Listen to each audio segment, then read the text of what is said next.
monophonics. What's going on, everybody? Hitting.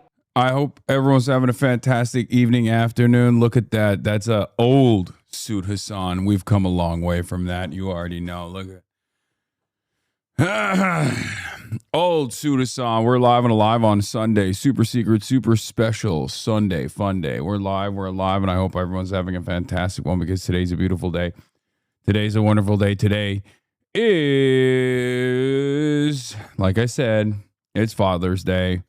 And I'm the father that stepped up. You already know what it is. Happy Father's Day all to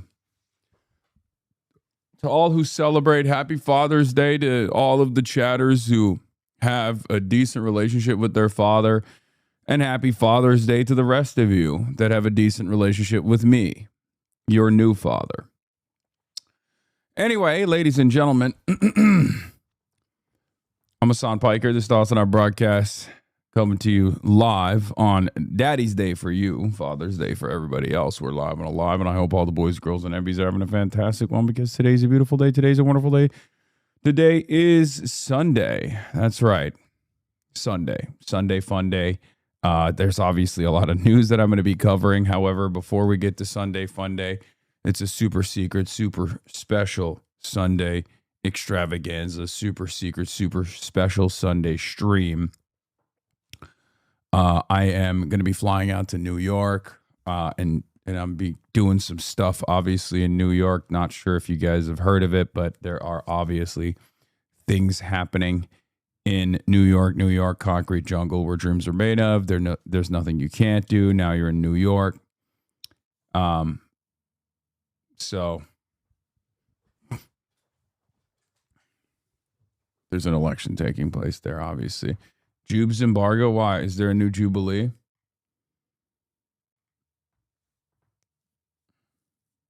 I early voted for Daria Lisa. Okay, nice. Holy shit. Buy an apartment at this point. Well, maybe. Who knows? Anyway. Didn't you just leave New York City? I did. I came back and now I have to go. I'm like Batman. The city needs me. The freaking city needs me, baby. Gotta be there. Dean versus 20 MAGA women. Dean Withers versus MAGA. Oh, hell yeah. Okay, maybe I'll watch that. Just pay the second home tax, little bro. That's what it is. Honestly, that's what it is. That's actually what's going on. I can't move to New York because I'm terrified of paying the extra tax.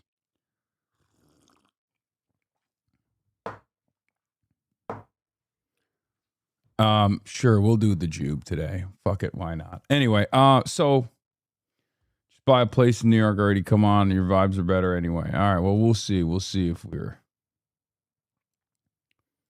Look at this suit. Dog, this is a crazy suit. Okay, I don't even know if you can call this a suit. That's wild, though. Anyway, you need to mentor the liberal out of Dean. He won't listen to me.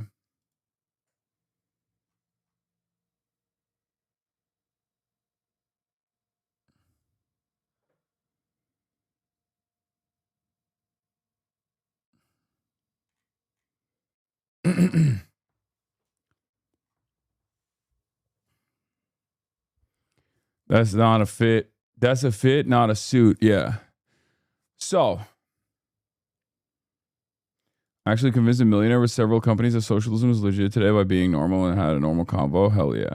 I'm moving to New Jersey, so you swap into East Coast time benefits me personally, thus you should do it. Okay, got it. If you don't game today, I'm voting for Paxton over Tallarico. That's crazy. That's crazy. That's crazy. Free Hasan jerk off instruction. You want to jerk your peanuts? You want to crank your shit? You want to spank your shit. You want to beat your meat. That's what you want to do. You're telling me right now you want to fucking jork it. You want a goon cranking the worm, spanking the monkey, beating your meat, letting the goose loose, peeing white. That's what you want to do. You want to jerk your peanuts? Yeah. Yeah. Burping the gherkin, running the numbers. Yeah, that's true. It's valid. All of that is valid. I stand by what I said yesterday, and I stand by what I said today. Okay. Yeah. Send that to Fox News. You know what I'm saying?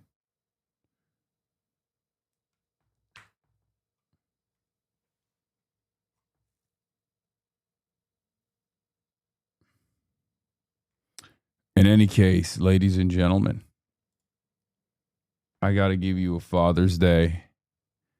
I got to give you a little bit of Father's Day information. Here is my old Father's Day take that Wendy posted earlier. I thought it was good to bring it back. The only man I ever trusted in my life was my father, and he fucked my mom. So never forget, you can't even trust anybody, not even your own dad. That's right. Think.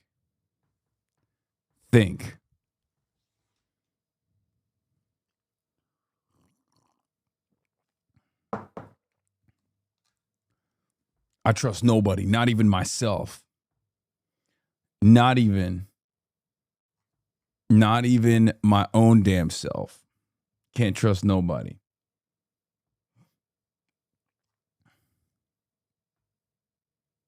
Can we send this to Fox News? I want to fuck my healthcare, dude. I want healthcare. I want my healthcare provider to clap my fucking cheeks. Bust me open, dude. Bust down Tatiana. I'm always thinking about these things, and I'm always saying these things. It's not that I love my doctors. It's not that I love my primary care physician or the kind of service that I can get in a facility, whether it's clean or not. God, my voice was so ass. Thank God we actually tweaked it. Isn't that crazy? That's what I have my second puberty. It's crazy that the second puberty hit at the young age of 30. So I could finally sound like this, as opposed to how I was sounding off. Someone was popping off with your medieval skids. Yeah, I saw this.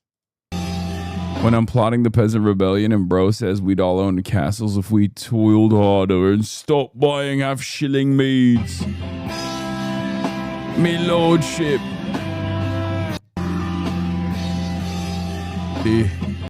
What do you mean? Stop looking for reasons for your own demise. My lordship and the system is apt and perfect.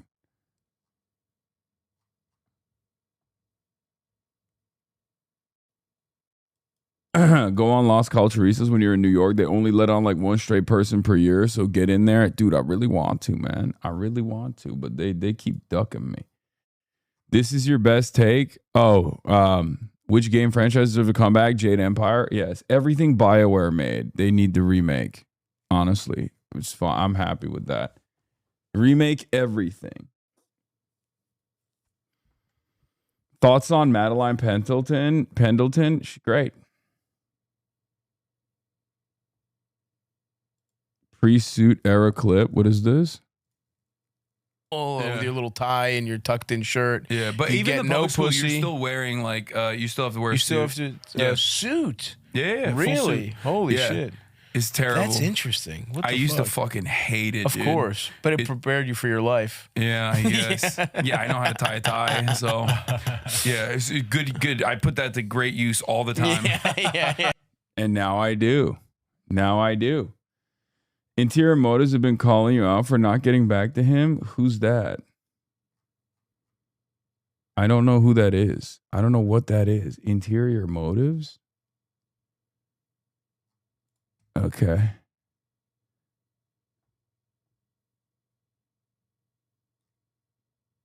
Oh, Ben Mora? Oh shit. Wait, I DM'd him on Twitter the other day. I think it's on his end.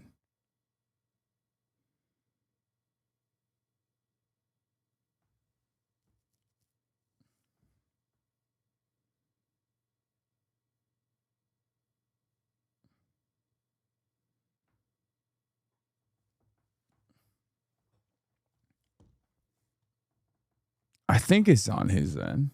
I think the ball's in his court. Turkey's still knocked out. Turkey's knocked out, but you still going to the next game? Yes.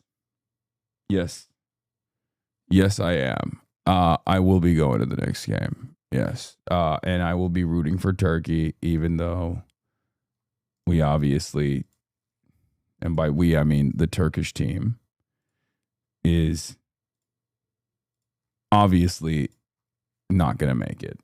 It's over.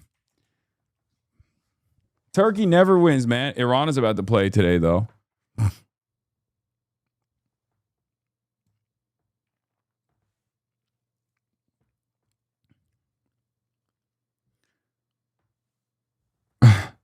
I just got on Twitter, and this is the first thing I saw. Damn, that sucks. Hasan wants to improve people's lives and change America, so it prioritizes education, scientific research instead of imperialism. He must be evil.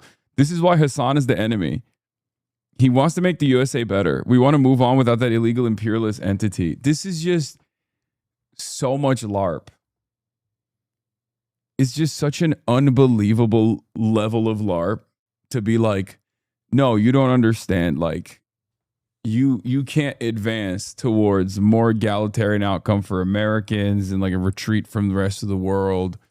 You have to be advocating for the death of America. Like this is role play. Twitter role play is so funny. Okay, and it's exceptionally funny because like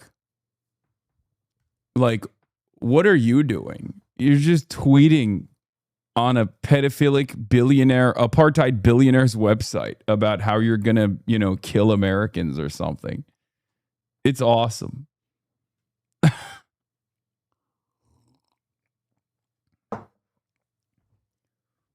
Enough LARP, bro.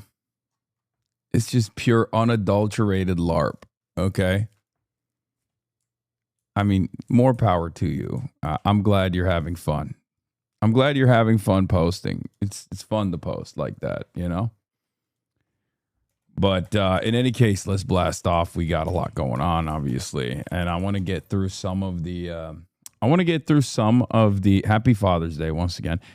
I want to get through some of the news because there's obviously some news that we must discuss. Unfortunately, because a lot took place this morning. I actually wasn't planning on doing a lot of news. I thought we would do a full Sunday fun day slate, right?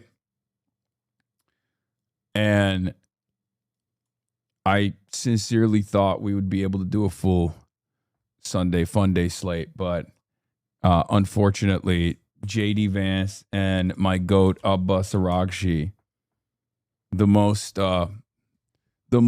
aura having foreign minister of the Islamic Republic of Iran, they got together.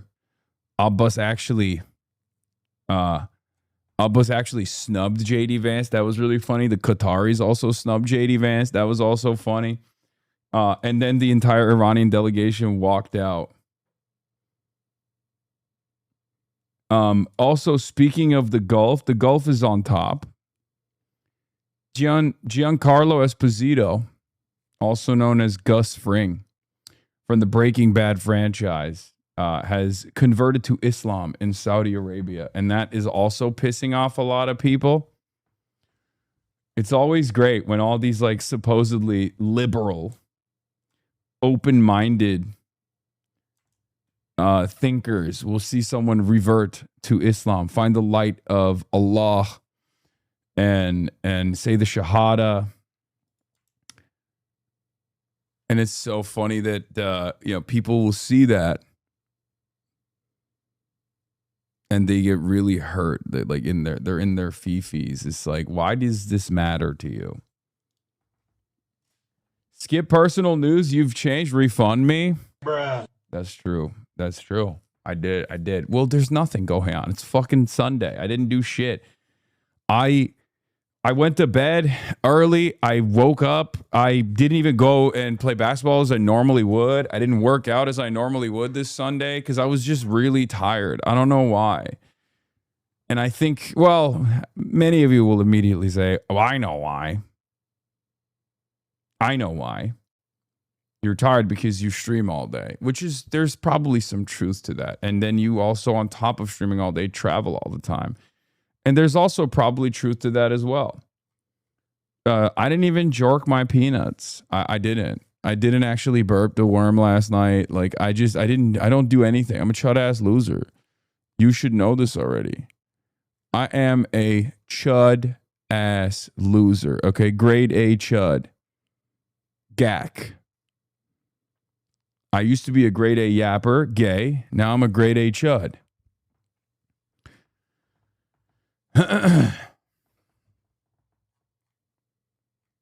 Is because you're old. Weren't you in New York City 3 days ago? Okay. Why are you paying close attention to my travels like that? Huh? Do I ask you where you've been? Do I come to your house and I say, weren't you at the same gas station 3 nights ago buying Swisher Sweets as well? And you're getting them again? How about I take a close look at your finances? You know, what about your carbon footprint? If you are queer, do not check into Hotel Piker. It's psychological warfare. Yeah, you want to watch this? This is a diabolical thing that I did. So, as you guys know, Casa de la Piker is open for business. And contrary to what my haters think, mostly it's occupado by gay men. Okay? But sometimes I love having a little fun. Okay? With my gay occupants. Christian had checked into Casa de la Piker. Let's take a look. I've ever experienced at the hand of Hasan Piker, okay? It was actually evil, and I'm still not over it.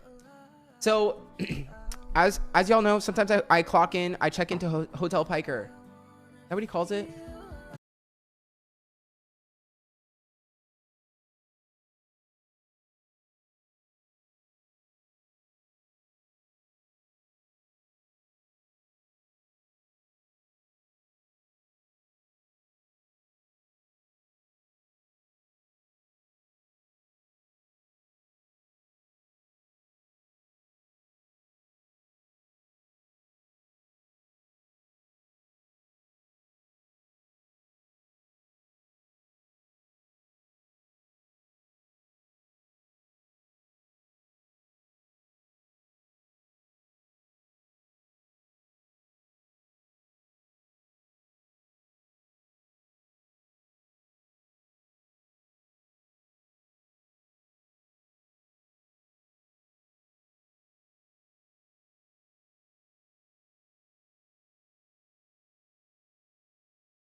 like fuck me, like I totally just like fucked his shit up.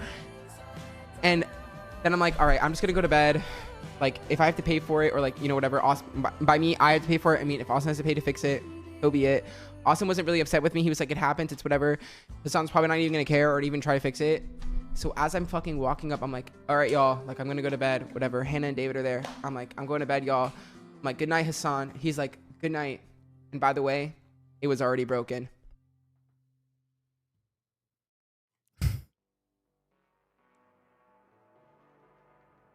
Bro literally lied to my fucking face when I tell y'all it was Oscar-worthy beat work.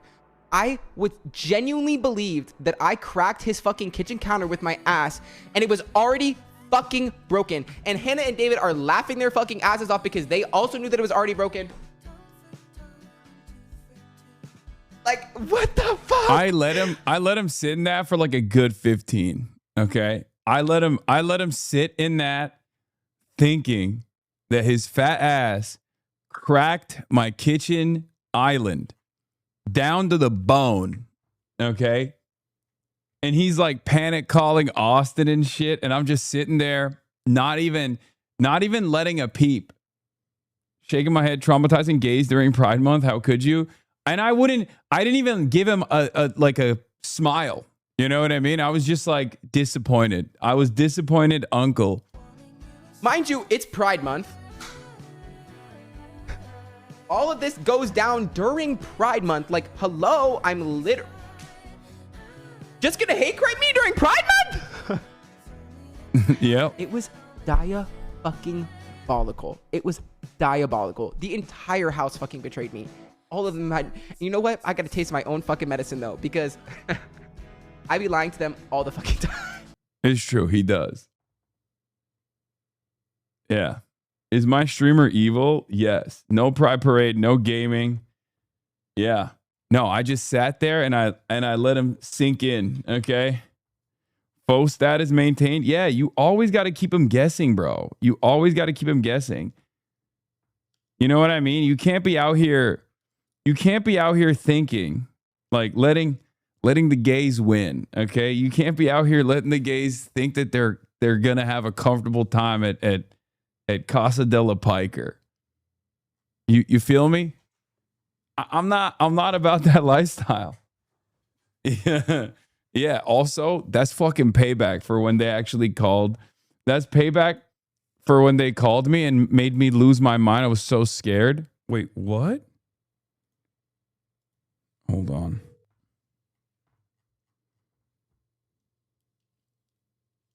Hey. Wait, what's going on? Are you okay? I'm on What's stream and Christian is bleeding out on stream. Wait, what? Really? Can I have $20?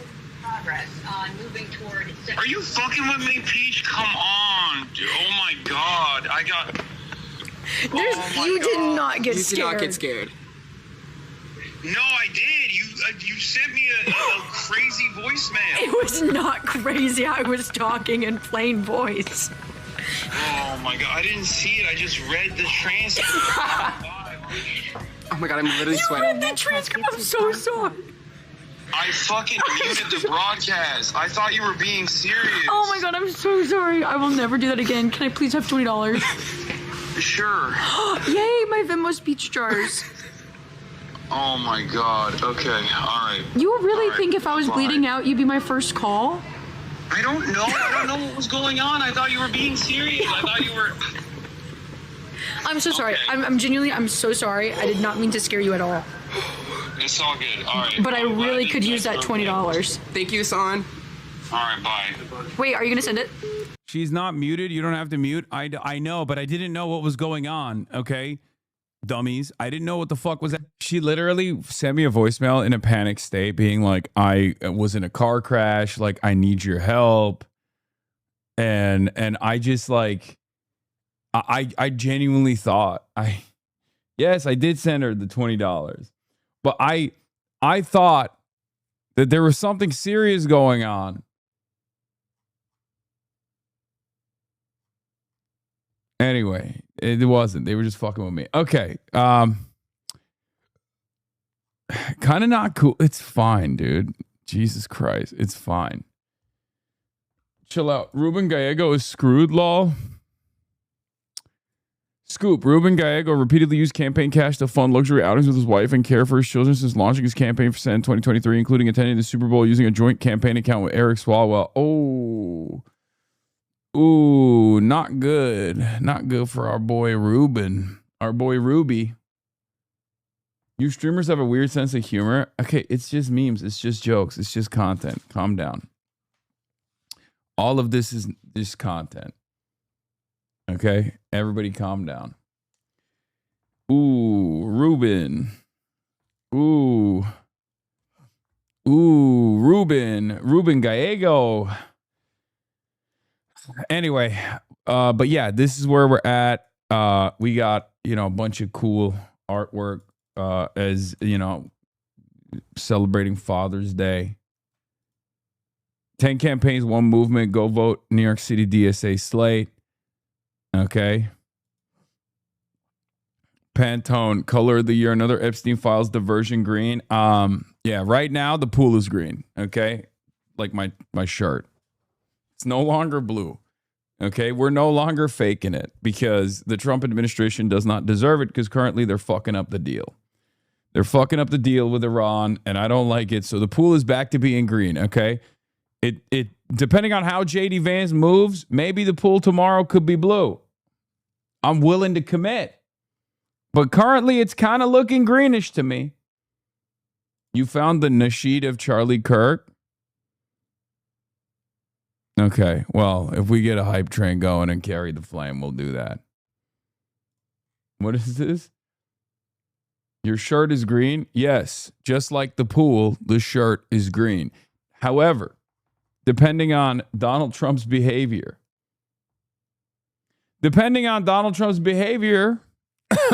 maybe the pool's blue again. Who knows? But this morning he was being a bad boy, and that's actually where we're going to start off today. Do we have a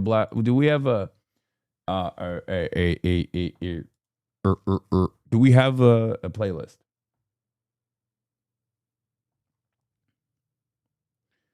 Send sexy leftist energy to us Colombians today, Hasan. We have a right-wing clown endorsed by Trump running against a socialist candidate. Results start coming out in 2 hours. Yes.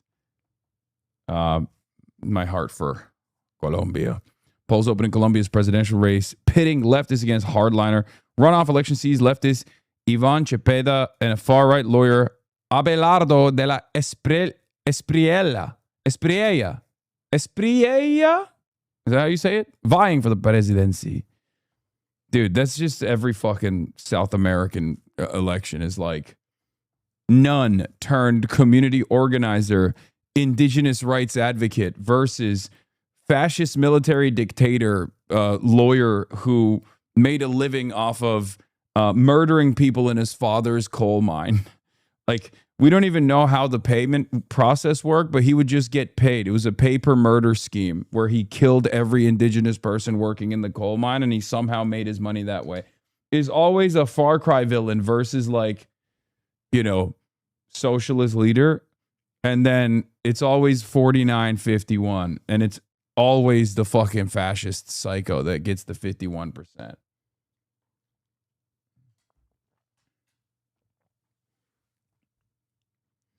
Colombian elections today. Tell the Maoist Colombian in your chat to vote for Cepeda unless they want Colombian Bukele in power. Yeah, copper mines, sir. Get it right. Yeah. Yeah. It's always like, hello, I'm a Chevron lawyer, and my father was a part of a paramilitary death squad.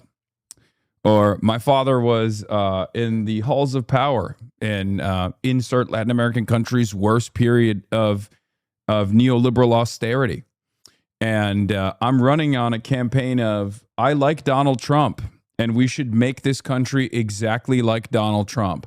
I will not elaborate. And it's always that guy is always getting like, because of the WhatsApp groups, because of Twitter, because of the misinformation that flies around, half of the country's like, yeah, I want to vote for the Far Cry villain. Let's run the numbers. Let's fuck it up. Let's fuck the bag up. Who knows? Who cares? Fuck this indigenous rights organizer or whatever. you know, and they'll vote for the fascists. And then 8 weeks later, they're like, actually, this was the worst decision of all time. I now want to burn the fucking Capitol building. Well, why did you vote for him? Why did you vote for the guy if you were going to burn the Capitol building? You know what I'm saying? What the hell happened? Speaking of which, there's actually some good stuff happening in Bolivia. Speaking of indigenous protests in general, general strikes.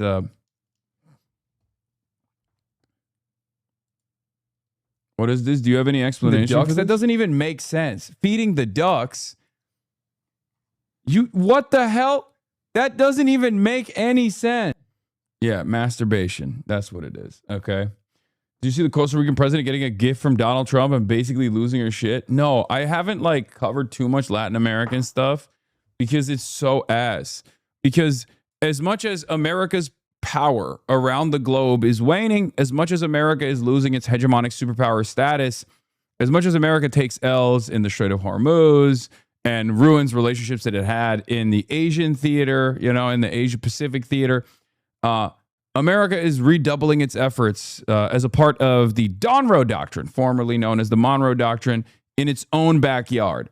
And that is the unfortunate reality. And every single one of these fascists are unbelievably pro-Israel. It's very strange. It's like, bro, Israel is literally over there. Why the fuck do you care about Israel? Like, why would you have a statement out on Israel if you're the running for leadership office in Colombia or Costa Rica or Peru? Fujimori won. Adlai is almost certainly going to win in Colombia. Bolivia may be facing state violence. Is bleak. Yeah. It's not an accident that Latin America has had a very bad run at it. There was like a new resurgence of the pink tide. It almost happened, right? You got Lula, and then you had a guy in Bolivia. Like there was, or not Bolivia, sorry, obviously Evo Morales, but you had a guy in Chile, right?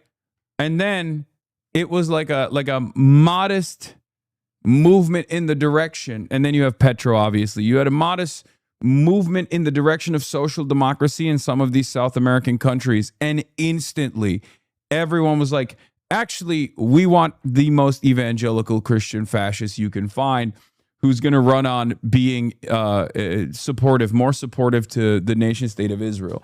And I don't understand it. I don't understand it. I understand why if you're a South American leader and you're like, I stand with the Palestinians, obviously they're, you know, you stand with the dispossessed. It's like there's a tradition of this sort of thing. You're anti-American imperialism. But I genuinely don't understand why you would be like, oh no, I actually am on the wrong side of history, like pretty aggressively. This is my rallying cry. This is how I will win the election. And then people still vote for it. And it's like, well, dude, you live there. You are part of the periphery. Like you are a part of the working class that's getting fucked over.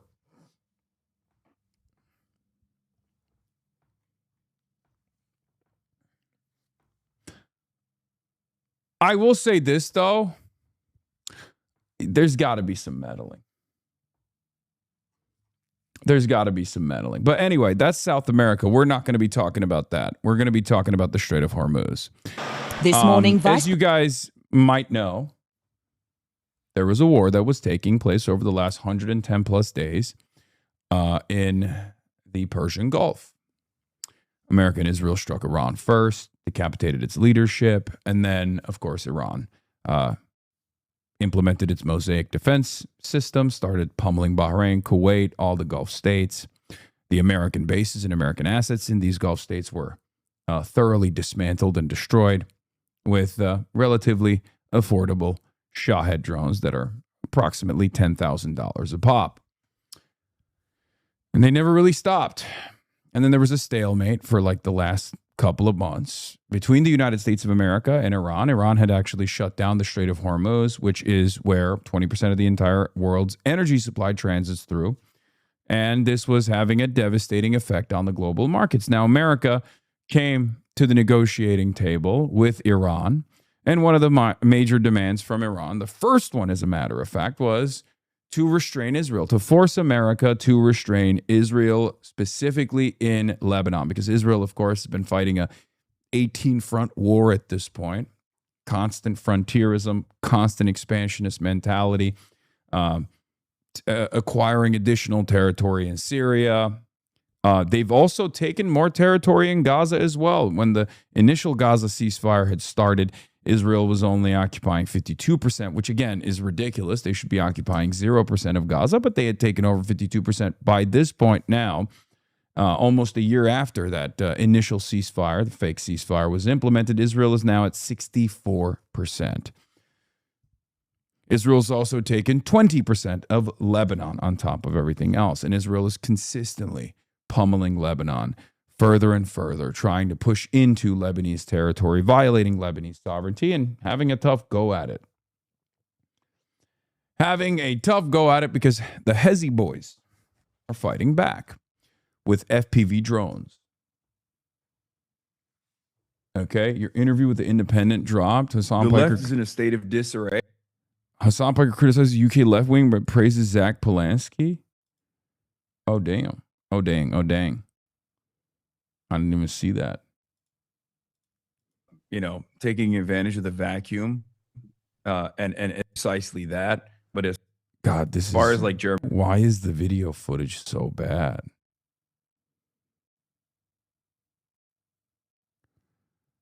This is terrible. Anyway.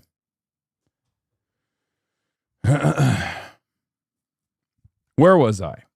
I got distracted. So yeah, we arrive at this past weekend. On Friday in Geneva, the United States of America with J.D. Vance and the entire Iranian delegation were supposed to sign the MOU. Trump actually signed it in the in the Palace of Versailles. All right? No stranger to, symbolism, historically relevant events taking place in Versailles, historically relevant defeats. J.D. Vance did not fly to Geneva on Friday because Iran said Israel is still pummeling Lebanon. We're not going to show up. The talks are off, and we're shutting off the Strait of Hormuz. Israel is still pummeling Lebanon, as a matter of fact. And earlier today, the Iranian delegation still arrived in Switzerland, and so did J.D. Vance, and the talks started. We're going to be obviously looking at the details, the minutiae. But having said that, earlier Donald Trump, while the talks were going on, decided to tell Trey Yingst, Fox News national foreign policy correspondent, that he was going to threaten Iran. He was going to blow up Iran if they closed the Strait of Hormuz. And Iran reacted by leaving the talks early. Let's take a look. President Vance arriving in Switzerland, joining U.S. Special Envoy Steve Witkoff and Jared Kushner for a new round of negotiations with Iran today. The high-stakes meeting coming amid a fragile agreement between the two countries that has been threatened by the conflict between Israel and Iran-backed Hezbollah in Lebanon. At least 28 people have been killed in Lebanon since the ceasefire deal, according to the Lebanese state media, and at least one Israeli soldier has been killed, according to the IDF. Israel saying it targeted Hezbollah in response to incoming fire, Hezbollah accusing Israel of striking first. With the fighting in southern Lebanon escalating, Iran announcing on Saturday that it's shut the Strait of Hormuz, citing the strikes and the blatant breach and violation by the United States of the first clause of the ceasefire agreement, which calls for fighting to end on all fronts. But the U.S. is denying the claim that Iran is in control of the strait. The straits are now open. The Iranian military is now destroyed. CENTCOM reporting 55 merchant ships and 17 million barrels of oil traveled through on Saturday. Still not up to the previous standard. Almost half, or, it's approximately 100 vessels that normally transit through the Strait of Hormuz, but that's a sign that things are changing for the better. Of course, there's conflicting reports here because Iran is saying they're closing the Strait of Hormuz. They've made a big deal about closing the Strait of Hormuz, just like they've made a big deal about leaving the negotiations. I personally think that maybe it's a little bit of showmanship from the Iranian side, and there's not a lot of real interest in fucking up the negotiation, which I worry that the Americans are aware of, which is why Trump is doing the theatrics here in America and Iran is doing the theatrics in Iran. It's still unclear whether that vital waterway is open. Amid the uncertainty, President Trump declaring the US will not tolerate tolls on ships passing through the strait unless they are imposed by the US if the talks fail. But the signed deal says... That was really funny. Yeah, Trump said,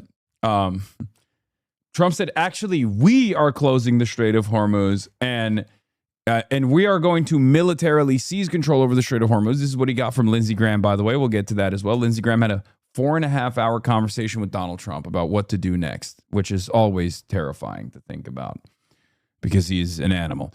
But Trump was reiterating that he would militarily overtake the Strait of Hormuz, something that they were not able to accomplish, but magically maybe this time they will be able to. And then they're going to charge a toll, which I found to be very funny.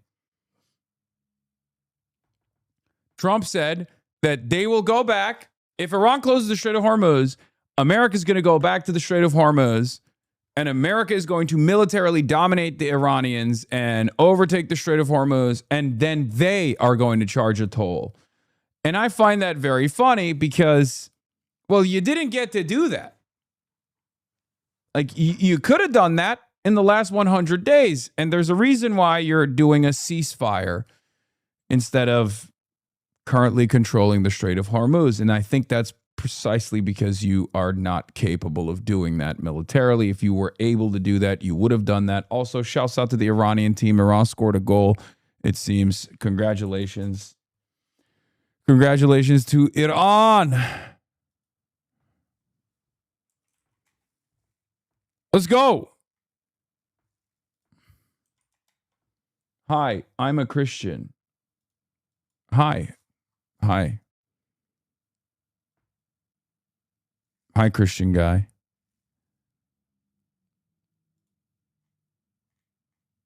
Why am I not seeing? Where's the Iranian?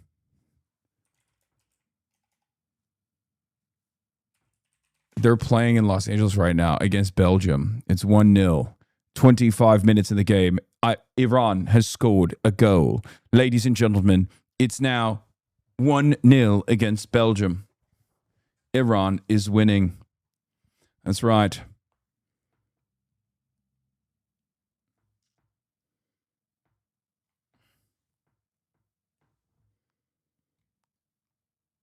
VAR? Wait, what? They're going to overturn it? Israel's coming in. Israel is claiming that there's an offside and they're doing VAR. Oh, God.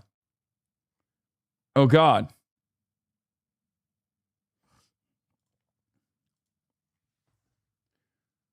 Israel has decided, my sources are telling me that Israel has decided that the Iranian goal is actually offsides. The VAR reporting has shown that Israel's decided that Iran's scoring is technically anti-Semitic.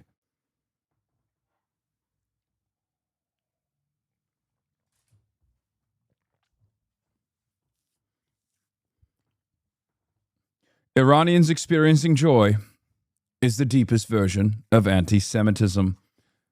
Israel has cancelled the Iranian goal. It's back to 0-0.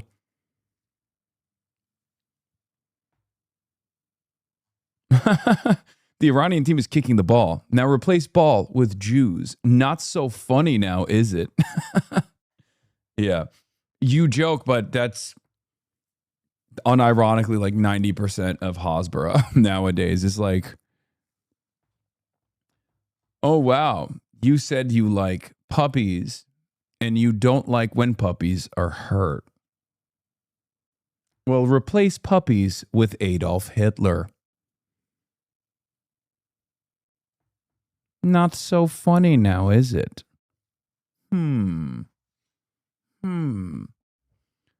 this fundamentally changes the perspective, but it doesn't matter. Checkmate libtard. I heard Iran getting a free kick and thought they said Iran getting a free Palestine. E fart low.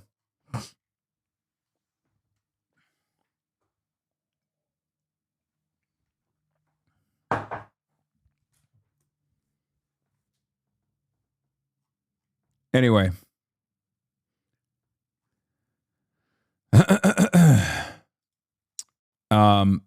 Where was I? Okay, so yeah, let's get back to the deal. It's a real will they, won't they? Pass at no charge for 60 days only. Both sides have that time to hammer out the deals of the agreement, with Iran's nuclear program in full focus. Vance outlining his hopes for the talks before taking off for Switzerland. I think we're hopefully making progress on the nuclear issue, make progress on the Lebanon ceasefire issue. Those are the two big things that I think we're going to be focused on.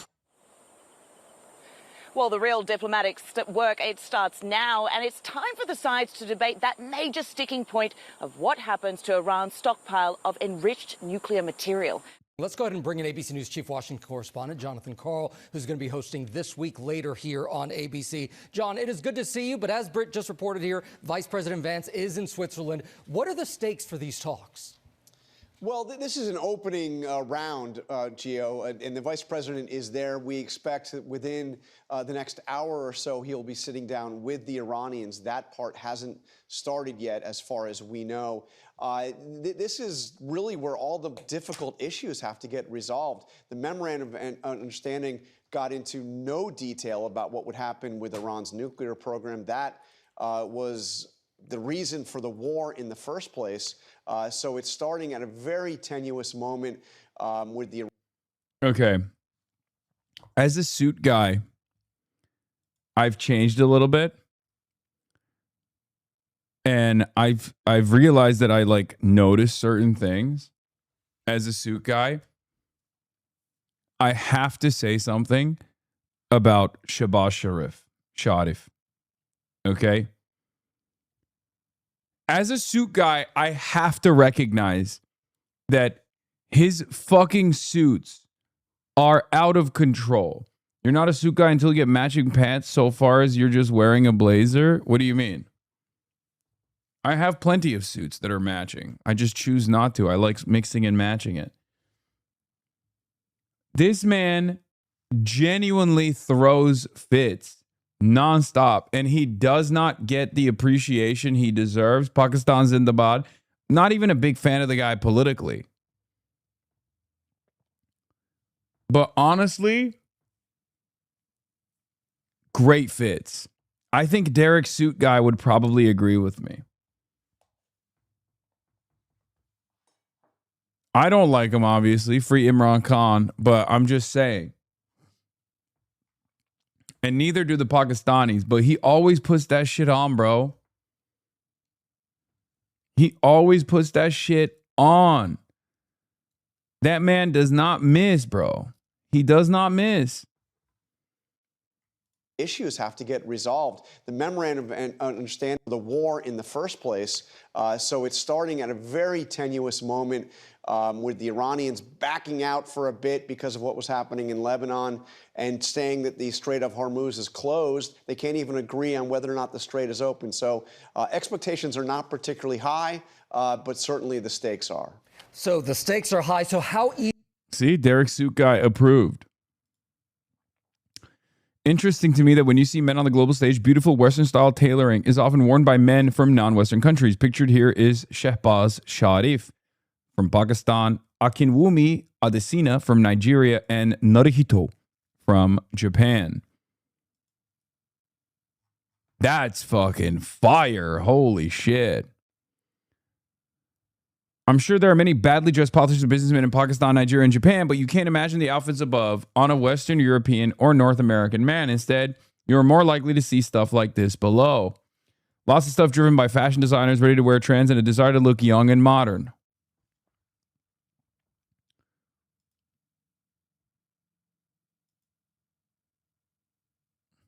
To be fair, Pete's style is ass, but his suits are very well fitting. They're form fitting. I don't like the cut, The pattern matching on the suit is so great. The stripe matches across the gorge, which is the seam that connects the collar to the lapel. It also matches across the sleeve head of the body. And crucially, the jacket has a front dart, but the tailor created the dart in such a way to pull the stripe into another stripe, thus allowing the pattern to match across the pocket flap. This kind of thing would never be noticed by a customer unless they were obsessive about tailoring, which is unlikely in this case since Akinwumi Adesina is a high-profile economist who spends time thinking about more important matters. But it shows the tailor takes pride in their work. Also not something you see in the US because there are few real tailors left here anymore.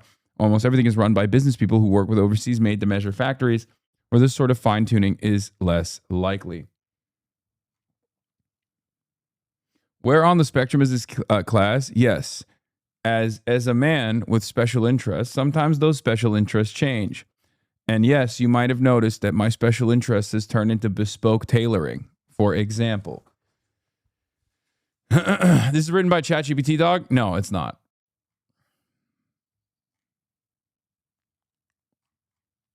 I have had suit autism for a little bit, but it's been great.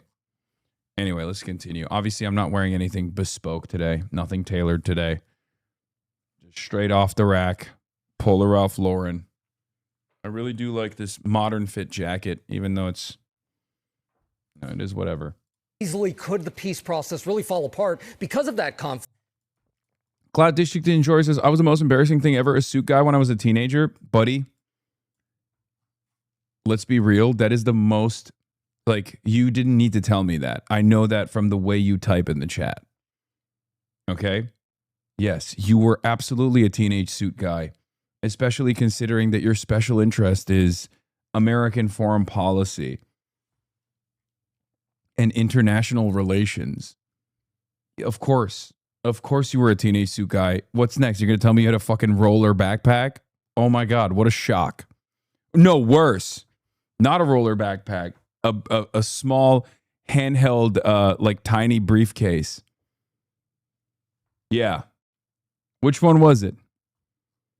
Because I know you definitely brought. I did have a rolling backpack, but it was because I had surgery. Okay, don't try to farm sympathy now. Don't try to farm sympathy. So you would have done a satchel if you didn't have the surgery. So you went with the roller backpack. Got it. Fuck you, I had both. I was a Hawaiian shirt guy in middle school because my mom said they looked good on me. Cooked. Oh my God.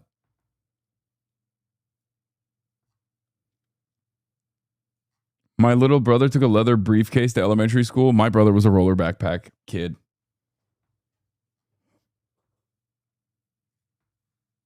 Okay, the briefcase shit is hard. I see people with it in my college campus. No, I would do that now. I would do that now. I'm a suit guy now, but I'm 34. And it kind of makes sense. As a 34-year-old, it makes sense to be a little bit more into suits and wear and have a fucking briefcase that you between bring Israel everywhere and with Hezbollah you. and Lebanon. Well, it's astounding, Gio, when you consider that during a 48-hour period, you had the ceasefire between Hezbollah and Israel broken and reinstated twice, back and forth, back and forth. So look, at any moment, that can jeopardize the peace talks. Remember, neither Israel nor Hezbollah are signed the memorandum of understanding, but both of them effectively have the ability to blow it all up. We have about 20 seconds, John, but I want to ask you, if the talks fail, what could be the next move for the Trump administration? Well, there's two options. One is to say that, look, we diminished Iran's military. We're just going to go along and basically at an uneasy status quo. And the other option, Trump has suggested, they could resume the war. But he has also said that if the war resumes, we could face a global depression. So not a lot of good options. All right, and we always appreciate your insight on a Sunday. John Karl, thank you so much. And tune into This Week Later. John interviews Energy Secretary Chris Wright and former Obama National... Demon. Anyway, we'll get to the U.S.-Iran talks. I just want to give you a brief showcase of how hard Israel defenders go, okay? I'm not going to give you any notes. I just want you to listen to British Colonel Richard Kemp, retired, talking to the Jewish News Syndicate Summit in Jerusalem. No notes, no commentary. I just want you to listen to what he is going to say. I speak as a goy, a mere goy. The Jews were put on the face of the earth to be a light unto nations.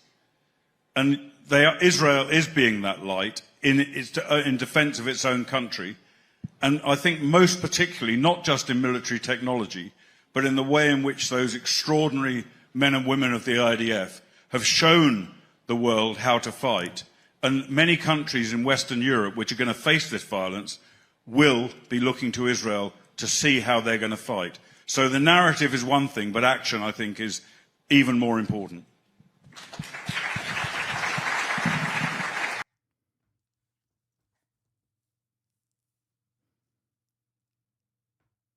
Diabolical.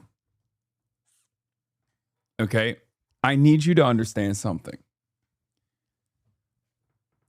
I need you to understand something. First of all, obviously, I'm not one of those people that's like, oh my God, you know, the white race is being undermined here. Like, I don't care, right? I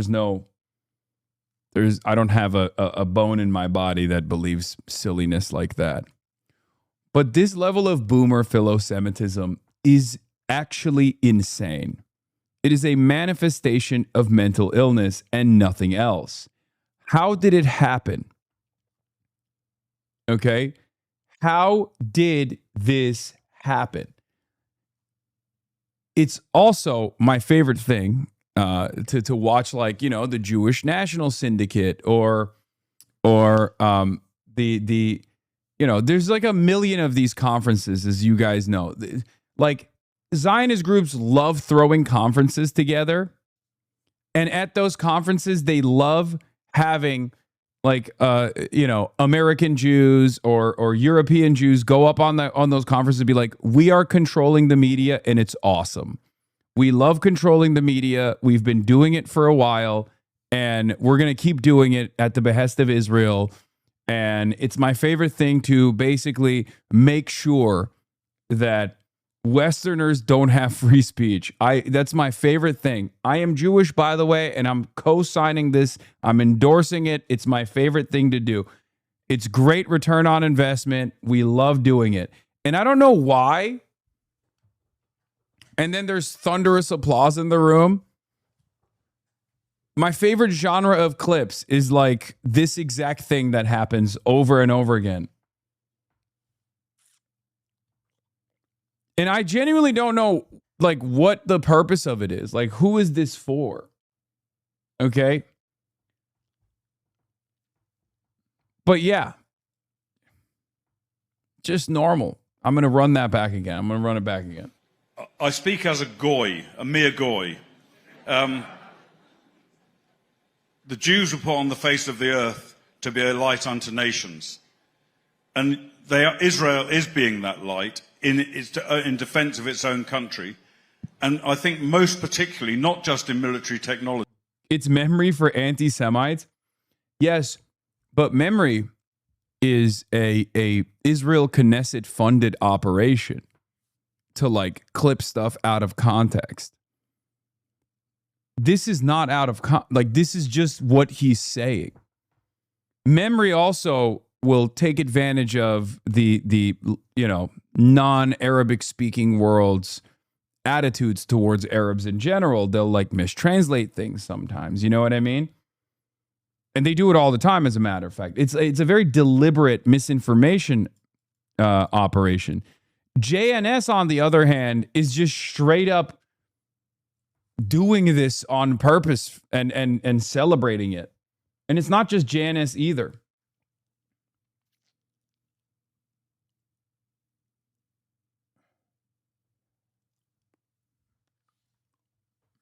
Yes, there's also a good deal of, like, posting the weirdest Salafis you could imagine on television channels and whatnot, and being like, this is how every Muslim is, right?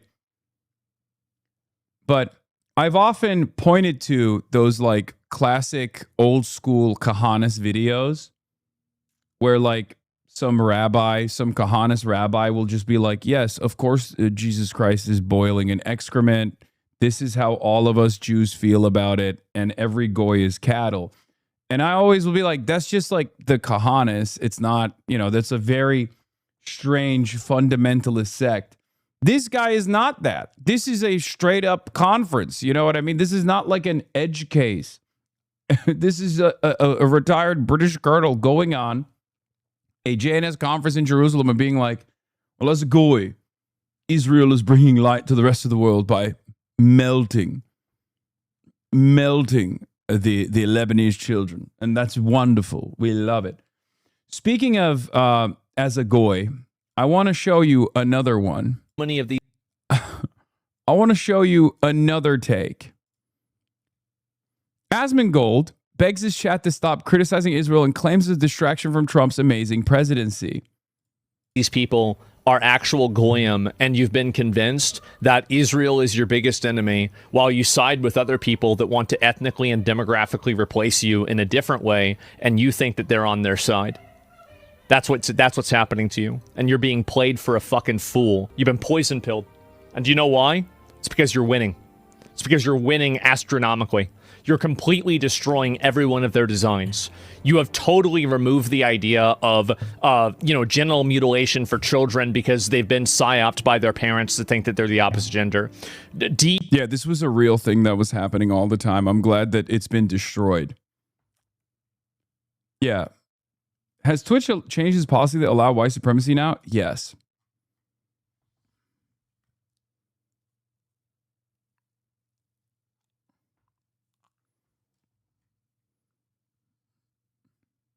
He spent about an hour and a fucking half on you because he was salty about that tweet. Oh, Asmongoy was salty? Mold Man was salty? He was mad?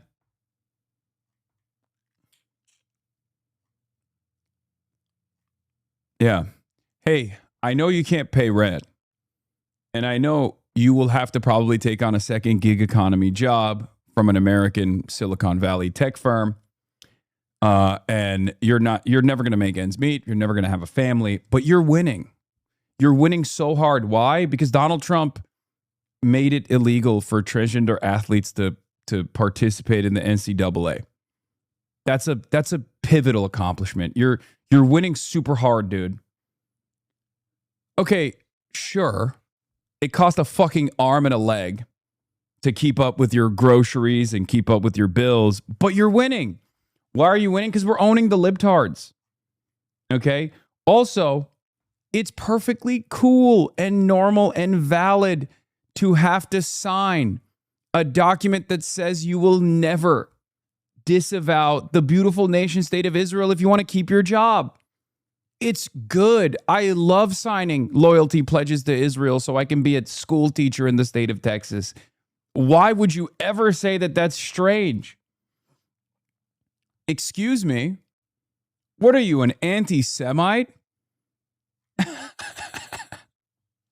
EI has been all but destroyed. You've had all of the pride flags hanging off the White House replaced by muscle cars and fucking motorcycles. You have a UFC fight in front of the fucking White House that the president attends for his birthday.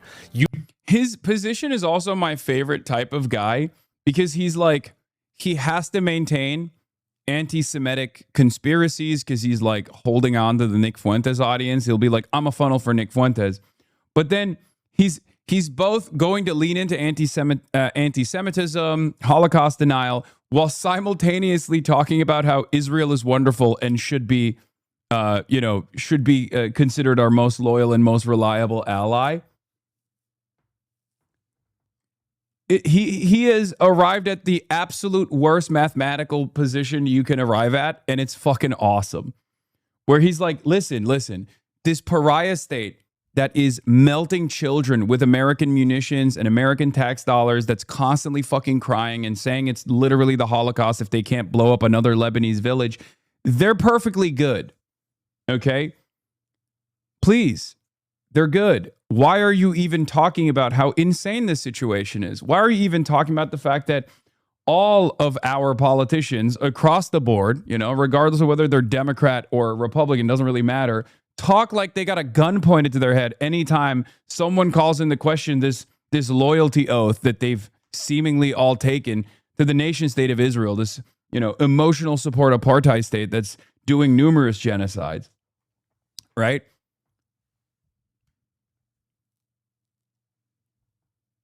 Why would you talk about that? Just stop talking about Israel, please. You have had a cultural victory that is so massive and widespread that it's caused them to cancel entire TV shows because they're afraid of the backlash. You have completely destroyed them culturally. Yeah, TV shows are better now. They hit so much harder. And the only thing that they can do, they know they can't beat you. They know that you're winning. They know that the Chud, the year of the Chud, is so powerful, so they're trying to poison you by fixating on something that's not them. Stay focused.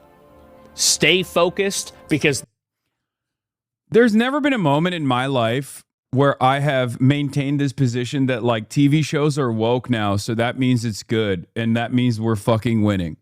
As a matter of fact, during peak woke, many people might not have known this about me. I routinely railed against the quote-unquote SJW messaging campaigns that hyper-focused on television shows. And I said that this was a byproduct of, being powerless and recognizing your powerlessness, which is why you were choosing to have some semblance of control and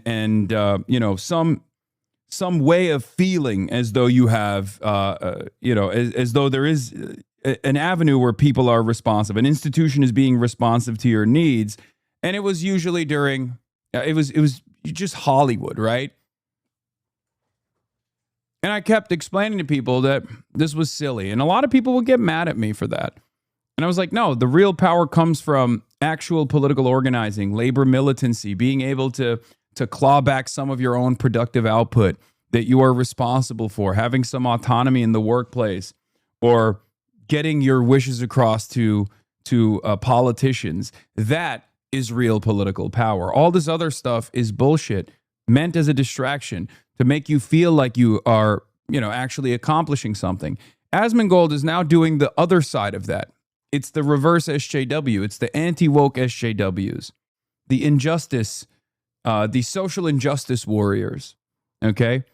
From the social justice warriors to the social injustice warriors, that's precisely what Asmongold's goals are here. Do not focus on material needs. Do not focus on making demands that will change your material reality.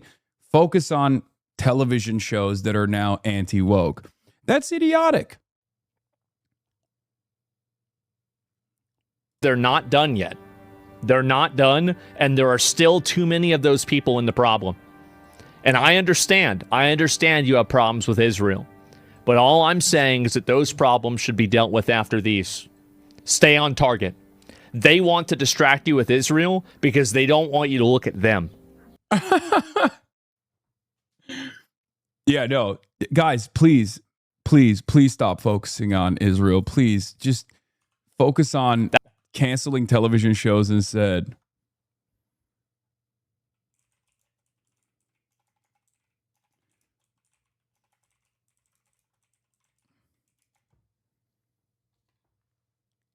And all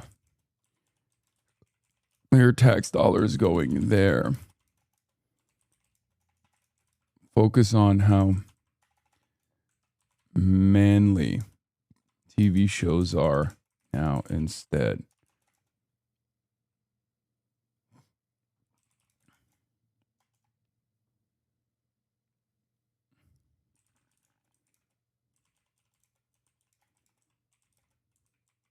Just culture war.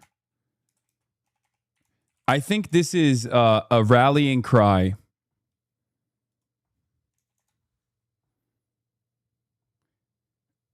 from individuals that understand that American politics is shifting and there's a lot more appetite for class war as opposed to culture war. That's what it is. Look at what the chatter was saying at the start, straight up Nazi. I don't know why. What is this? I don't know why it is that it's very common for Jew/Israel to be involved, but they very often are involved for immigrating the third world to destroy and infect Western and Christian culture. It's ironic because that's also, again, wrong and stupid. It is not Jews that are importing the third world or anything like that. Okay? There is no international Jewry. There is no organized monolithic Jewry. There is an organized Zionist movement, certainly, and it's not entirely comprised of Jews, ironically enough.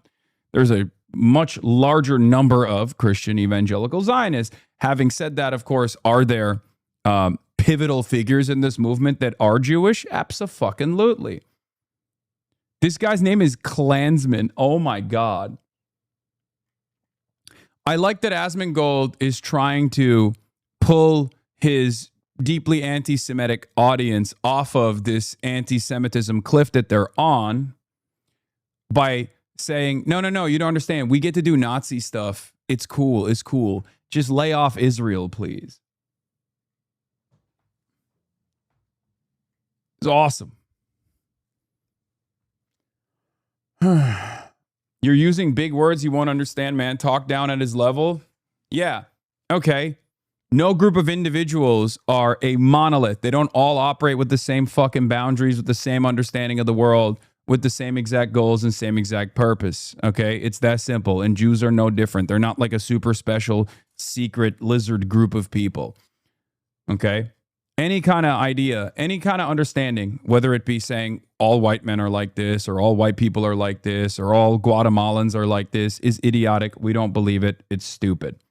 Okay? It's actually low IQ. It is low IQ to assume that an entire group of people operate with the same exact fucking goals, unless you're talking about self-interest and you're talking about class.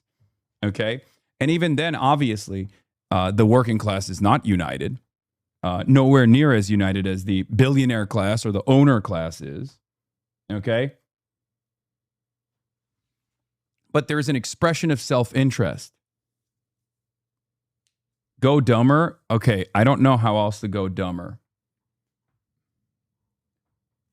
What am I supposed to go? How am I supposed to go dumber than that?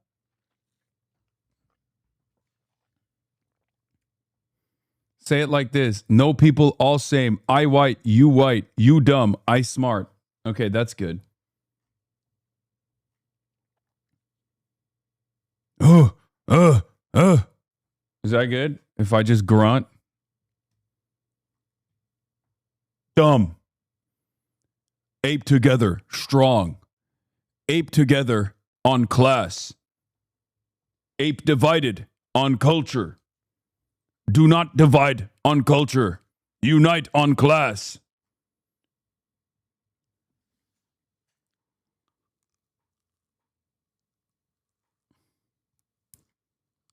All men are brothers. Was that better?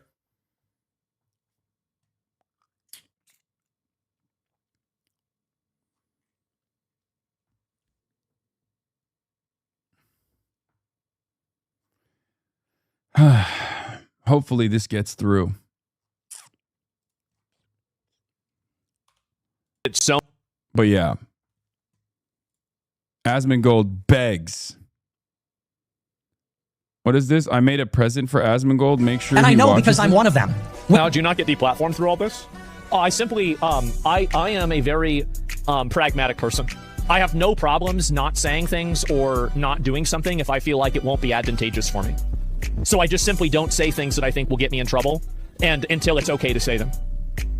That's literally it.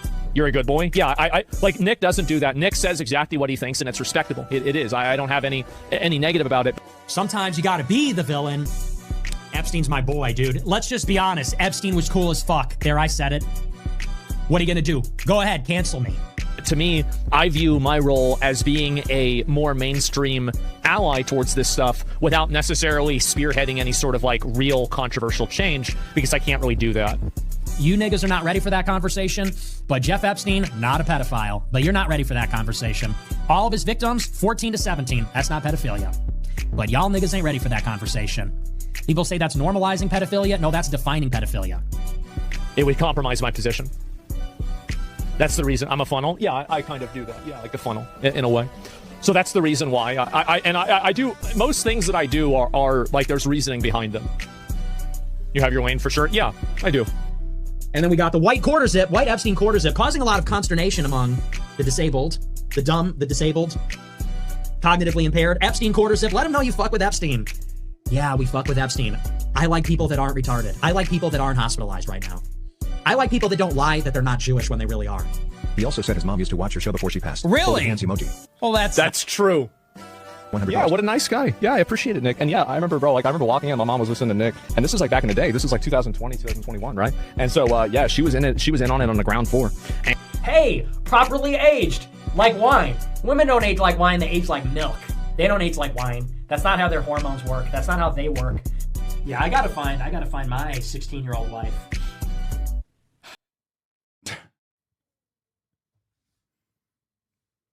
What do you say? Oh, it's cool, man. Well, Asman Dad watched me.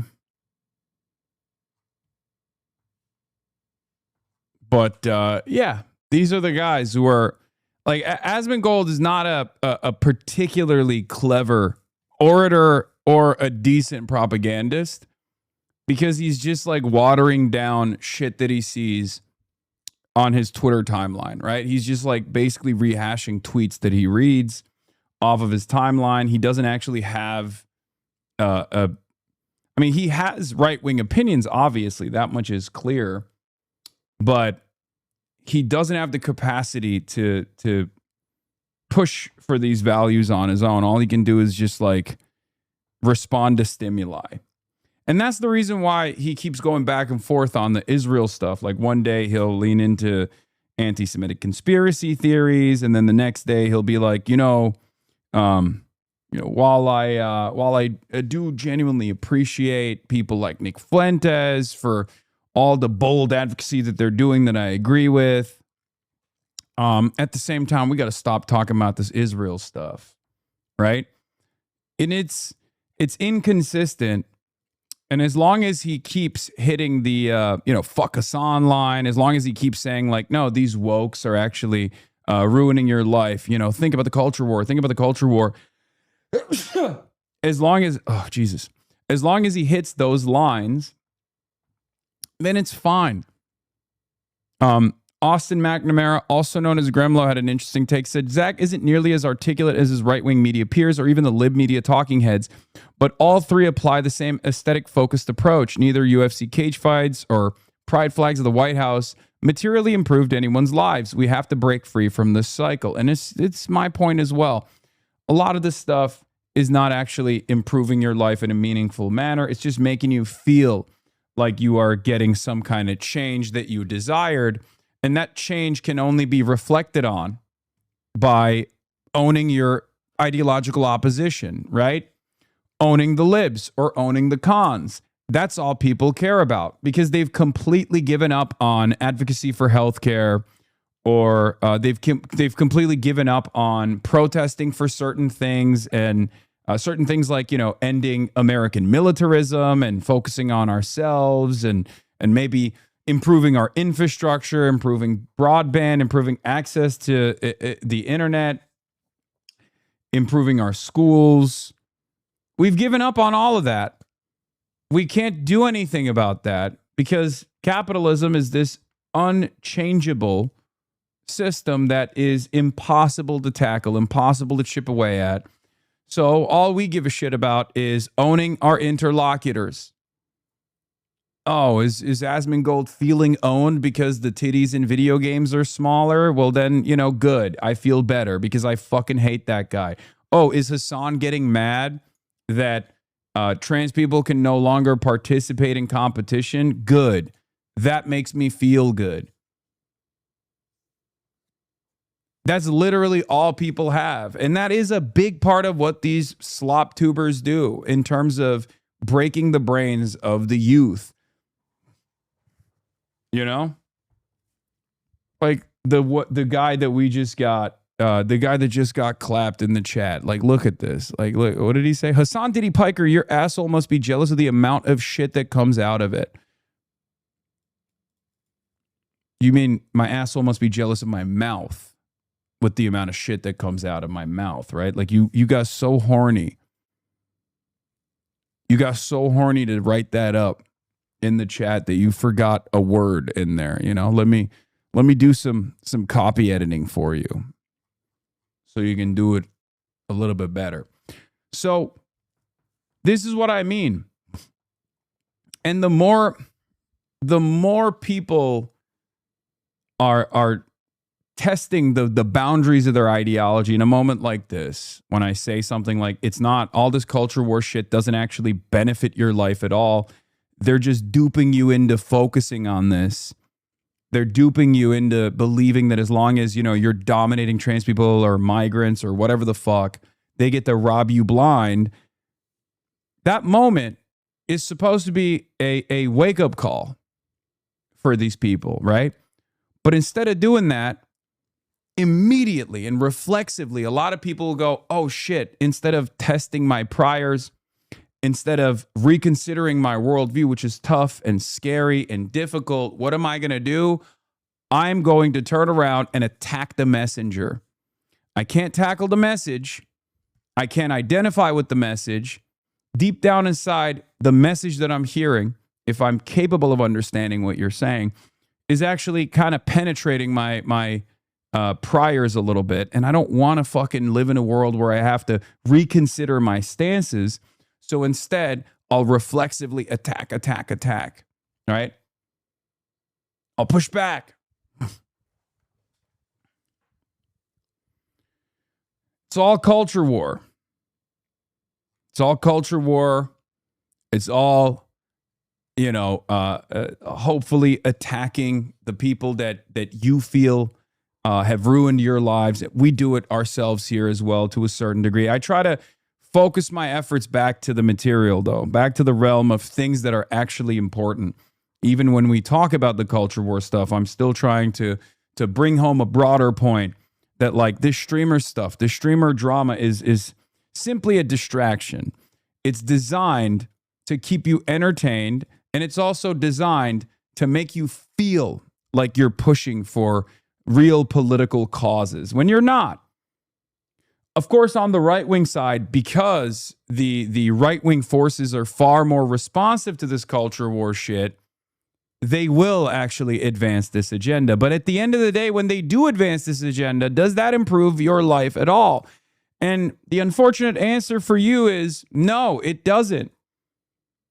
You could deport every single migrant, throw every single undocumented and documented migrant in a concentration camp, and your life would not improve one bit. As a matter of fact, your life would be worse overall. But these guys have duped you into believing that that is your solution. That's your salvation. It's manipulation. And that's what I try to tell you all the time. That's not your salvation at all.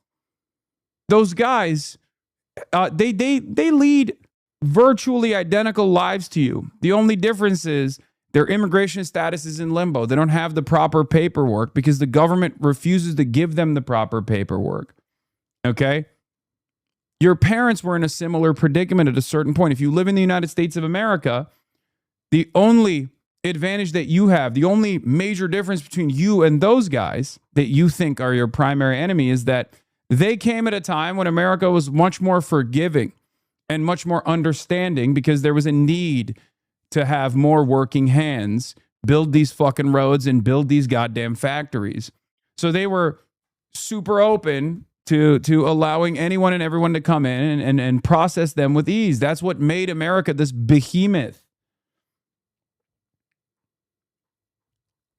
So all you're technically doing is kicking the ladder behind you after climbing it.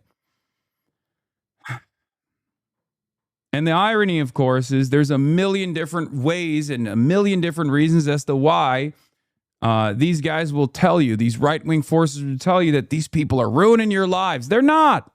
They're not ruining your lives at all.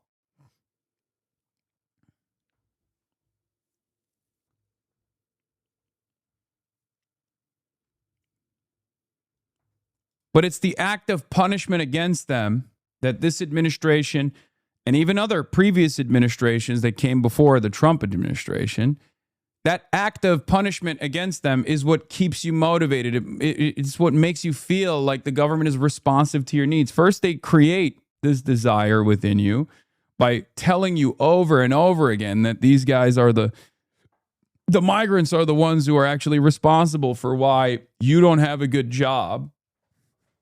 As though if we deported every single migrant on U.S. soil, all of a sudden you would go fucking toil the land or pick the crops or something, and then you would actually be able to pick the crops not for pennies on the dollar, but instead for $100,000, $200,000 a year, doing backbreaking labor at that price point, at those wages. It's never going to happen. It's not going to happen. And the argument here isn't, take advantage of the slave labor of migrant workers. That's not my argument at all.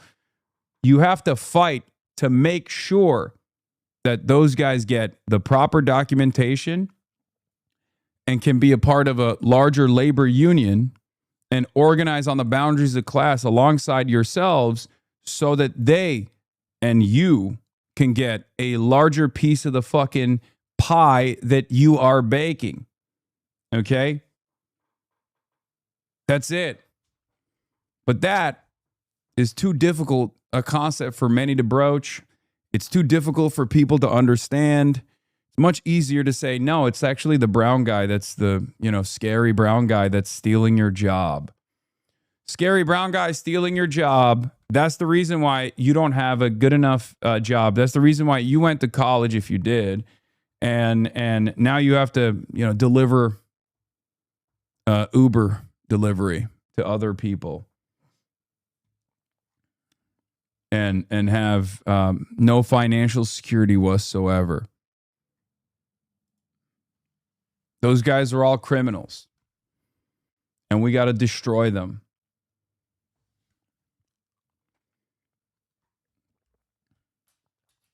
Anyway. Yeah, people always say, well, my family came here legally, but most of those people's ancestors came here before immigration law really even existed. People mostly just showed up and had their name written down until 1924, which is what the most undocumented people have done today. Immigrants are the same. It's just the goalposts that have moved. Yeah. Yeah.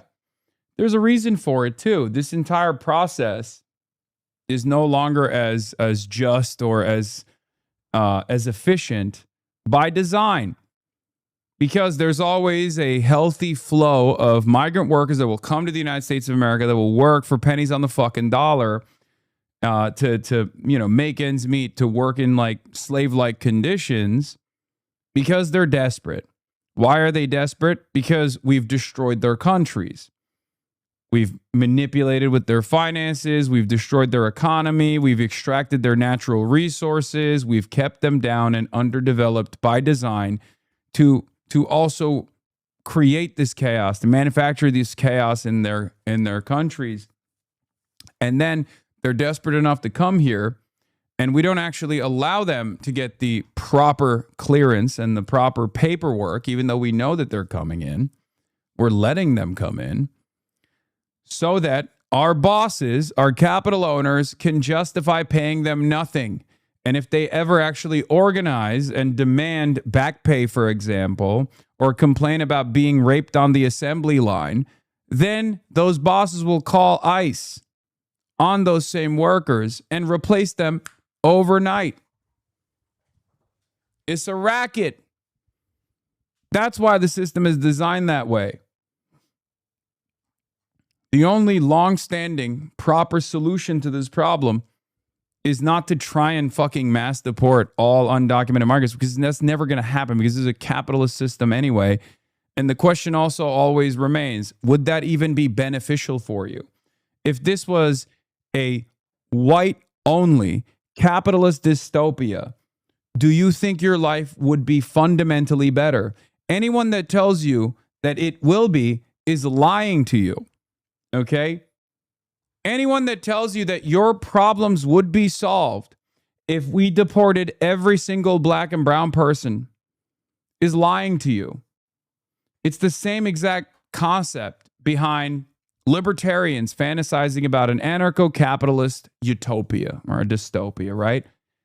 Dog, you're doing delivery driving right now. What makes you think that if all of the protections, if all the guardrails or the limited amounts of guardrails that currently exist that make sure that these factories can't continuously poison your water supply, for example, or basically enslave you at gunpoint, only come close to doing that, what makes you think those guys are not going to further enslave you when there's no guardrails let remain? What makes you think that if you are just an Uber delivery driver or an Amazon delivery driver right now, if it was chaos, if it was bedlam, that you would somehow become a king? If you're a peasant in this system, what makes you think you will be a king in that system? No, you're just going to be a peasant in an even worse set of circumstances. And we're living through it right now. We're living through that period of change right now. And some people unironically advocate for that change, not realizing that they would be worse off. And it's interesting because it's the very same gods, the demigods, the capital owning class, that are advancing this idea that, migrants are really fucking bad, actually, and you should hate them. They're destroying your lives. Don't look at me. Don't look at me. I'm just a trillionaire. I didn't actually set this system up. Don't look at me. I'm not responsible. Look over there. Look how scary that black guy is. Look how scary that brown guy is. They have the exact same interests as you. They're just fucked over more than you are. But please focus on that guy. Don't focus on me. I'm just a trillionaire. I'm creating prosperity. I'm creating jobs. That's it. Yeah, that foreigner stole your cookie.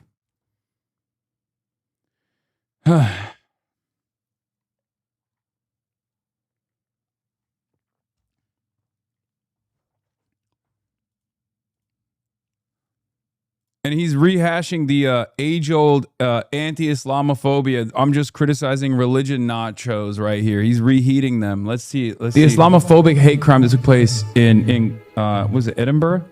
Because anyway, so Islamophobia is a made-up word that's used to silence. All words are made up, big dog. That's just kind of how words work. That's what it is.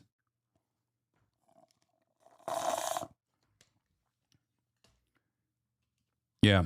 Islamophobia is a made-up word to silence critics of Muslims. Really? We're having a theological debate about Islam? I didn't realize that was what was going on. When you said, yeah, Muslims are across the board responsible for like mass rapes of white English women, and therefore I have no sympathy for a bunch of random Muslims getting stabbed by a psychopath. I didn't realize that was actually a theological debate.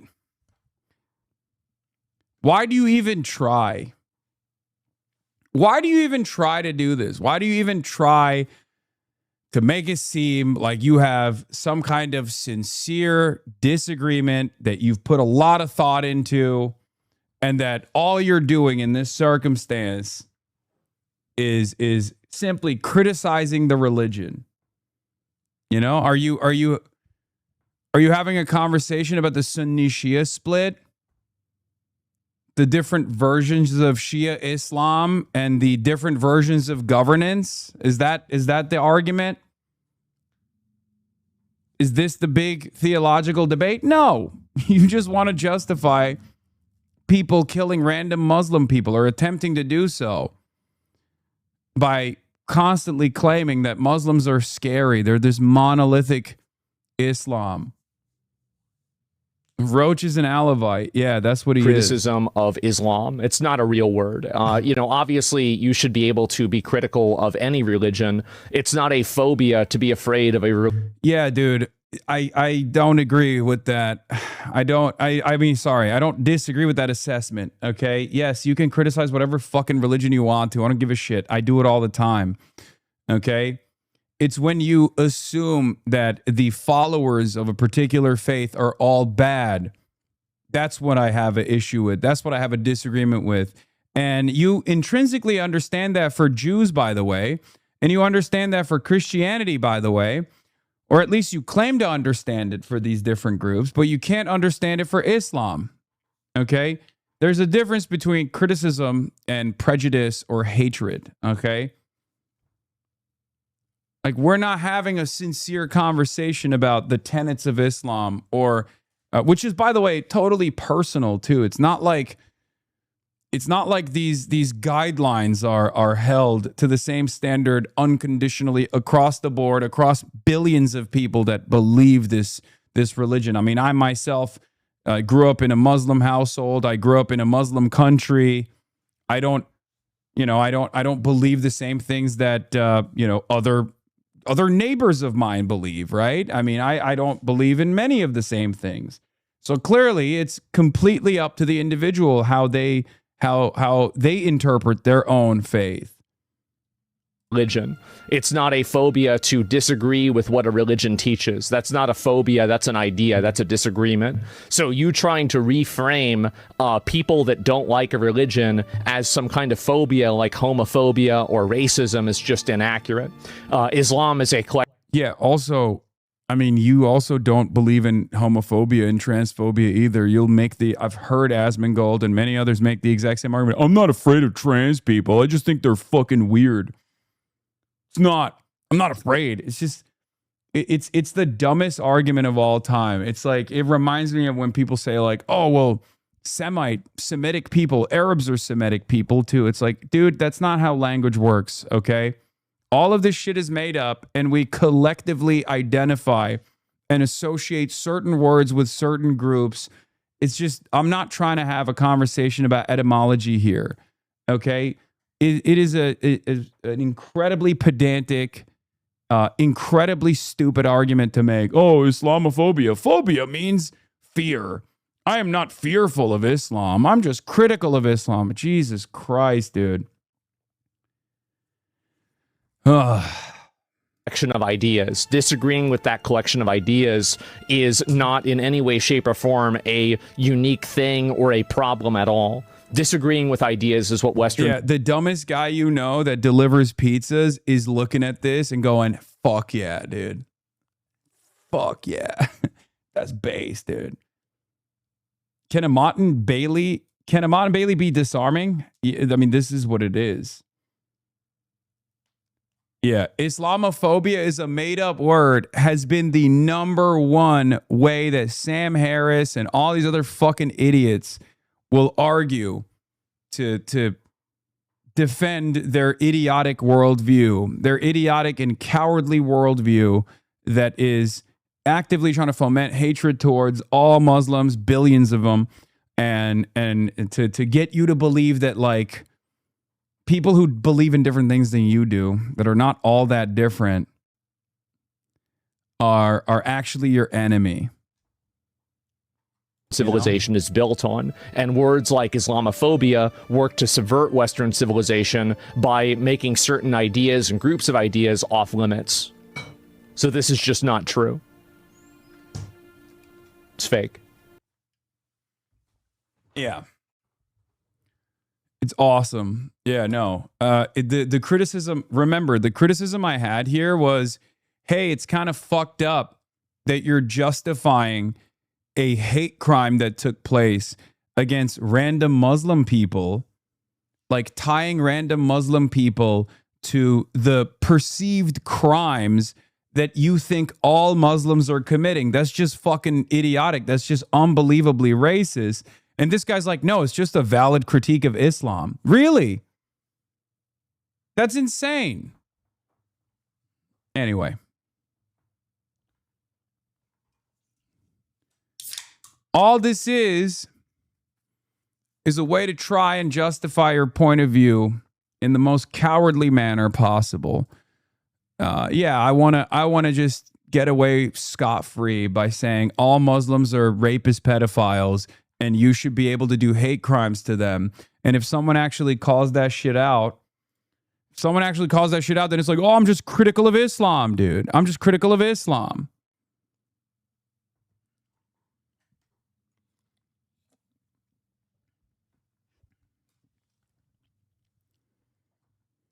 Anyway, let's get back to Bergenstock. U.S.-Iran talks are underway in Switzerland with the mediation of Pakistan and Qatar. At this point in time, with the fullest sincerity at my domain, thank President Donald Trump for his visionary and very dynamic. I mean, he's throwing them shits on, bro. I can't get over. Fuck. Sorry. I know he's not great. Okay. He's not. I don't like him. Like politically, I'm not on board. Okay. But god damn, his suit game is so fucking excellent. Leadership, which has resulted in this meeting here today in beautiful city of Bergenstock. And I think here we are going to have wonderful discussions which will lead to hopefully very productive results in times to come. I'd like to thank Vice President Jerry Vance for his very able leadership, leading United States team, and my very dear brother, Prime Minister of Qatar. He's like a very real and dear brother. And of course, Field Marshal Sayyid Hasan Munir, his outstanding role, very consistent, and he showed huge amount of perseverance and patience. And I think together, all these efforts have culminated here in this wonderful Schönes-Bergen. And it's really very wonderful to be here. And hopefully when we go back to our homes, we'll have some wonderful paper in our hand, which will both promote peace, progress, and prosperity around the globe. Thank you very much. Thank you. Vice President, would you like to say a few words? Thank you, Prime Minister. Wonderful. Well, I'll say just a few words here. And first of all, I have some notes of appreciation. First of all,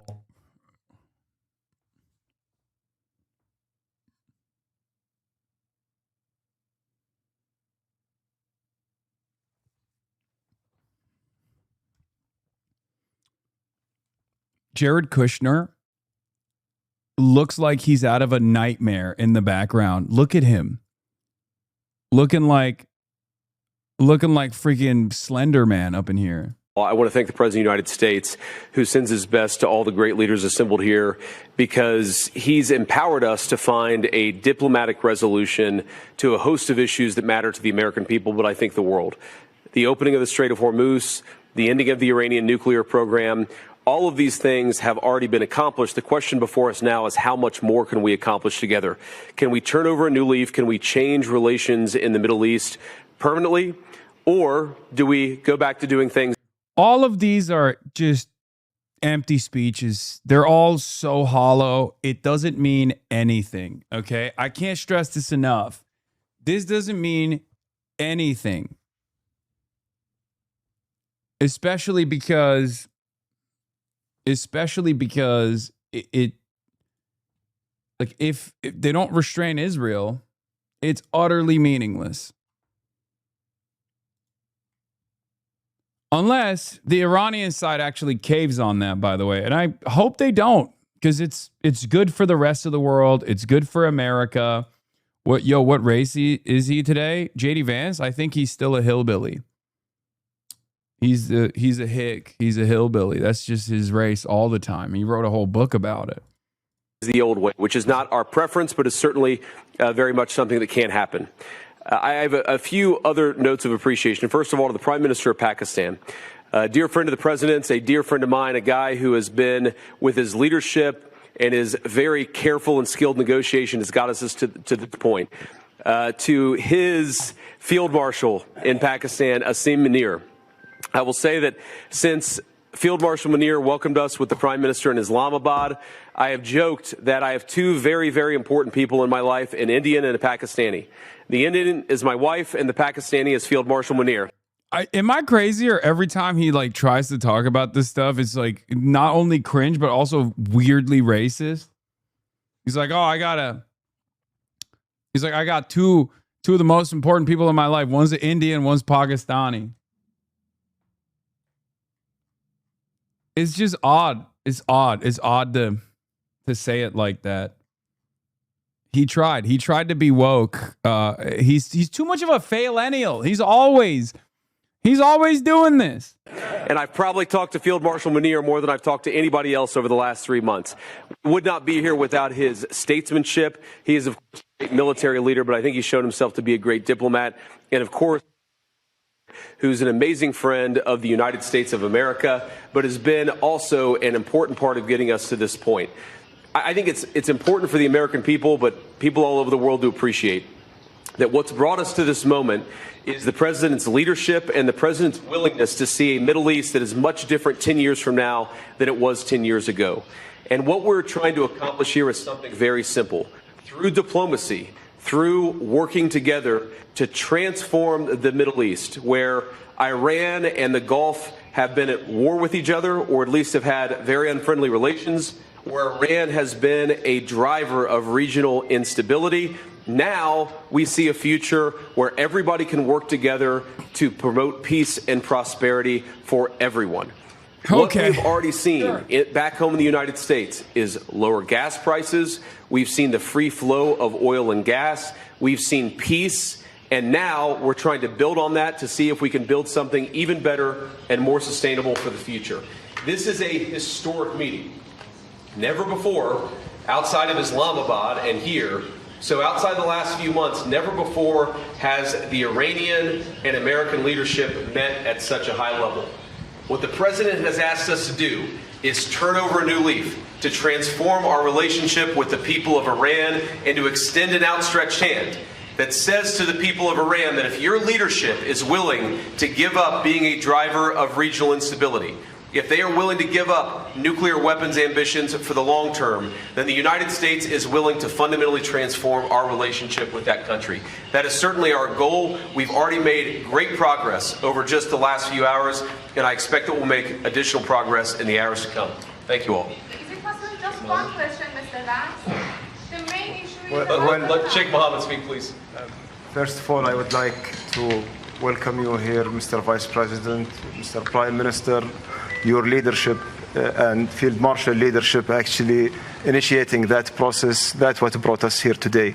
I think that every one of you has highlighted how important is this meeting, how historic is that event, and how significant is that agreement, not only on the security of the region, but also for the security of the world and for the global economy. What we have done and what we have achieved, we wouldn't achieve it without the dedication and the hard work that was done by you, Mr. Vice President, and Mr. Steve Witkoff and Jared Kushner, Prime Minister and Field Marshal, and also on the Iranian side, Dr. Ghalibaf and Dr. Araqji. I would like to thank all of you for your leadership and determination that put us in this room, and this is not really the main celebration. Our celebration when we reach the ultimate agreement. Hopefully this is just the beginning, and I wish everyone all the best. Qatar will stay dedicated to this partnership to support these mediations until the end, until we reach a solution. We will always be a partner in bringing more peace, prosperity, and hopefully better future for our region. Thank you very much. Thanks, Sheikh. So guys, we'll take just a couple of questions, and then we're going to have to kick out the media and get started with the hard work. Go ahead. Do you have a message for Prime Minister Netanyahu with regards to Israel's military operations in Lebanon? Well, first of all, we've seen great progress over the last just couple of days in ensuring that the ceasefire holds in Lebanon. These things are always a little bit messy. If you go back to how much was happening 3 months ago and compare it to 3 weeks ago, great progress has been made.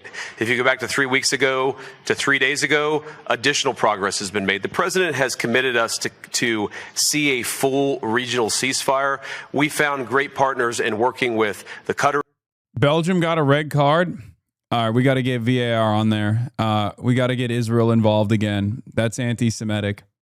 It's anti-Semitic to give Belgium a red card and to give an advantage. Give an advantage to Iran. the Pakistanis, our friends in Israel, we're all working towards regional peace. There, of course, are going to be sometimes disagreements about precisely how to get there, but I actually feel great about where we are in Lebanon. There's still some additional wood to chop, but we're going to keep on working at it. The question over here. Realistic. Are you ready to stop genocide in Lebanon? As you know, your alignment, Israel, has something like genocide in Lebanon. The main issue is stopping this. Well, ma'am, I think that the President of the United States and the United States of America have done more to stop the conflict in Lebanon than any government anywhere in the world over the last... except for Iran. One reservoir for every VAR offsite call. Explosion at Ras Laffan facility in Qatar.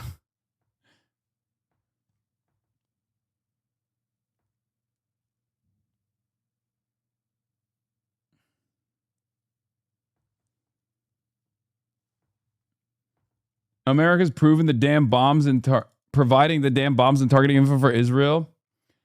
In Lebanon, probably not.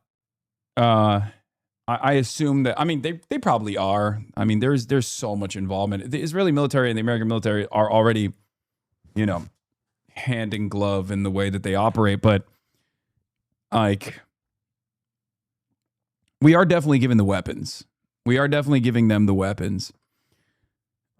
You're also taking away a little bit of the responsibility from the Royal Air Force, okay, the British Royal Air Force and the Navy, and how much their drones are aiding and abetting in the targeting of the Lebanese villages. Keir Starmer would be very disappointed in you for refusing to acknowledge the war crimes that the UK is contributing to.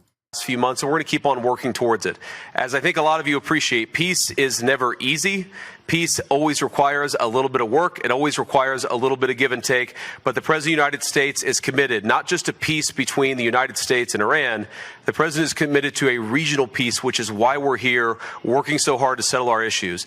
The one last comment I want to make is what today really represents is the beginning of a technical negotiation that's not going to solve every disagreement, but is going to allow us to sit together as teams for the first time really in history to figure out what matters most to the respective parties, to settle those issues, to solve those issues, and get to a better tomorrow. The reason why the political leadership of the respective countries is here is because we wanted to, first of all, set up the structure for these technical negotiations, and second of all, make sure that our teams have our full support. Bro, why does the microphone only stop working when JD's holding it? What's happening? And know they can always call on us to break through any barriers. We got a lot of work to do. We're excited to do it. Thank you all for being here.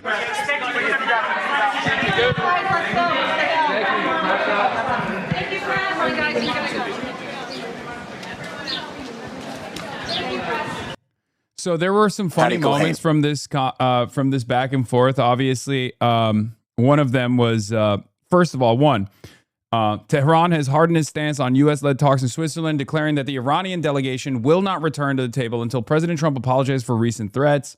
Because while this was going on, Donald Trump called Trey Yingst over at Fox News and basically told him that the U.S. will resume attacks if Iran does not restrain Hezbollah allies, shifting the blame and responsibility in the ongoing crisis in Lebanon over to the Iranian side and the Iranian proxies within Hezbollah, who are once again, and I need to stress this, defending their homeland. Okay? Hezbollah is entirely comprised of the Lebanese population, mostly the Shia Muslim population of Lebanon, but the Lebanese population nonetheless. And what they're doing in Lebanon is actually trying to defend their homeland and their territorial sovereignty, their territorial integrity. Because Israel is currently occupying 20% of Lebanese territory illegally, and they're trying to move in further into Lebanese territory. So they're totally just, as long as Israel does not retreat, they're totally just in lasering Israeli occupying forces, officials and soldiers and whatnot, just so we're clear. And a part of the memorandum of understanding is to stop Israel from taking further Lebanese territory and retreat to get the United States to demand that Israel retreat from Lebanon. Okay?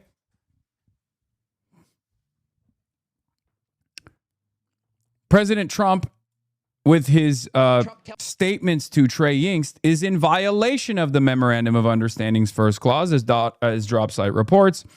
President Trump today appeared to violate Clause 1 of the Memorandum of Understanding he signed with Iran at Versailles last week, which commits both sides to refrain from the threat of use or force against one another. In a Fox News interview, he threatened to take over the rest of the country of Iran, warned Iran it won't have a country if it closes the Strait of Hormuz, and said Iranian officials won't even make it back to your effing country if they close the strait. The Strait of Hormuz, nevertheless, remains closed for a second day. And the clause that we're talking about, the first clause, perhaps the most significant, most important clause of the Memorandum of Understanding, specifically wrote out, Trump signed this, that there would be refrain from the threat or use of force against each other. Okay? Just so you understand. Now, let's take a look at what Trump did earlier today while the talks were beginning in Switzerland. Tells Fox News he spoke with Iranian officials overnight and said, you close it and you won't have a country. He went on to tell these officials, you won't even make it back to your effing country.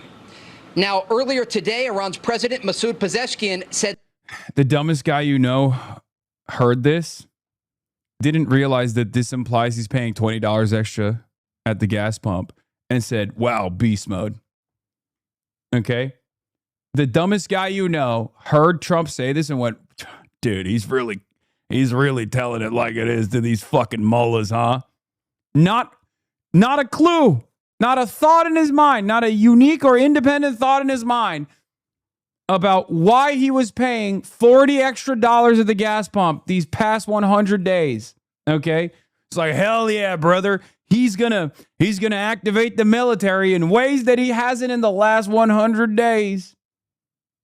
this about Iranian enrichment of uranium. The president also... Remember, 2 days or 3 days prior to this, when he was signing the Memorandum of Understanding, he openly admitted that if this continued for another week or 4 more weeks or 5 more weeks, that there would be complete economic collapse around the globe. That's what Donald Trump said when asked why he was signing this unbelievably favorable deal for the Iranian side. What did Trump say?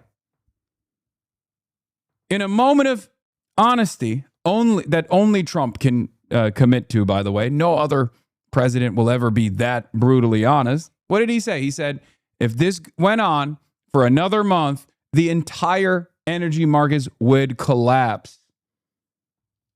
Okay? So just remember that. So reacting to that, take a listen. We will not give up our right to enrichment, and they, too, will be forced to accept it.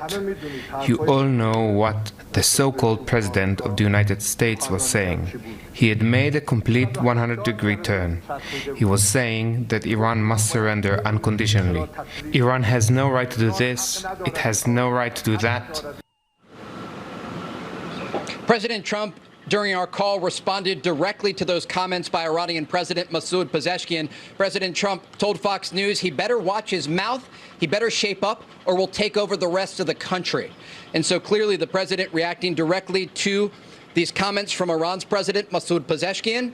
And also President Trump talked about the broader Memorandum of Understanding, indicating this is just a ceasefire extension. This is not the final deal with the Iranian regime.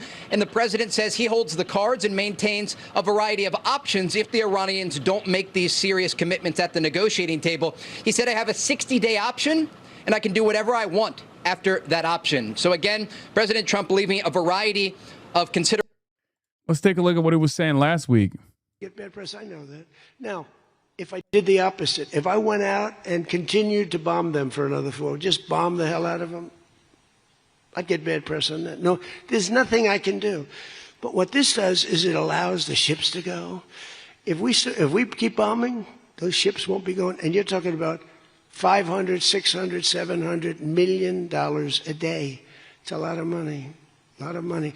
That's why the world is okay. It's liquid. It's fine. Also, we run out of reserves in about 4 weeks. You know, there are reserves all over the world, and we would really run out. And there'll be a time when you wouldn't be able to get it. And you want to see bedlam? So for all those so-called geniuses that want to show me how smart they are, ask them why didn't they blow up General Soleimani? Ask that of the general and a couple of other people that I like very much, but boy, are they wrong. Go ahead.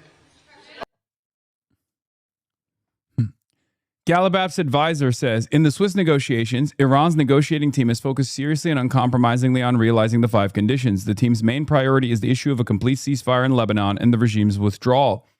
Iran believes that America violated the agreement in Lebanon from the very first hour. The issue of suspending oil sanctions and releasing Iran's frozen assets is also on the table. Following the escalation on the Lebanese front, the Strait of Hormuz has been closed since yesterday through the efforts of the Iranian team. The pressure regarding the Lebanon issue and the closure of the strait, coinciding with the negotiations, has intensely angered the American team, especially Trump. Additionally, Iran has not allowed any discussions on the nuclear issue in the negotiations. Trump's remarks today were an attempt to prevent further humiliation in the talks.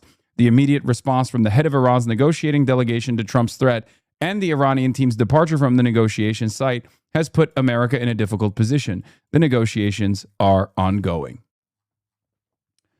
So that's the reality. It doesn't matter what Trump says. That's still the reality. And if you want to see the timeline, Midas Touch, shouts out to Midas Touch. They have a timeline. Okay. They have on March 9th, on April 1st, and then on June 17th. Here are the different things that Trump has said so far. Let's take a look. So much oil.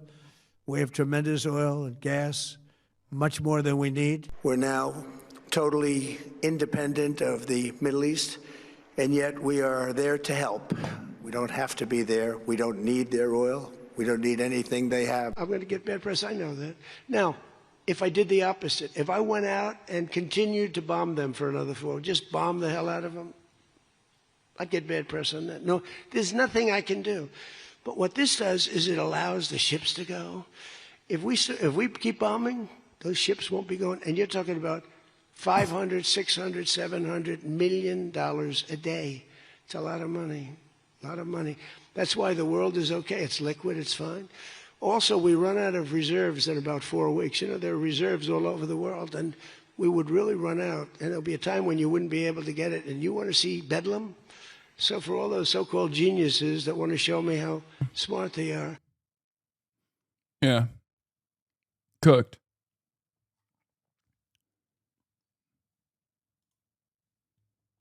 So let's get back to the fun.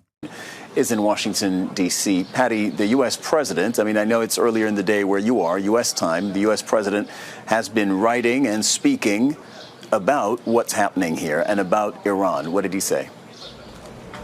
He has, and it's a complete juxtaposition from what we heard from his vice president, J.D. Vance, when he was speaking before the cameras. It was really unprecedented, talking about remaking the Middle East. It was conciliatory. It was hopeful. But then we get this post on social media from Donald Trump, and he wrote, Iran must immediately stop their highly paid proxies in Lebanon from causing trouble. If they don't, we'll hit Iran very hard again, just like we did last week, only harder. And that, again, is a different tone from even the U.S. president in the last couple of days. He has been very critical of Israel, telling them that they're being overly violent, saying you don't have to take down an entire apartment building just to go after one person. So the president sending the message that Iran is to blame. By the way, German Defense Minister Boris Pistorius blames President Trump for the Strait of Hormuz closure. Oh, no. Once they got a crumb of peace, even the European allies are like, all right, dude, what are you doing? And Trump's not going to like that. He's going to want to shift the blame over to possibly Israel. Okay? You were right. Ducks are dying at the Trump pool. Photo of a baby dead duck floats in the Lincoln Memorial reflecting pool after recent renovations. I told you this. I told you that this was going to happen. Piker Broadcasting Service is sponsored by you, the people, for you, the people, the People's Broadcasting Service, ladies and gentlemen, for tomorrow's news today. Yes, sometimes unbelievably sad news that were very predictable, and yet no one predicted them. Let's continue. Where the vice president had exactly the opposite. So definitely why didn't you different stop it? It's impossible. These events are always going to happen. messages coming from the two most powerful people in the Trump administration. And Patty, so that's the president who's in the U.S., of course. He's not here in Switzerland. He's not taking, well, he might be taking an active part in the negotiation remotely. We've seen that happen in the past, but he's not physically present here. His vice president is leading the U.S. delegation here. What can you tell us about the U.S. delegation here, what they want? Well, we heard from the vice president, who is obviously in the lead, along with Jared Kushner, the president's son-in-law and envoy, and Steve Witkoff, his special envoy. We're not clear exactly what the backbenches, the technical teams. Obviously, when you're talking about nuclear weapons, nuclear enrichment, you need scientists. So we haven't gotten any sense or any readout from the Trump administration as to who else is there. But obviously, the three that I just mentioned taking the lead role. And we heard from the vice president, even before he got on the plane, saying that the biggest issues that he wanted to focus on is Lebanon, which obviously is the #1 issue for the Iranians, and also the nuclear talks. And that is where there's been a bit of confusion in the United States. J.D. Vance has been going to pretty much all the media outlets trying to sell this deal, and he keeps telling people that the U.S. is going to get the enriched uranium from Iran, but the agreement calls for them to dilute it inside Iran with the supervision of the IAEA. So when he says he wants to tackle the nuclear issue, it's not quite clear if what he's telling the media is what he's going to try and get, or what's in the agreement is what they're going to focus on. The top of the hour. Good morning to those of you just joining us. Yeah, you won't have a country. Trump fires back at Iran over the Strait of Hormuz. These guys are awesome. Like, obviously there's some wires being crossed here. On the one hand, they clearly have to always defend Donald Trump. But last week Donald Trump was saying mean things about Israel and also going against Israel's interests, and these guys also have to obviously defend Israel.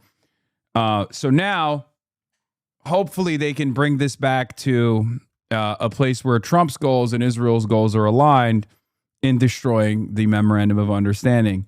It is 9 a.m. on June 21st. This is Fox and Friends. Just moments ago, Vice President J.D. Vance meeting with leaders from Qatar and Pakistan in Lucerne, Switzerland, as peace talks are underway. Chief Foreign Correspondent Trey Yingst is live in Tel Aviv with some breaking news and reaction.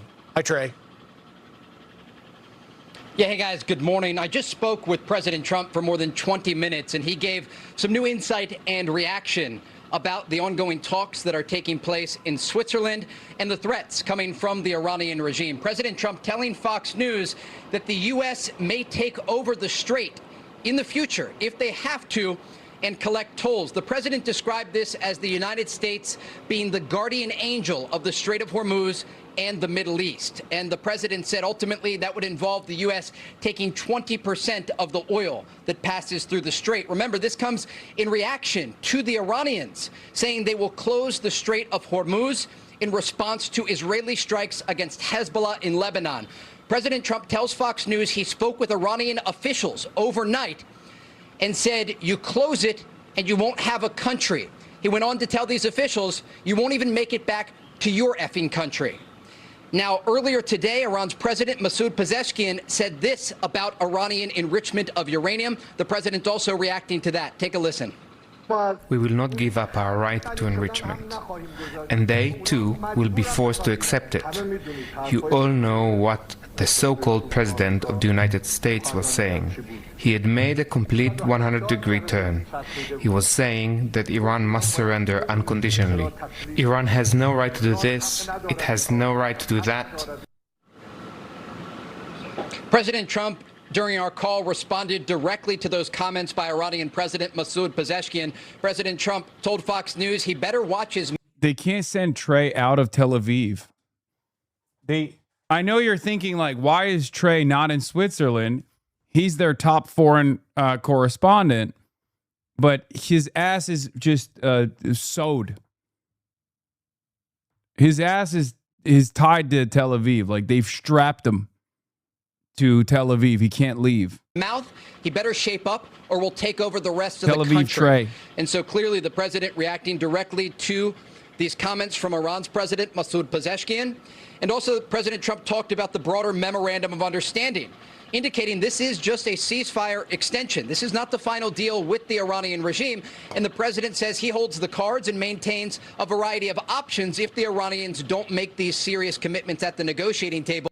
He also only has black T-shirts because he came in with a tiny piece of luggage. He thought he was going to be there for like a week. And now they basically strapped him onto that chair. So he has to wear the same T-shirt over and over again. You guys don't understand.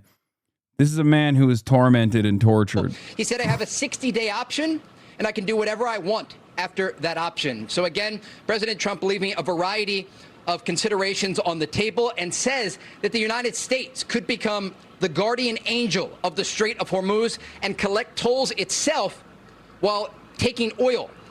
Around 20%, the president says. As it relates to oil, President Trump also said that 19 million barrels of crude oil exited the Persian Gulf yesterday as a result of this memorandum of understanding with the Iranians. Guys? So, Trey, as always, a fascinating report and fascinating interview you just had with President Trump. When he says something like the United States will be the guardian angel of the Strait of Hormuz and that the United States reserves the option of taking 20% of the oil that passes through there, is that a message as much to Iran as it is to other world leaders around the globe that you need to participate in this and help us make sure that the Strait remains open to the free passage of oil?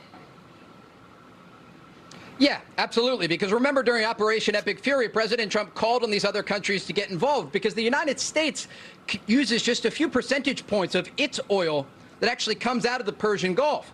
And these other countries didn't want to get directly involved in securing this critical international waterway. It was only after the fact that they actually were offering to help and send military reinforcements. With what military capabilities? Can someone explain this to me? With what military capabilities? And if America had this capacity, why did they not do it? Did they just simply choose not to do it out of the kindness of their hearts? Why is there currently a ceasefire negotiation taking place? And it's not just Iran. Begging to allow America to give them access to their own territorial waterway that they currently control. It just doesn't make any sense. When Trump is like, oh, dude, we'll take it. We'll take it by force this time. It's like, well, why didn't you do it last time? Why didn't you do it for the last 100 days? It was the U.S. military, the U.S. Navy specifically, that put that significant... Trump has done such a great job with the reflecting pool. He's getting ready to manage a larger body of water, also green or blue, American flag blue. Significant economic pressure on the Iranian regime by closing Iranian ports. They were losing hundreds of millions of dollars every day. And again, this is what they consider their leverage because they lost so much on the battlefield. They are looking again to the Strait of Hormuz. And that is why you heard that statement from Iran's IRG. The Strait of Hormuz is the battlefield. Okay? It's the only battlefield that matters. That's it. The only reason why this MOU is being signed, the only reason why there's a actual conversation taking place about like Iranian needs, Iranian demands, is because of the Strait of Hormuz. I don't think anybody misunderstands the situation. Trump certainly doesn't. He signed the treaty. See overnight, threatening to close the strait in response to Israeli strikes against Hezbollah in Lebanon. And again, President Trump tells Fox News he told Iranian officials directly, you close it and you won't have a country. Now, I also asked the president about the situation in southern Lebanon and the exchange of fire between Israel and Hezbollah. Remember, 5 IDF soldiers were killed over the weekend by Hezbollah. The Israelis responded with a series of airstrikes across southern Lebanon. The president told me he is disappointed Israel can't put Hezbollah away. He went on to say they can't do anything without knocking buildings down, and that he is close to giving it to Syria. And he is talking about empowering Syrian President Ahmad al-Shara to actually go into southern Lebanon and fight Hezbollah, because the president believes that he would do a more precise job in terms of the way he would deal with Hezbollah, not knocking down buildings, but fighting them on the ground. And so, again, the president expressed what we had heard from President Trump just a week ago, his frustration, or better put, his disappointment with the Israelis and the way that they are fighting Hezbollah. Remember, 5 IDF soldiers were killed over the weekend by Hezbollah in southern Lebanon. Right. But again, when we zoom out here, there's a lot on the table. Yeah. And the president also spoke about the situation in Gaza. He said at this moment, Hamas is not causing a lot of problems in Gaza, and that the process needs to play out with the ceasefire agreement there, and that he says the focus should be on the agreement with Iran. I think Israel, whenever Israel feels pressured, or whenever Israel feels like they're on the back foot, what do? They hurt one of the more vulnerable populations that it currently dominates. Okay? And obviously, the most unguarded population, as it stands currently, is the Palestinians in Gaza. I think this is also a mistake. Israel, by way of Kojat, denying aid to enter the Gaza Strip, Israel taking over more territory in the Gaza Strip in violation of the other ceasefire, is going to backfire on them. It's going to put Gaza back in the forefront of the conversation. And considering the amount of leverage that Iran has, and considering the amount of goodwill that they gain from keeping Lebanon in the conversation as a point of contention, like Israel's violations of the MOU in Lebanon as a major point of contention, is actually causing the rest of the world to look at Iran more favorably, because they don't give a shit about Israel's territorial ambitions. They want the pain to stop. They want the bleeding to stop. They want the energy markets to return to normal. They understand the possible economic calamity that will take place if the Gulf is restricted, if the Strait of Hormuz is still blocked by the Iranian Navy. So for them, this is a wonderful trade-off. Okay, we get to restrain Israel. We get to sit back and watch America restrain Israel. And then in exchange for that, oil tankers can cross through the Strait of Hormuz. Fantastic. So if Israel continues pushing in Gaza, then the conversation will expand into Gaza as well. It won't just be Lebanon, it'll be Gaza too. So I think that they're biting off more than they can chew once again, and reminding the world that they're still dominating the Palestinians in Gaza, because they have never stopped. Because once Iran is taken care of, many of these other issues will fall into place. Guys? Yeah, the president, based on what you're telling me, clearly sending a very strong message to Israel, saying it's too brutal the way you're handling it. I think an al-Qaeda guy can do it better, more precisely than you. Not a good look for Israel, for sure, in this. We had on the president earlier, Herzog from Israel, who spoke with Griff, and he said he promised that they had no territorial ambitions in Lebanon, or specifically in southern Lebanon, which would indicate that when this is over, they're going to return the land back to the Lebanese who have been displaced there. Now, we just saw J.D. Vance very diplomatically handling things in Lucerne, Switzerland, and then your conversation with the president, a lot more aggressive. Is this a case of good cop, bad cop? I would say that the president is looking at the reality on the ground. And when the Iranians are making statements about closing the Strait of Hormuz, first of all, we know that that's propaganda, because international shipping data indicates that many vessels are still passing through the Strait of Hormuz, this critical waterway. But the president clearly, he told Fox News, wanted to send a direct message to Iranian officials, even telling those officials, you won't even make it back to your country if you close the Strait of Hormuz. I think it's also important to note the fact that so much oil actually made it out yesterday, 19 million barrels, according to President Trump. That's a very significant number and an indication that there are still vessels leaving the Persian Gulf. And this is not talking specifically about Iranian ports. We're talking about these Gulf countries, allies of the United States. And the president said there was such a backlog of oil that it's now gushing out of the Persian Gulf. And you think about just how still things were in this region, and now that it is open again. Yeah, it's only 55 tankers that have passed through. I assume that in order to keep up with the demand, the number would probably be higher than 100, because under normal circumstances, it'd be 100, right? So the fact that it hasn't even gotten to pre-Epstein's Fury levels and beyond, which is what it's supposed to be at,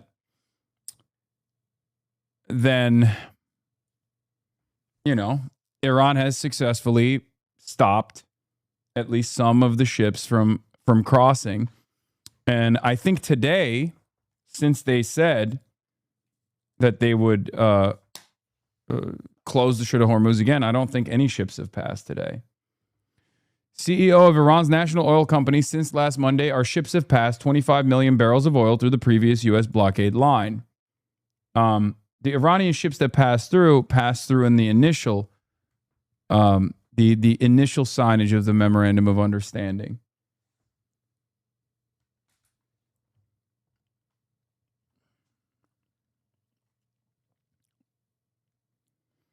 Iran's goalie was a real blockade.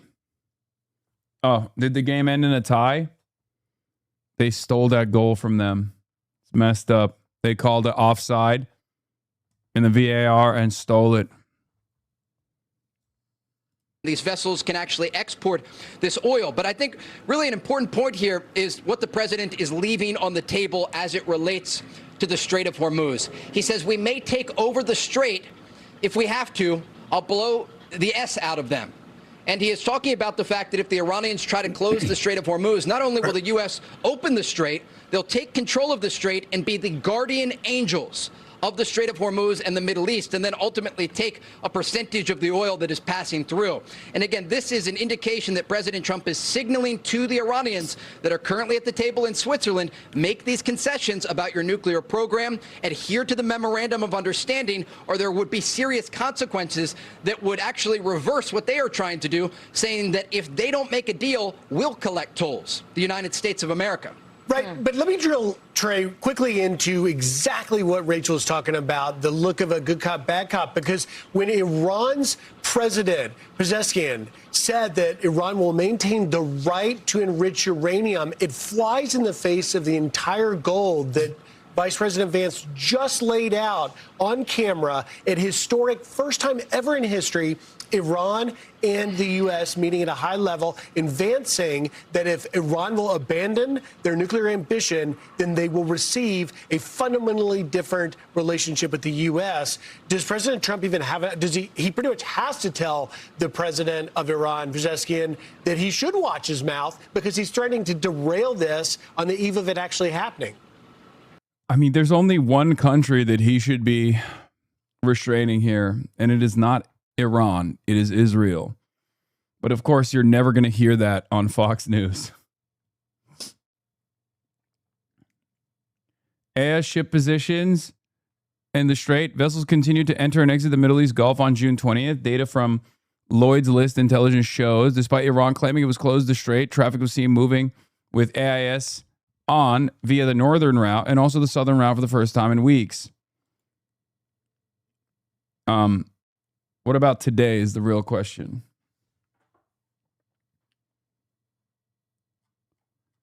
This is yesterday when they first claimed that they were going to close the Strait of Hormuz. They might not have until today. But even then, I don't know.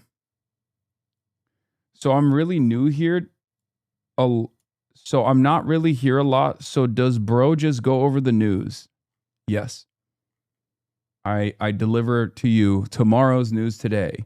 Piker Broadcasting Service, the People's Broadcasting Service, sponsored by you, the people, for you, the people. If you'd like to support independent media, if you'd like to get a better understanding of what's going on currently, if you'd like to get a better understanding of what's going to happen tomorrow, you can subscribe. It's perfectly voluntary. There will not be any There's not going to be any sponsorships or ads on top of that. The People's Broadcasting Service. And also at PBS, if we arrive at a hype train and get it to level 10 hype train, then we carry the flame every day. It's a fun little game that we play. But it's not really a game, is it?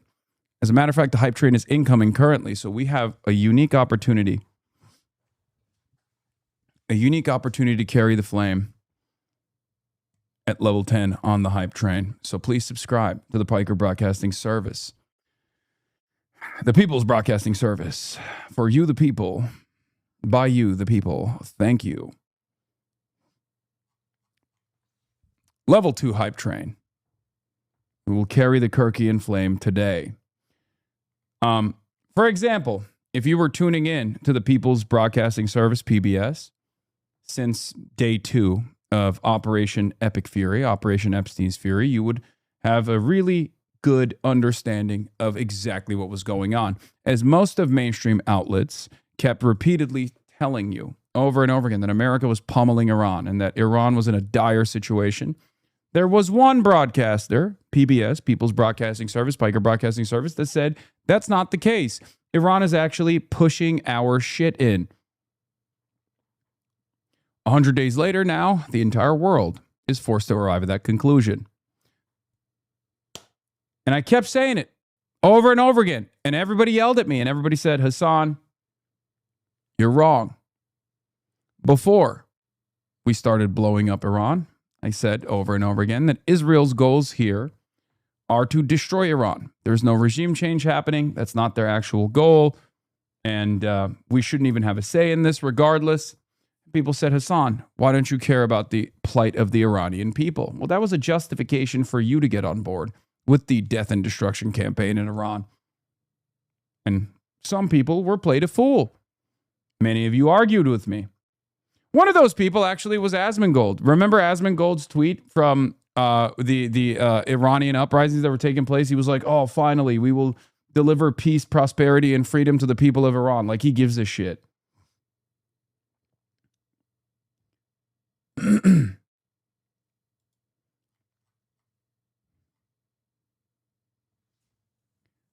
You must ask yourself, why? Why won't mainstream news report on the news accurately? What's the purpose? Fox News is never going to report on the news accurately because they're unbelievably biased. It's a mouthpiece for the state. It's a propagandist for not only the American state, but for the Israeli one as well. Midwestern Mom Fitting, thank you for the 5 gifted. Hype Train level 5 achieved. Athrian, thank you for the 25 gifted subs.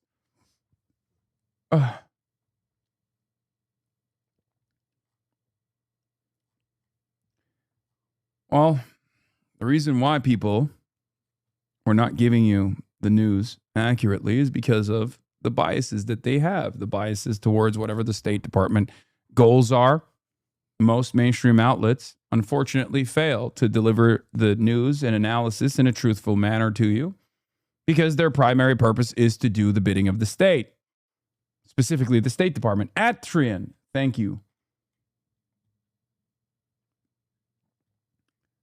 for the 25 gifted subs.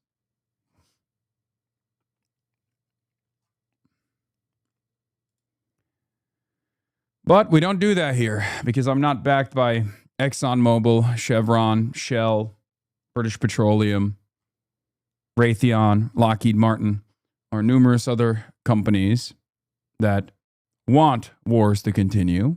I'm only sponsored by you, the people, and therefore I deliver the news to you, the people. Of course, I have my own biases, but I think it's appropriate for me to reveal them to you ahead of time. I don't shy away from telling you what my perspective is. And you can make up your mind on whether or not it's appropriate. But the analysis will always be rooted in truth. We must always seek truth from facts. And we must always say the truth. Connie Kitty, thank you for the 10 gifted. As a matter of fact, I do have Oilers in this chat from the pearl of the Gulf, the beautiful state of Qatar. I'm sure that those big oilers didn't appreciate when I was talking about why Iran was establishing military deterrence and striking the nation state of Qatar. So even then, I am still primarily beholden to the truth.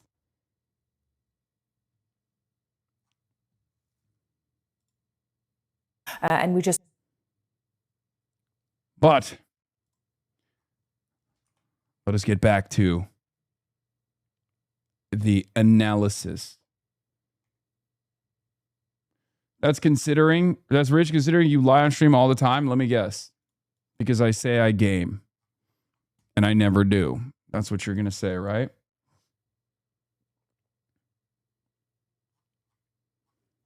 Anyway, we are currently at level 6 hype train. Almost done with level 6 hype train. Only 3 2/4 to go. You lie about gaming. Shake me before you put me down. Here you go. You have been shaken. You have been shooketh.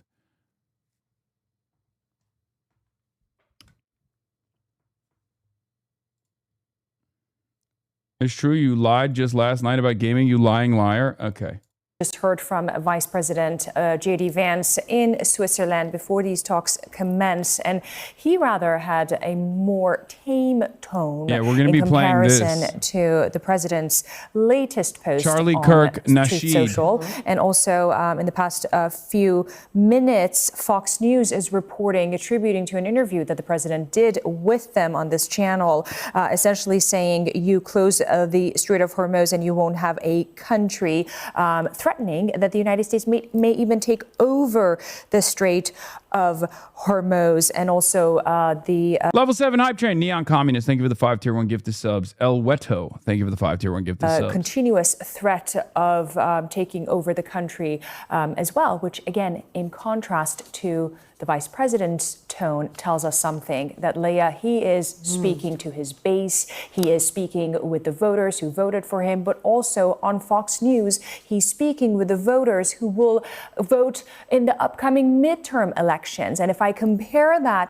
Yeah, I think Donald Trump has an opportunity here.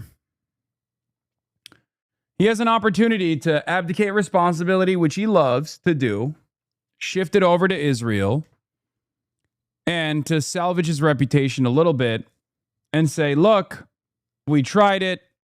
We got duped. We got pushed into this. It didn't work out. So now we're trying something different. I'm a deal maker. We're going to do wonderful deals with Iran. Okay? He is one of the few people with a literal cult that is capable of reaching a broad audience with this kind of message and convincing a lot of Americans.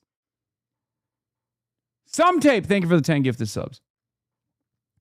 Level 7 hype train at 34%.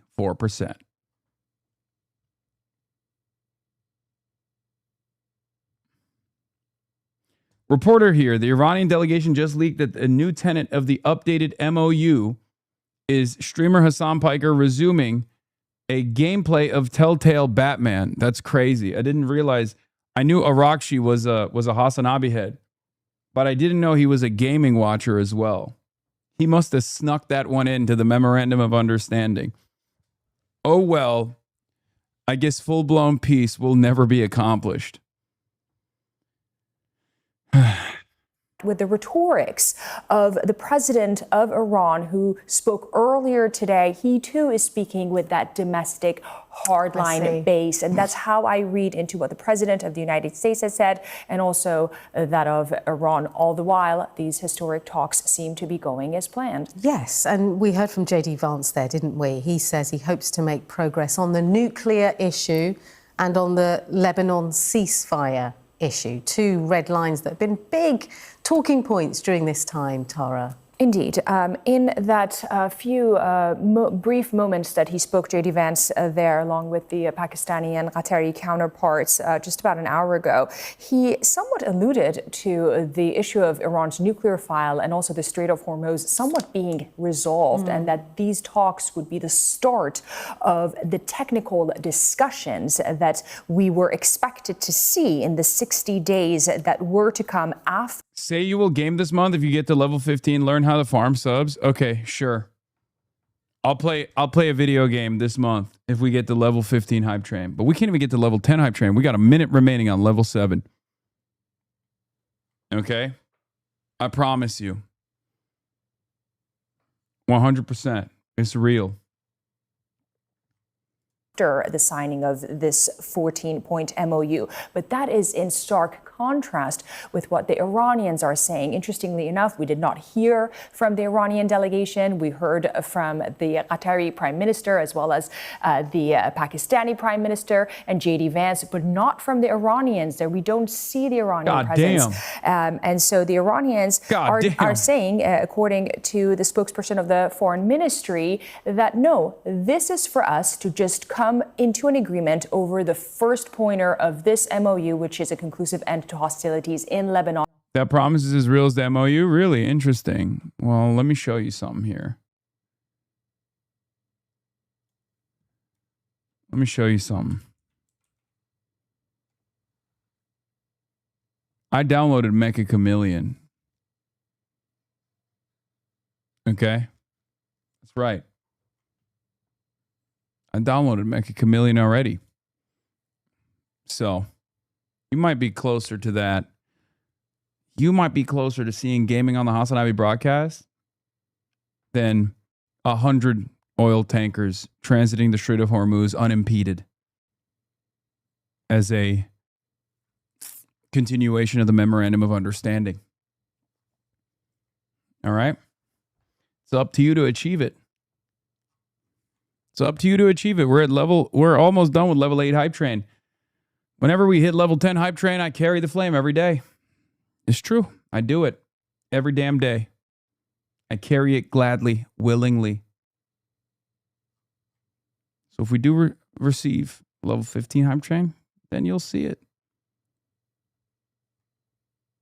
You'll see it. And then we're going to get into all the other provisions out there. What about the role of Israel then? Of course. Well, the reason that the two sides have not moved beyond this first point is precisely because of Israel's engagement in southern Lebanon and, the deadly attacks that we've seen over the, course of the past 24 hours alone. Of course, Israel's argument is that we're retaliating against Hezbollah, and also Hezbollah seems to not be calming down at all. Gravity Magician, thank you for the 5 gifted. Ellis Sparkman, thank you for the 10. He's an aid worker, and he said, Tara, what has happened in the past month alone is that people have even further radicalized because they've lost faith in the government of Lebanon, they've lost faith in diplomacy, and they believe that they're on their own, fending for themselves. And Leah, this is why civilians are the only really individuals and people paying the brunt of paying the price and really the toll of this war. And that seems to be the continuing story that we're hearing in Lebanon. What can we sense from the mood in those talks? What would it be like? It will be tough, I assume, to get over the line issues that we've seen over this war, the bombing of a school, the loss of life on the US side. In other words, so much has gone on. How do they clear the pathway for genuine peace? Indeed. And I think that's the question on everyone's mind, on people's mind. If I speak with sources and people in Iran, Lebanon, Israel, people are tired of wars and conflicts, and people want to move beyond the rhetorics that they're hearing, quite frankly. Okay. We know all this. All right, joining us now. Danny Denon, outrageous. Danny Denon rips media for blaming Israel over terror. Now, Israeli ambassador to the United Nations. Oh my God. Fox News is literally competing with ZBS and CNN to be the #1 most trusted news resource in Israel. Oh my God. Danny Denon gets yelled at or starts screaming because the United Nations is correctly calling Israel's war crimes out. And then instantly the next day, he's on Fox News to defend Israel's honor.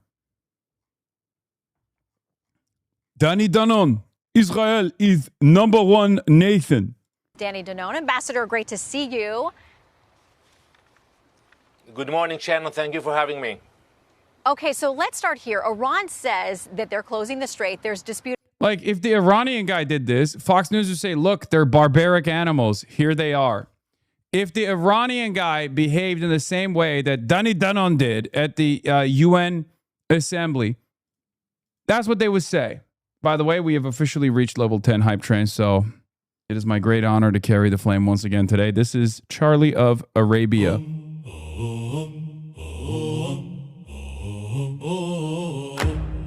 This has a story attached to it. In the shimmering heat of the Arabian desert.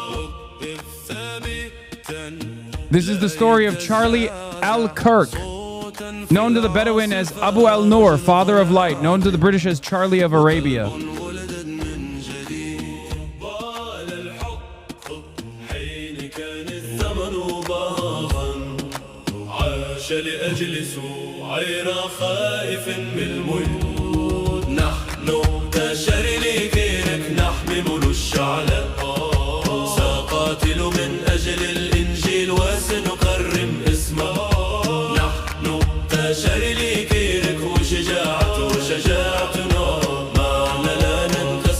We're at level 10 hype train. If we get to 15, gaming will unlock on the broadcast this month.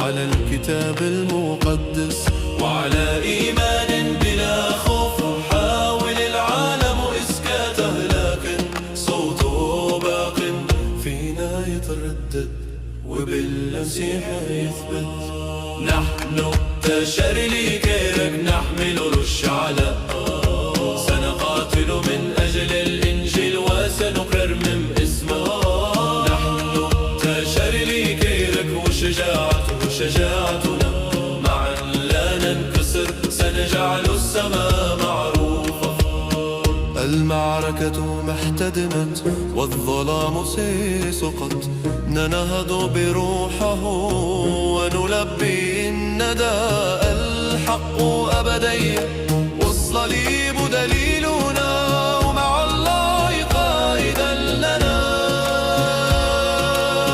نسير جنبا إلى جنب نحن تشري كيرك نحمل الشعلة سنقاتل من أجل الإنجيل وسنقرم اسمه نحن تشري كيرك وشجاعتنا معا لا ننكسر سنجعل السماء معروفة نحن تشري كيرك حيون إلى الأبد نحن تشري كيرك ومع الله سننهض نحن تشري كيرك حيون إلى الأبد نحن تشري كيرك ومع الله سننهض والنص مأخوذ من. That's right. I was at the Costco this morning and saw a dude wearing a black hoodie that had a picture of Charlie Kirk on the back with 1993 to 2025 underneath it. Lamau, Alberta, by the way. Hell yeah, dude. It's great to see. It's great to see people. Kali Ar-Kirk was debating his local ummah about the Sunni versus Shia relations. He posed the question, counting or not counting Hashinshin violence when an infidel's arrow pierced his neck. Rest in Jannah. Yeah, thank God he actually said the Shahada and found the light of Allah and reverted to Islam on the spot. Okay, all right. I'm not going to read this whole thing. Jesus Christ. Wise words from the gaped crusader. Jesus Christ. All right. Now let's get back to someone who has not been carrying the flame. Dani Danon. About how effective that is and is not at this point. But they say it's because Israel and Lebanon, that conflict continues. Vice President Vance talked about this in the White House briefing room this weekend about how that complicates Israel's action, what we're trying to accomplish in the Middle East. Here's what he said. What the president has grown frustrated sometimes is that we seem to be right on the cusp of a major breakthrough in the agreement, and then all of a sudden there's a major explosion that goes off in a civilian population center in Beirut, and a lot of people who have nothing to do with Hezbollah lose their lives. So, Ambassador, what are the conversations like? What are the understandings like between top U.S. and Israeli officials at this point about what's going on with respect to Lebanon? Thank you for the 10 gifted. Regarding Lebanon, we talked directly with the Lebanese government, and we want to thank the Secretary of State and the U.S. officials for mediating the talks. Okay, I can't listen to this fucking guy. Is this the new one? Fox News is complaining again about socialism.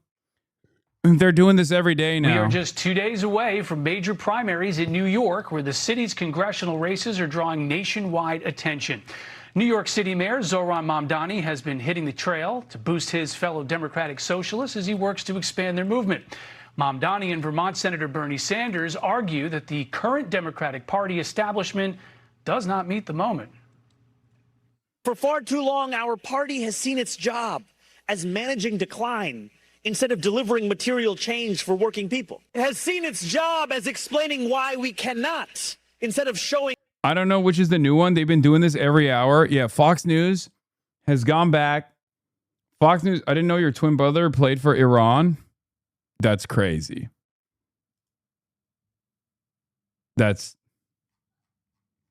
Come on, man. I don't know how to respond to that. Anyway. Oh, hype train is over. Hype train is over. Ladies and gentlemen, hype train died with a whimper. I guess that spells another summer with no gaming, another season with no gaming. How we can. And that old way of thinking will lose on Tuesday. And at least we carried the flame.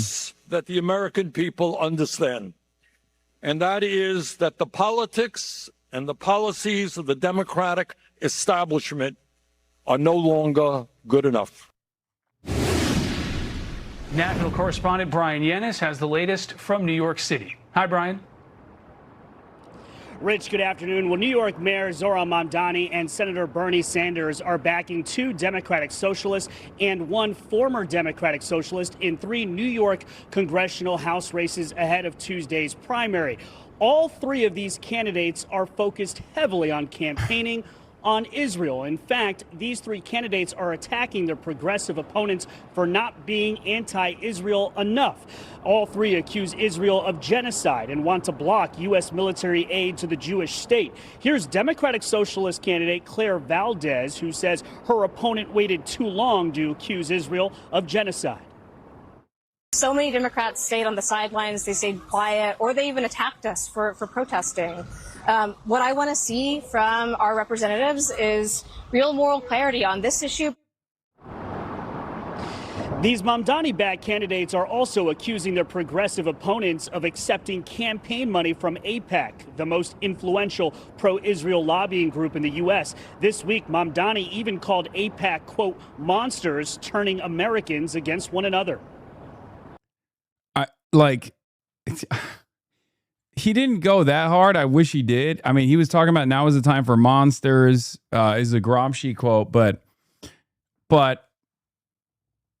you know, did Fox News calm down on the Hasan bad segments? I mean, I usually catch a stray in these segments regardless, but no, they've just like the Hasan bad segments were always about this anyway.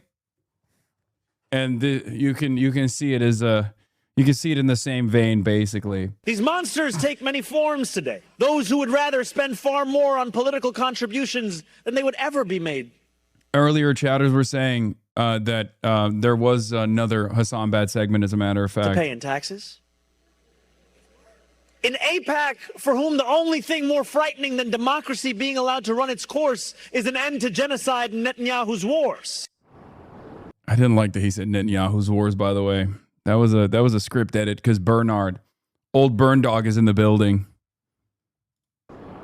Mamdani's most controversial pick is Democratic Socialist Daria Lisa Avila Chevalier, who's looking to unseat 5-term Democratic Congressman Adriano Espaillat. She wants to abolish prisons and is against all deportations, even for convicted criminals. In deleted tweets in 2020, she in part called former President Biden a war criminal, the U.S. an effing disgrace, and vowed to defund and abolish the police entirely.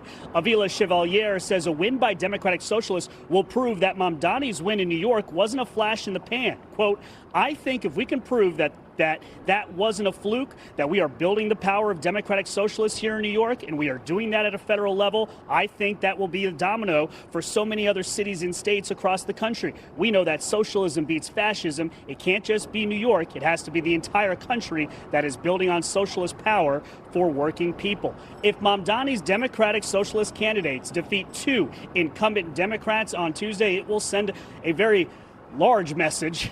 It'll raise a lot of eyebrows that perhaps the future of the Democratic Party is more socialist than ever. Rich.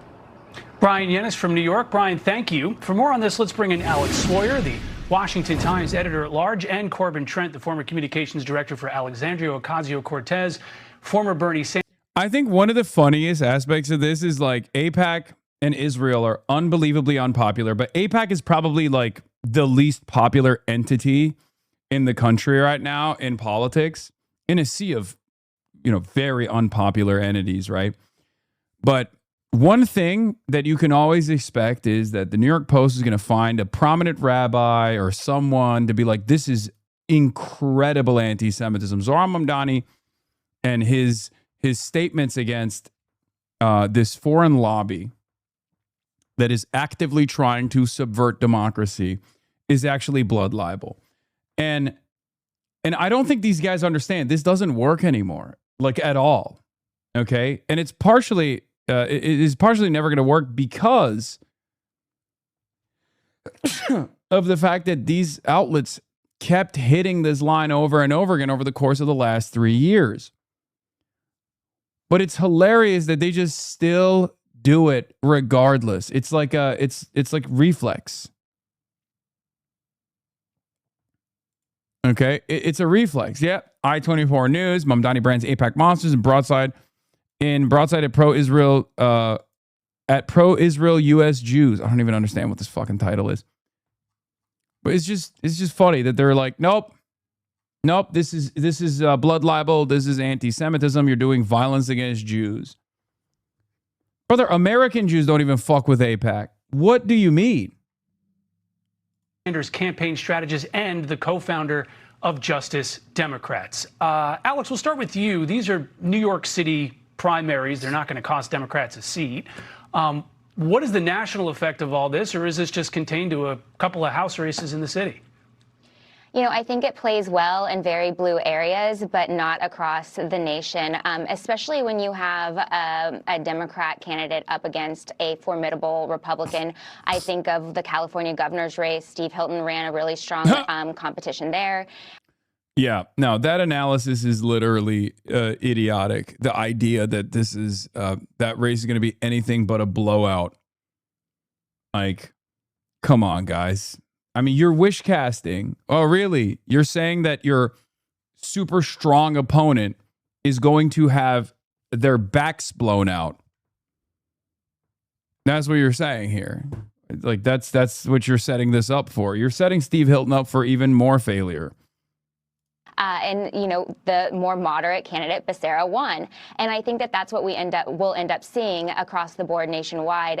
But as these far left candidates, take center stage, I do think Republicans are going to use this going into the midterms and even beyond, looking at the next presidential election cycle, to paint the Democratic Party as being socialist, right? And that's something that even polls nowadays, I mean, it's overwhelmingly, I think only 30-something% of the American public support socialism. Of course, it's much higher within the Democratic Party, but I don't see it playing well nationally. Corbin, what do you think about the national effects of this? I mean, you're working to get these types of candidates, have them get success across the country. Is this something that can find success outside of New York, Washington, D.C., Seattle? Well, it did in the 30s and 40s and 50s. So that's exactly what the New Deal was based on. That's exactly what the TVA was. Which was really bad. And we should never repeat that. Famously unpopular and famously bad initiatives. Based on. That's what the interstate highway was built with. That's what NASA was built with. It was built with a blend of government-owned and... Shut up, Corbin. Shut your mouth. Shut your dang mouth. We don't like those things. And company-operated, sometimes government-owned, government-operated entities. And that's how we built America. Who's this Georgia man? Oh, no, he's the AOC, former AOC comms director. He's a good dude. I'm playing the role of the Fox News. I'm playing the role of the Fox News host when I respond to his bad and terrible things that he's saying. Built the largest middle class in this nation, and the current economy that we have is not working for the overwhelming majority of Americans. I mean, people can't afford housing, they can't afford education, they can't afford childcare, they can't afford groceries, and we've tried so many ways. Go back to Obama in 2008, and then you go forward to Bernie Sanders, you go forward to Barack Obama, and then Donald Trump a couple of times.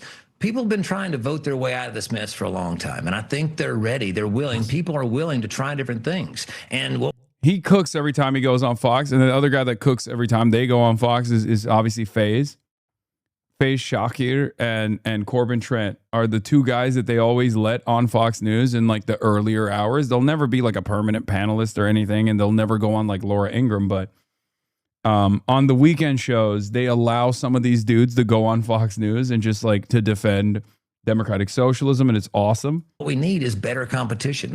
Like NASA, we've basically handed the keys from NASA over to a trillionaire now. Elon Musk, the welfare king. And I think that people are saying, hey, this is not working for me. I want to try something different. And I think it will resonate. There are places like Tennessee that can be brought back into the fold of the Democratic Party if Democratic candidates and incumbents start producing results. That's the real question. Can they produce results? Yeah, and that's actually what I was going to go to Alex with here. You've got examples now of some major cities, soon Washington, D.C., but New York City for the chunk of this year after January, that have been governed by Democratic Socialists. What have the results there been, and how high are the stakes party-wide for these mayors to succeed? And have we seen a retrenchment from some of the policies there? Yeah, I think to your point, I remember when Mamdani first went into office, they had their big snowstorm. And of course, there were New Yorkers very upset about how long they were in traffic trying to get through, unable to get to work because of the snow still unplowed. So, I think that it's going to take time to see how these policies actually impact the cities. And maybe by the next presidential election cycle, that will be something Republicans hit home.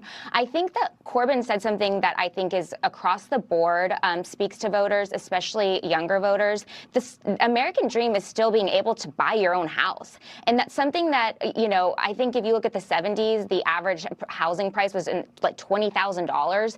And now we're looking at like $400,000 as your median. I think that there are candidates who are speaking to those core values, the affordability of housing, This is probably my favorite type of Fox News conversation, when you have like, someone advancing talking points at the behest of democratic socialism. The other side has to immediately concede that because they've done so much right-wing populism around like affordability themselves with no real clear solution to any of these problems beyond just claiming that it's the migrants that are ruining everything. But they have to recognize that this problem persists, right? That's my favorite type of Fox News commentary, when they're like, yes, affordability has gotten so out of control that people are looking for socialism as an answer to the crisis. It's so kooky. Great. That's good. My second favorite type of commentary that comes from Fox News whenever democratic socialism is talked about on their airwaves is they immediately get to a defensive posture, and they start talking about how we need more moderate Democrats. We need more responsible, moderate Democrats, and not this kooky pie-in-the-sky socialist ideals. They turn into Hillary Rodham Clinton, basically, and then they start defending Nancy Pelosi. That's also awesome. Both are good. It's important. Liberals, take note if you're in here, hate watching. Take note of how you deal with Republicans. Take note with how you deal with reactionary sentiment. Take note of how they respond to you, or they call you a socialist and say you're ridiculous and crazy. But when there's an actual person who is at least sympathetic to that cause, their reaction is very different. Care that will really resonate, especially because of this rise in populism across both sides, is this push on the establishment here in D.C. saying that this hasn't worked, let's try something different. I'm just not sure if across the board, across the whole nation, that everyone's going to get on board with the term socialism. It still does not poll well. Corbin, you've had Hakeem Jeffries, the House Minority Leader, campaign against some of these candidates. Former House Financial Services Committee Chairman Barney Frank, who passed away last month, he's made this final push. In it, he tells the New York Times... From his deathbed, basically, ironically. Yeah, on his deathbed. The key to liberal democracy being able to come back is to get rid of the perception that we have allowed to grow, that the entire Democratic Party is committed to a series of very drastic social reconstructions that go beyond the politically... Yeah, like, we love Barney Frank here at Fox News. Oh, great. Hate watching liberals. I will fight for your right to housing and healthcare. So get with it or get out of the fucking way. I mean, yeah. I mean, I say the same thing to all manner of reactionaries, right? It doesn't matter what your point of view is. I'm still going to make sure that you get fucking adequate housing and you can live a more comfortable life. Acceptable. His point was basically to push change in an incremental way, probably far less aggressive than those on the left are willing to push right now. And as you mentioned, this is on his deathbed. This is like the last thing he wanted to say on planet Earth to your party to find success. So do you think it is too aggressive the way that some of these candidates have pushed change? Do they need to go slower? No, I think actually that's the biggest problem with this party is that they, you know, like Zohran Mamdani said in that speech, that this party's become the decline managers. They basically think that the status quo was working. You know, I think Clinton ran that campaign. Hillary Clinton ran that campaign. Kamala Harris ran that campaign. To some degree, Joe Biden was able to escape from it because he had a bigger brand than the Democratic Party itself. But no, they keep saying that everything's great. You know, purchasing power's never been higher. The stock market's great. Everything is wonderful. It's like that Lego movie. Everything is wonderful. Everything is awesome, but it's not. Everything is not awesome. And I think that's why people twice now have turned to Donald Trump. That's why people where I'm from have turned to Donald Trump, not because of who he was as a person or all of his actions that he took privately. They did it in spite of that because they want a better country. They want an affordable life. They want a country that's building. They want their cities fixed, right? And the Democratic Party needs to understand that they're going to have to remodel this thing real quick. It's not functional. These systems that people, you know, whether it's the Supreme Court, whether it's the IRS, these systems are dysfunctional. Okay. Alex Sawyer, Corbin Trent, thanks for joining us. All right, we got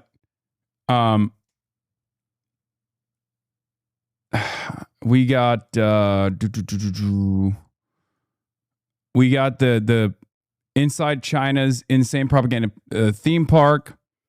The music industry is broken by Drew Gooden. We got Meet the Former CIA Agent Who Wants to Abolish the CIA.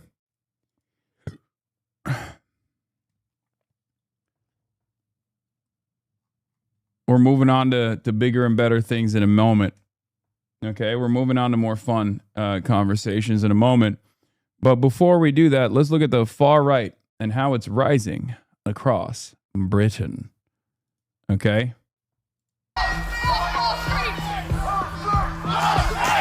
Let's take our country back! Let's take the country back, lads! There is a magma chamber of anger sat underneath British society right now. This is when Fox News brought you up today, by the way. Okay, now someone else who's had a lot to say about the Supreme Court, not positive, and would like to see changes as well, is Hasan Piker, very popular streamer. He's been out there backing a lot of progressive candidates. That's where you fall with a lot of these progressive candidates as well.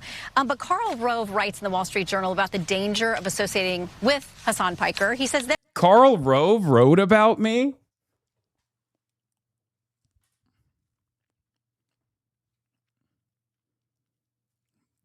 He's a criminal. In a just world, Karl Rove gets to write letters from prison when we allow him. Okay? He doesn't get to live free. He gets to atone for his sins. He gets to atone for his war crimes.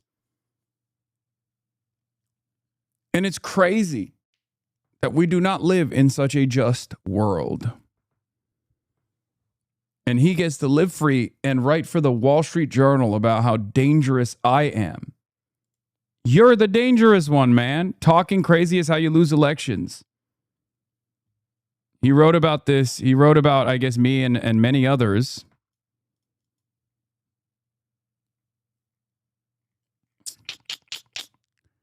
back on June 17th.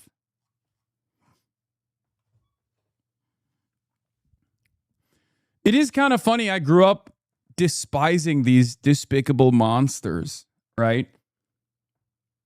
Never knowing that one day that they would also have deep disdain for me. It's kind of crazy.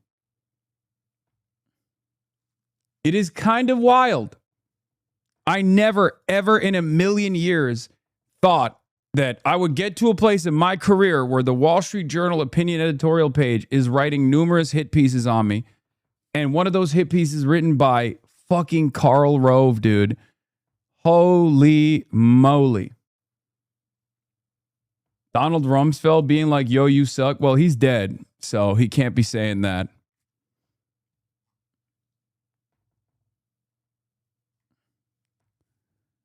I mean, look, these guys are villains. These guys are monsters, right? So I don't mind.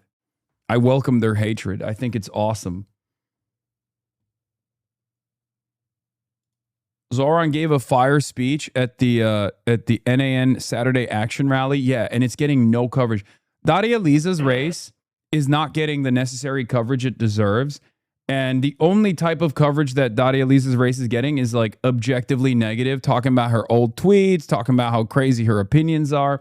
It's been very frustrating to watch, especially because in the early polling that was conducted, when Daria Liza's opinions were better known by the broadest audience, because her biggest issue is obviously name recognition. No one knows who she is, right? And basically, whenever they got to know her policy positions, she shot up. So obviously, this short period of time in the primaries in New York 13 was supposed to be all about getting Daria Liza's policy prescriptions in front of people.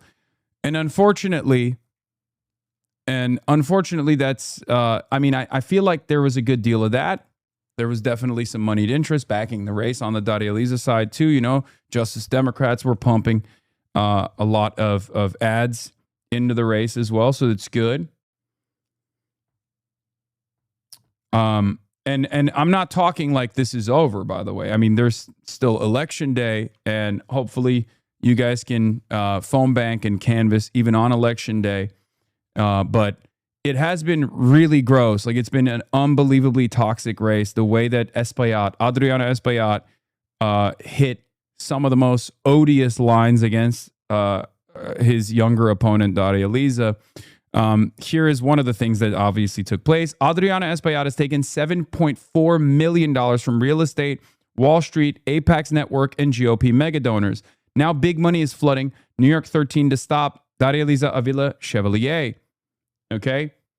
I said lots of young people feel apathy after they go out, protest, get arrested, and vote every 4 years, and their lives don't change. No change takes place because these old relics keep winning their comfortable seats in primaries when no one's paying attention. All this investment, all these, donations, are what ensures Harlem continues to be gentrified, ISIS funded like a nation's military, and Israel keeps converting your tax dollars into murdered children. The New York 13 congressional primary has been so unbelievably negative, so racist. The smear campaigns against Daria Liza are unlike anything I've ever seen before. Daria Liza simply has a bold vision for change. That's it. Okay? She's been a fighter for some of the most vulnerable populations her whole life. Espaillat is a corrupt relic of a bygone era. That's what's at stake here. New York City has the opportunity to be this change nationwide. Voting isn't the end-all be-all, but it's the easiest, most consequential thing you can do. Yeah, they activated like the Dominican bot network, and they were flooding her replies, calling her a Haitian over and over again. Now, obviously, to the onlookers, you might not know what the specifics of that is or why that's a racial smear. It's a racialized smear. The intention of that is a racialized smear. Cole Sandick says, Espaillat is running one of the most racist, dirty campaigns I've seen from a Democrat. At every poll site, his people are screaming that Daria Liza is Haitian. He has bots spamming her social media with racial slurs. He won't condemn it. None of his backers will condemn it. It's yet another example of how liberal identity politics, with all its attention on symbolism and representation, constantly polarizes into nativism, racial sectarianism, and eventually fascism. Liberals should care about this stuff more than the diversity of canvas pictures. Yeah. It's crazy.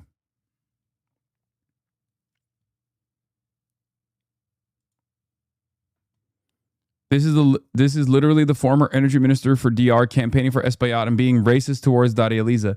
Former energy minister of the Dominican Republic.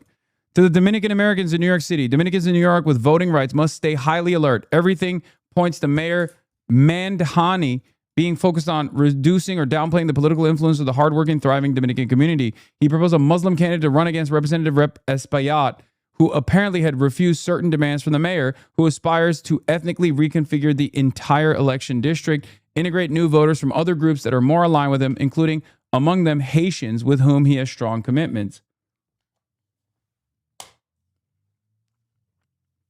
All of this is going unnoticed. There's a story there, but it's not being covered because the media, both mainstream media outlets, both mainstream media outlets and all the local newspapers are too busy shitting on Daria Liza at the behest of Espaillat.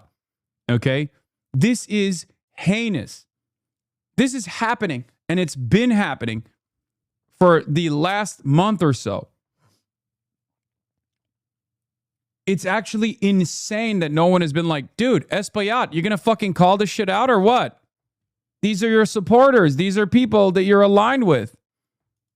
The mayor of New York City has just appointed a sheriff of Haitian origin. North Americans of Dominican descent must respond with unity to that crazy strategy of Mandhani. At the same time, they must remind Representative Espaillat that he must give the highest priority on his agenda to denouncing the international crime being committed against the DR. There is no Dominican solution to Haiti's problems. Yeah. Representative Espaillat is welcoming this kind of racialized hatred, this racialized animosity against his much younger, much more progressive Afro-Latina opponent. Okay? She's also Dominican, by the way. She's also Dominican. Yeah. He didn't even show up to the New York 13th Congressional Forum hosted by local community organizations, of course.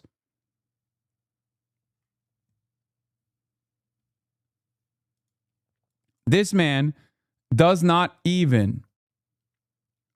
Al Sharpton is a powerhouse in Harlem. Him letting her speak there. He also let Espaillat speak after. Here's the thing. Okay?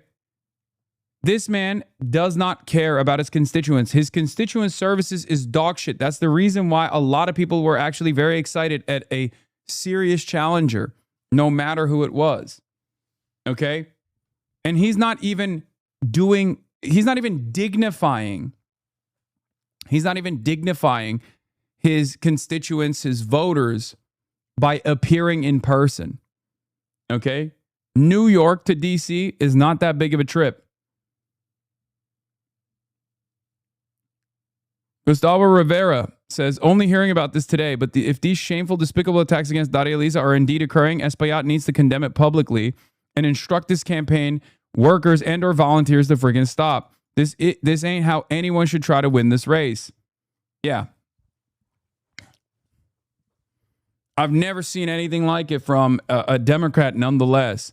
Or rather, the last time I saw stuff like this, it was Hillary Rodham Clinton against Barack Obama. Okay?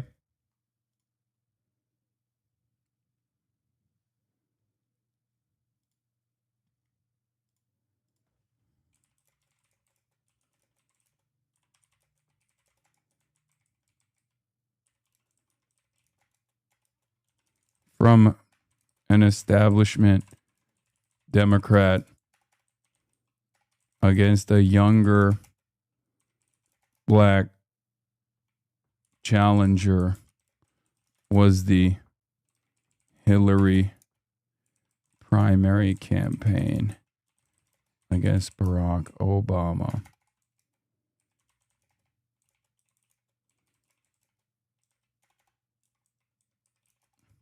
Is coming from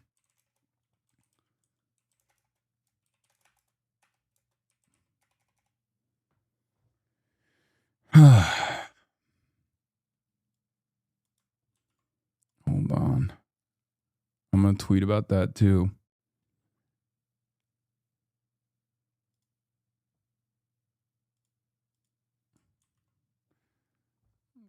Energy minister as he campaigns.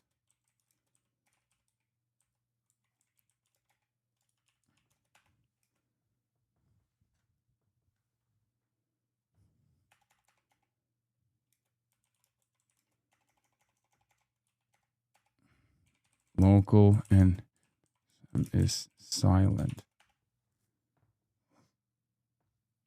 Do you realize you sigh heavily when tweeting and reading Twitter? No. Dominican xenophobia is a very powerful tool to use, especially in this district. I'm afraid if they don't hear the affordability arguments, Dominicans will vote for their preconceived prejudices. Centrist Dems are now just the Republican left. Yeah.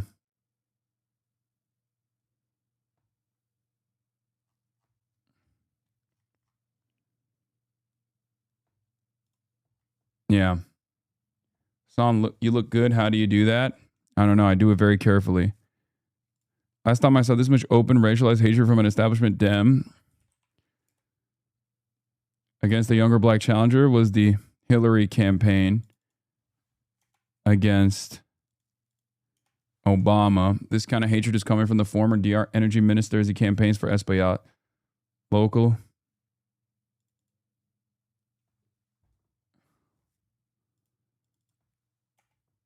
Local media.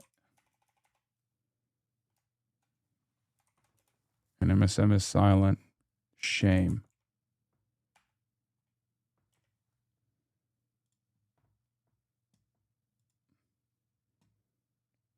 Cuomo's app too. But Zoran isn't black.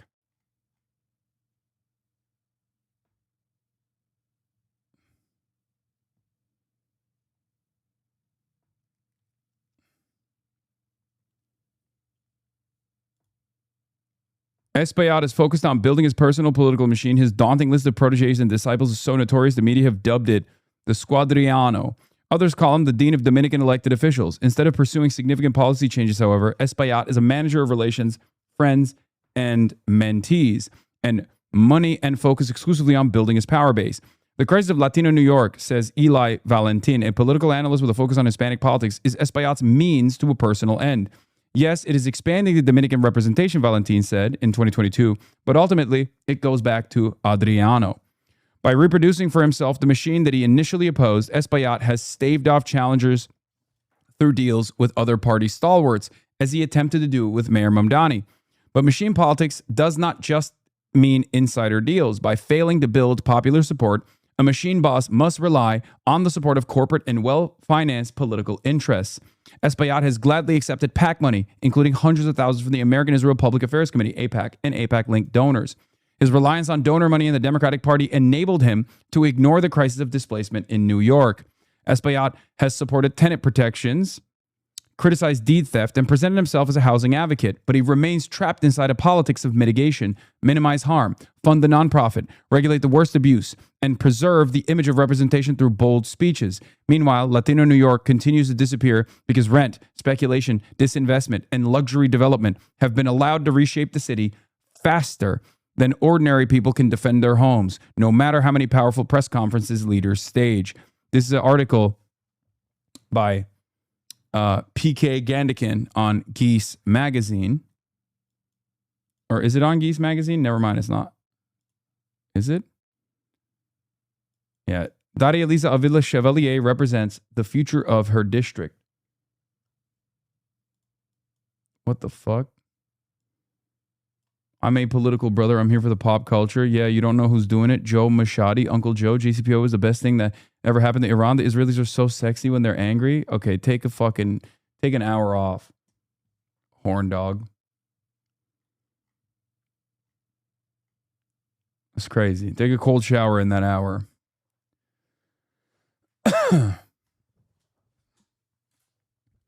As someone on the ground in New York 13, there are countless reports of Espaillat people verbally harassing or physically threatening Dari volunteers. Insane shit, bro. I saw today. No, he's doing mob boss shit, dude. It's fucking crazy.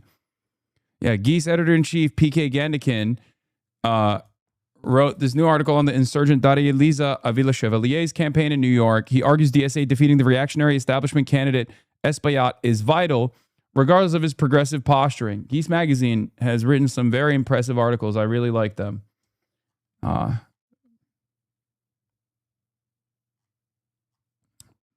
Anyway. It's insane.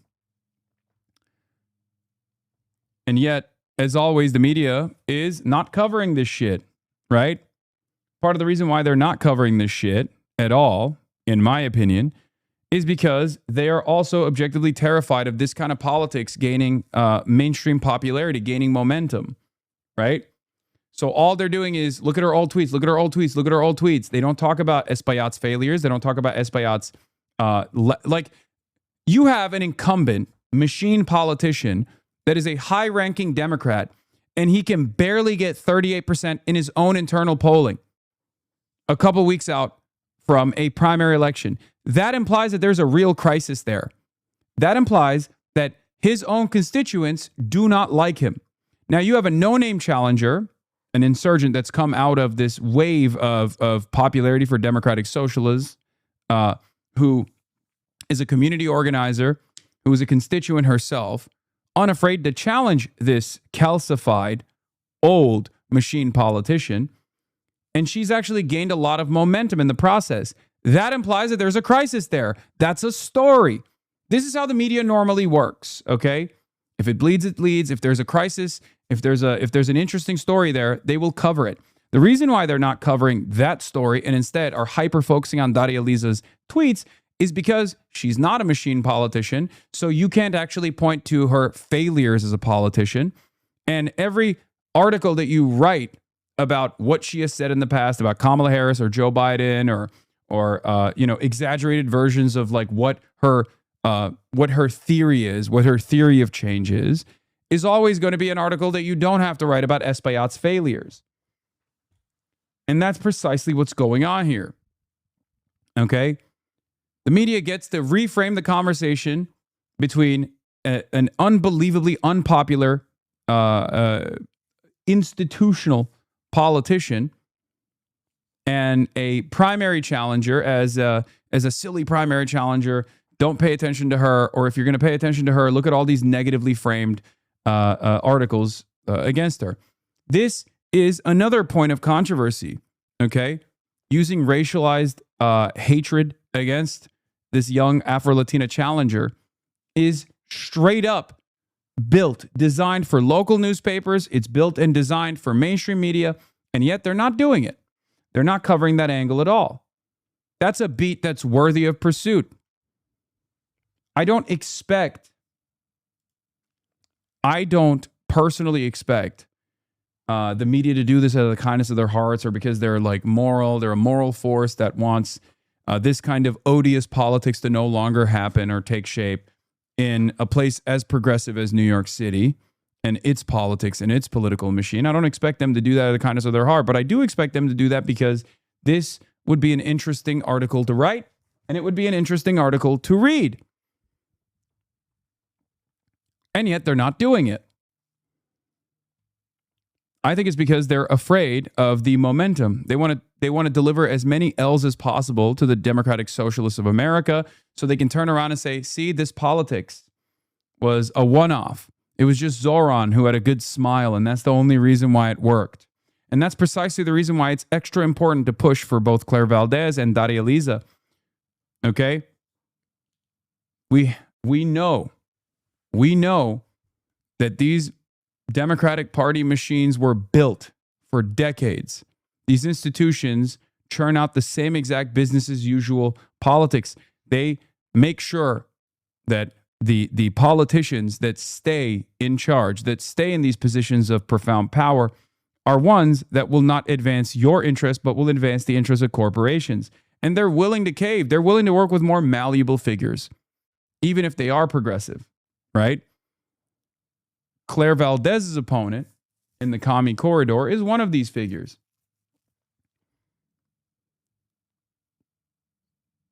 But we have to keep pushing. We have to push extra hard. We have to support these candidates.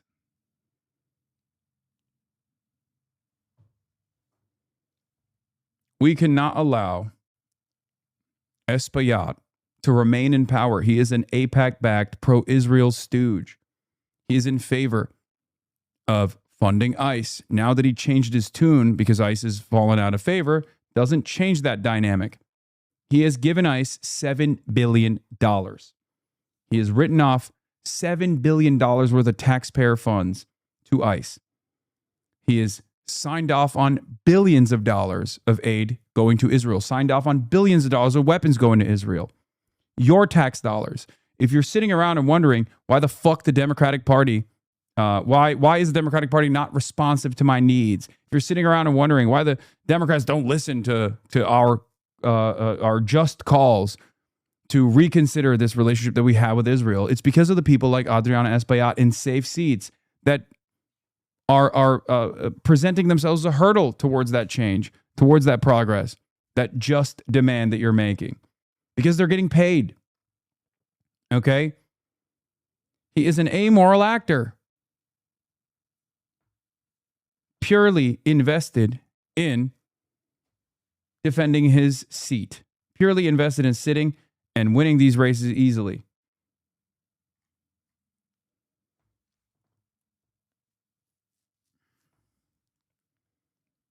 And yes, this applies to Grace Meng as well. It's not mum's the word on that race. Chuck Park for Queens. I'm in favor of it. I'm in support of it. There's a reason. I, however, also don't have an infinite amount of time and bandwidth. Okay. The DSA itself is also obviously not this omnipotent this omnipotent force in New York politics. Is growing. Okay, you have to understand, like, we have to make these calculations at times. I mean, it's great. Yeah, go vote for Chuck Park. I'm fully in favor. Why wouldn't I be?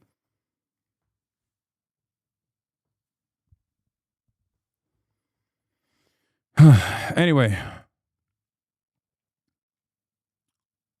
now let's get back to Ro Khanna being asked silly questions on Fox News. Okay, now someone else who's had a lot to say about the Supreme Court, not positive, and would like to see changes as well, is Hasan Piker, very popular streamer. He's been out there backing a lot of progressive candidates. That's where you fall with a lot of these progressive candidates as well. But Karl Rove writes in the Wall Street Journal about the danger of associating with Hasan Piker. He says this.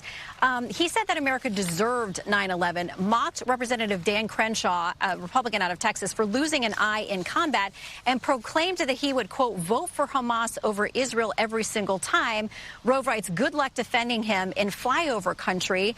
I would note, he also said if you care about Medicare or Medicaid fraud, that, quote, you will kill Rick Scott, which he later toned down and apologized for. But why would you associate with someone like him? Do you think it works in Middle America? Well, I'm in Middle America. I'm doing this interview from Bucks County, Pennsylvania, where I grew up. But let me just say this. I've called Hamas a terrorist organization. Obviously, 9/11 was a terrorist attack, and I supported the strikes in Afghanistan to take out al-Qaeda. But look, I go on different programs. There are people on Fox News who say things that I disagree with. Hasan Piker is a journalist. There's certain things that he has said which we shouldn't get into foreign wars. We shouldn't be giving, in my view, the kind of aid that we do to Israel. We should be putting that into the redevelopment of Bucks County, Pennsylvania, and Ohio. So people should be judged on our views, not whether we're engaging with different forums. I mean, I think the whole point of democracy is to go on different places. New day, early voting from the New York City Board of Elections 2026. Early voting is now complete. In Manhattan, 67,000. Bronx, 14,000. Brooklyn, 54,000. Queens, 33,000. Staten Island, 3,000.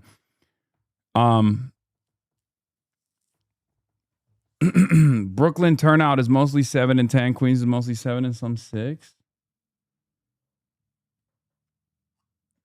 Love how they completely reframe your quotes into things that are unrecognizable from what you actually said. Yeah, obviously they're going to do that. It's the Republicans. Their job is to obviously bastardize the message.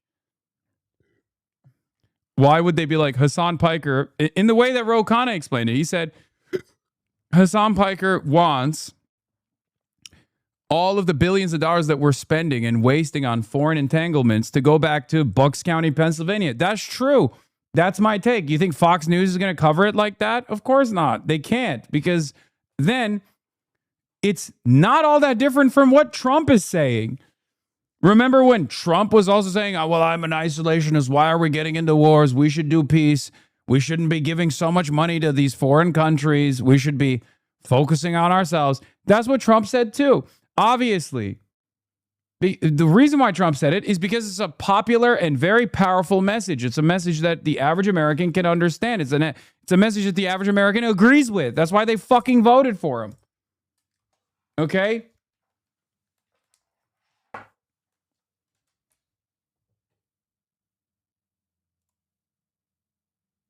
There's a decent chance many young voters are waiting until election day to vote, but this isn't a great sign for Valdez and Daria Lisa. Lander will be fine. That said, given Mamdani's popularity, the two may be able to win on persuasion alone rather than relying on a turnout edge. Yes.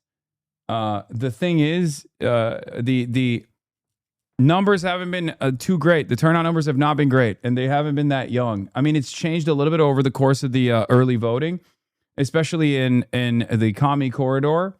But even then, it's like, it's shocking how little young people care about these races.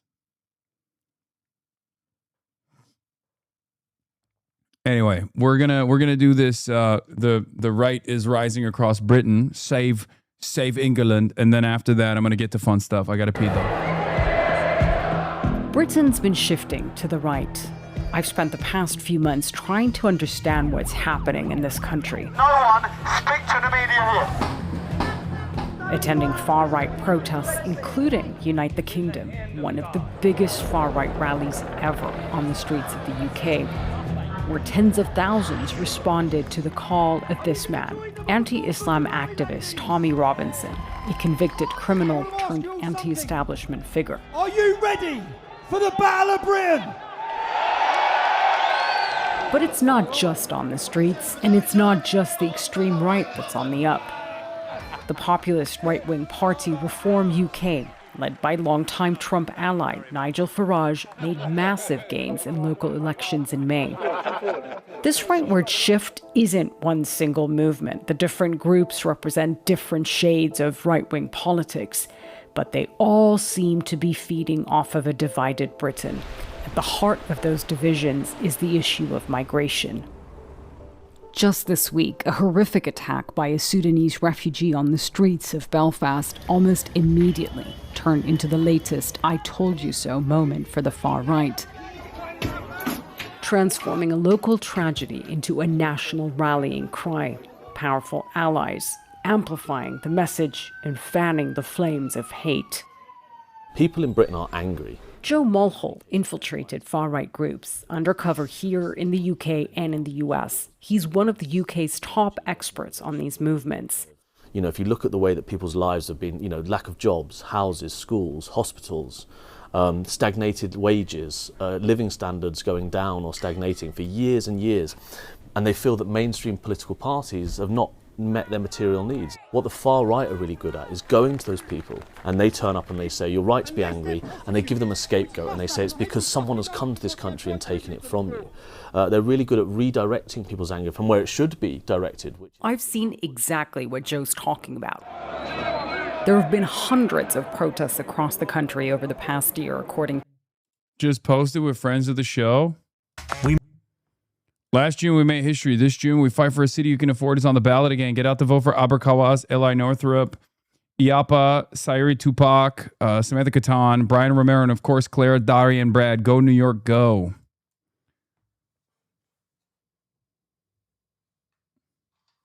You know, for all my fucking... Sometimes I criticize Zoran, but he has been really pushing. He has been really pushing for these guys. I'm not shocked how uninvolved younger voters are. I'm 26, and the fact that you can visibly see the conducive conditions getting worse and basic needs being more expensive, you just kind of check out mentally. There's a growing movement of people choosing to be homeless and becoming vagabonds because it's easier than work until you die, but become unable to work and still get no compensation. 2025 was an insane outlier where young people showed up in the early vote. Look at the Chris Rapp race, for instance. The early vote had him in a distant second, but when election day came, he propelled first, going from 31st to 44%. Yeah, hopefully we get that because we desperately need it. Thank you. No.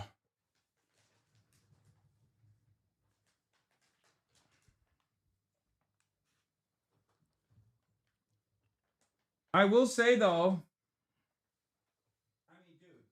dude, nothing motivates young people like fucking gaining a crumb of internet clout. You know what I mean? I do become an old man a little bit, but like you look at the turnout for like a Kai Cenat streamer university event, right?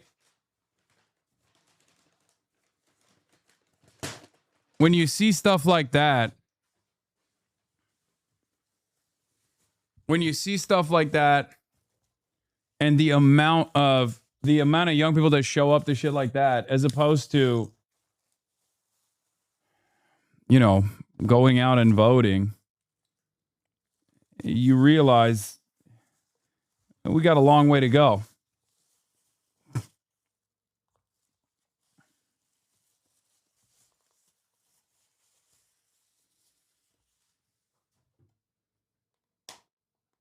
To be fair, it's mostly men. What do you mean? That's still, yeah, men still vote or are supposed to.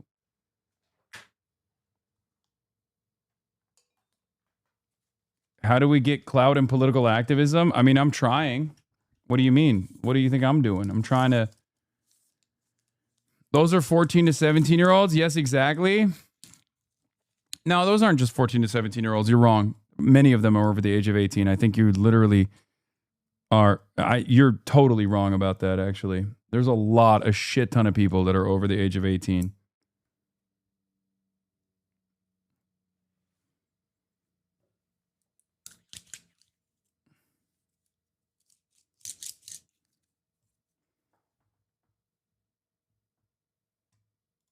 To activists tracking far-right movements. It's mostly been about migration and how consecutive governments have dealt with this issue. And with the center-left Labour Party back in power for the first time in 2 decades, the far-right senses conditions are ripe for a resurgence. It's in tight-knit communities like this one, in the sleepy market town of Faversham outside London, where we saw it all play out late last year. Walking through town with a protest organized by a far-right activist, you see those divisions and feel the anger. Hey. Shame on you. Touch me. Shame on you. Shame on me. You know, you die. Right now, they're marching towards this facility where unaccompanied minors, asylum seekers, have been housed in this town. They're a loud crowd, but it's clear. My least favorite thing the chat does is whenever I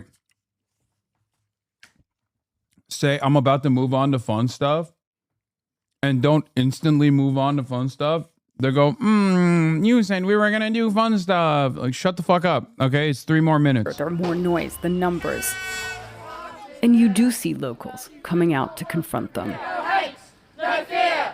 Refugees are welcome here. The main event kicks off with a rambling mix of racist rhetoric, fear-mongering, and white supremacist conspiracy theories. They're teaching about Muhammad and Allah. We will not tolerate our children to be taught about LGBTQ and what pronouns of belief, what they can identify as. We will not tolerate that round here. Keep up the pressure and one day you will be victorious! At this one tiny town's protest, we find one of the leaders of the UK's extreme right. Our country's been taken over by mass immigration. We're fed up. This is not the future that our grandparents and great-grandparents fought for in 2 world wars. They didn't fight for this to be done to our country. We want our country to be like it was before this immigration invasion was foisted on us. Yes, you mentioned far-right, neo-Nazi, all that a minute ago, as if that kind of stuff, that doesn't hold any power anymore. You must have learned this with Trump's victory. No one cares if they're called a racist anymore. Those terms are just used to silence people. The re-election of Donald Trump is not only an inspiration for this one extreme right figure. At every far-right event I've been to, it is a constant theme. Trump's Make America Great Again. has come to the UK. This is mega. Make England great again. He's the man. Trump is the man. I have so much respect for President Trump. He is saving not just America, he is saving the West and he's saving the world. You're wearing this because I'm a Donald fan. What is it that's going on? How much of this is really influence from the US? Literally. This is what I'm talking about when I say we don't understand. A lot of people are oblivious to this. This is another fucking Babe Ruth moment for me. I'm telling you, I've been saying this for a minute. The entire international fascist movement is completely centered around the American far right, the Trump movement, MAGA. There's no question there's a huge influence. When the far right is small little fringe political parties, that sounds fanciful. When you've got Donald Trump in the White House, the most powerful man in the world, they can then point to someone and say, look, it's happened there. If it can happen there, it can happen here. Are we headed into a direction where... And Elon Musk is playing a major role in this too.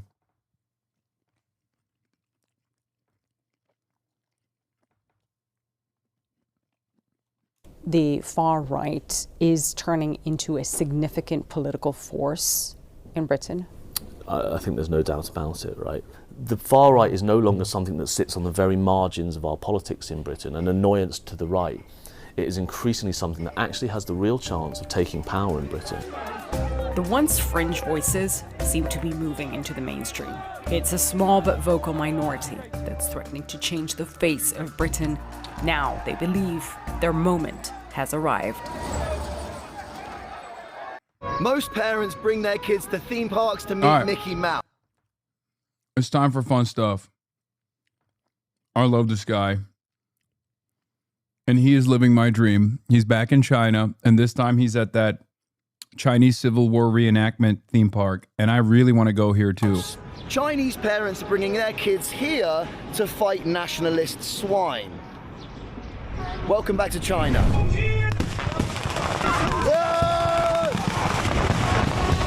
This is Red Tourism. 33 sites across China dedicated to one thing, patriotism. As tensions rose between East and West, China needed a way to remind its people why the Communist Party exists. And what better way to do that than immersive propaganda theme parks where you don't just learn about China's revolutionary history. It's so funny to say this when, I mean, it's literally the same as the LARP in our Civil War, right? Like Civil War reenactment is I mean, I like Mike. I like Mike a lot. I think he's a great guy. I think he's also very good at like showing showing the humanity of Chinese people and how wonderful China is. But this is like on its face very much an initiative by the Chinese government. So I assume he's going to be a little bit more aggressive in his commentary. You live it in the most fun way possible. These parks are so viral that even foreigners are taking up arms to join the communist revolution. Xi Jinping himself says, only by experiencing the hardships of the revolutionary era can people truly receive education. So I guess it's time to get educated. And we are joined by everyone's favorite American commie. Someone that I think you've probably been, Connor's here. I think you've been, over the years, you've slowly found yourself opening up to the Chinese way of life. That's right. You're in a very Chinese time of your life. That's right. Right? How? Hold on. You gotta fight the good fight, bro. Why is HasanAbi not there? Because I'm fake. I'm phony. I'm a bitch. I'm a chud-ass loser. Come on now. Really, so I'm currently trying to apply for my US visa. Do you think that attending a communist Chinese patriotic theme park is going to throw any cogs, any spanners in those cogs? Maybe you wait. Maybe you wait till you leave the US. As long as I don't like dress up or anything as a commie, and as long as I don't like actually fight, nationalist, then it should be fine, right? Yeah, you're just a spectator. I'm just a spectator. I'm not going to like dress up. It's not like I'm going to dress. That would be crazy. That would be crazy. So with these Red Army patriotic theme parks here in China, everything's themed. They got the Red Army restaurant. They've got a shooting area. Take the Long March again. Is there anything more Chinese?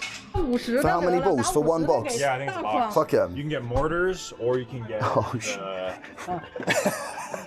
Look how big they are. They're like fucking basketball. Oh my god! Right. 3点一线啊，这是1点，对接着是1点，对准圆盘上的红点，对用力摁它就行，发射出去就可以了。 Easy enough. Okay. 发射。 Yes. 打中了，后面的把牌会倒的。 Now are they? Is that Hitler on the left side over there? Can you tell us a little bit about these people that we're shooting? 就是打中了啊，我们会下雨，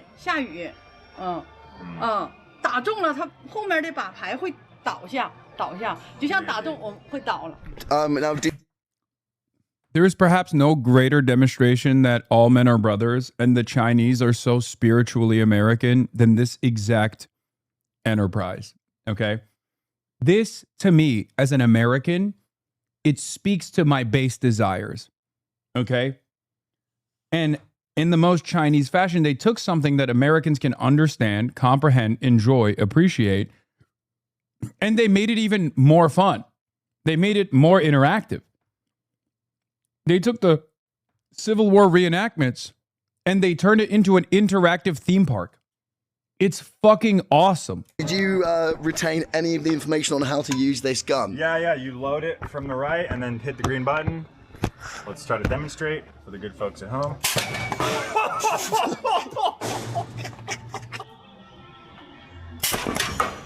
Wow. Nice, dude. Mate, they're fucking... They've got some power in them, dude. Yeah. So what can you teach us very, very briefly about the history of who we're probably fighting right now? So this is the Kuomintang, most likely. They were like the existing government in China, and then Mao and all the other communist homies led an uprising. Yeah. Several uprisings throughout the country, and this is, I guess, where like a major battle happened. Yeah, cool. Yeah, so I was just reading, Sun Yi is on the was a midpoint. It was a pivotal midpoint of the Long March. So did you hit the red thing, right? Yeah. Right, okay. Oh, close, dude. Yeah! Let's fucking go! Take that, nationalists! That's right, represent. It's not just the nationalists. I'm pretty sure they're hitting the Japanese too, right?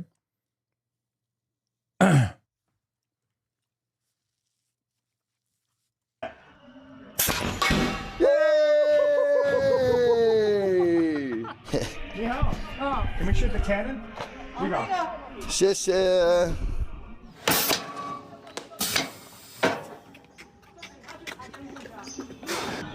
我执行，我在。哦，打那个前面那个Hey, yeah. That could definitely kill you, yeah. 谢谢。Yeah, so they've got old, what looks like propaganda paintings. So you have Mao, looks like leading the Red Army into battle. And they're very happy to go to war for him. Look at that. So right now we're in Sun Yi, we're in the mountains of Sun Yi, just south of the city of Chongqing. And this is a place that was passed through directly by Mao Zedong and the Red Army during the Long March. And the Long March was essentially 10,000 kilometers of pure brutality. So many of them died. They would cross rivers. Do you know how many of what percentage of them actually survived the Long March? Yeah, like 10%. Like 10%, dude. There's like several 100,000 started and only like 80,000 survived. They were crossing rivers, they were evading. It was essentially a retreat. It was a strategic 10,000 mile long retreat. I mean, you look at these mountains, man, you're traveling just through this with whatever supplies you would have had in 1934, which would have been fuck all. And this theme park here just commemorates that journey, because Sun Yi was a pivotal moment on the Long March.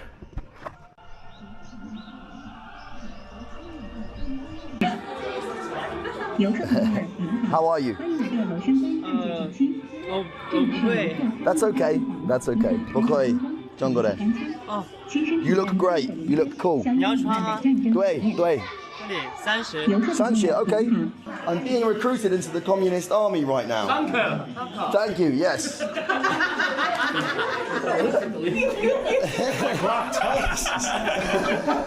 I missed that part of the Civil War history where they had Glocks.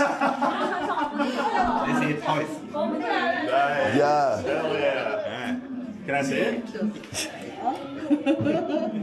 Got you. Oldest trick in the book.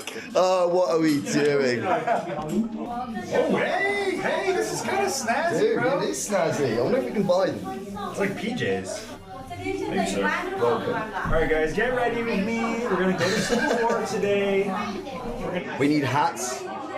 Yeah. And I think we need guns. Of course. 看小不小了，有点小，有点 That's 小。 okay. I've got a big head. I know. I've got a big head. 小了，小了。 I've got a big capitalist head. W LARPs. Welcome to camp. Thank you so much. We've got our commie uniform. They forced me to wear it. They forced me to wear it, I promise. We've got our commie gun. And we've got our commie red band. And I don't actually know what's about to happen.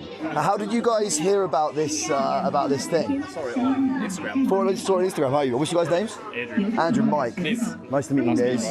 Yeah, it's not quite Disney World, is it? But it's like, I think it's better. It's like the Chinese version of Disney World. Yeah. So these guys, a British guy and an Aussie guy, they saw this on Instagram. They saw this experience on Instagram, and it's going viral. It's going seriously viral. And I would love to know what the Chinese think about foreigners and coming to do this experience. Hello, sir.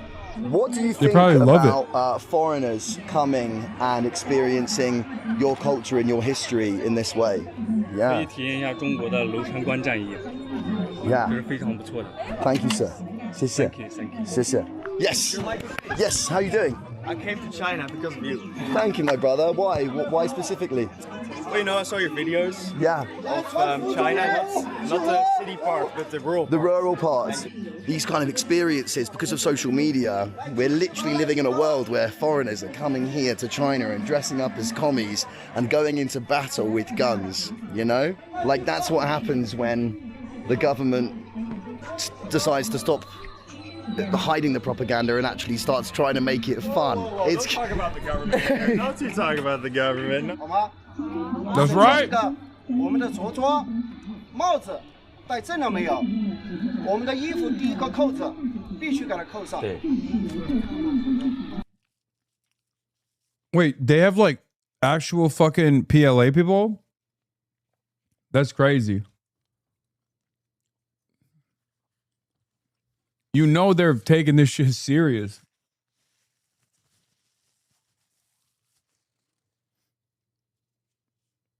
Someone's peanut butter jealous? Dude, you don't understand.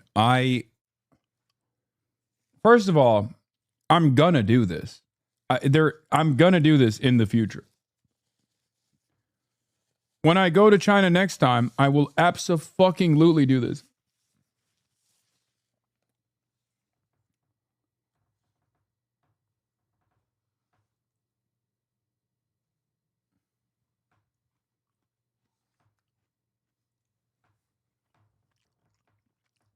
How come you didn't do this last time? I didn't know it existed.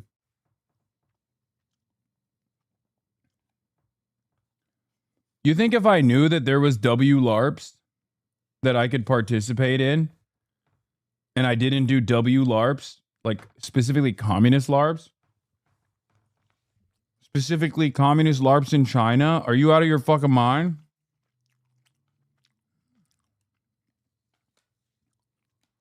You would have gotten Omega canceled? Oh my God, I don't care.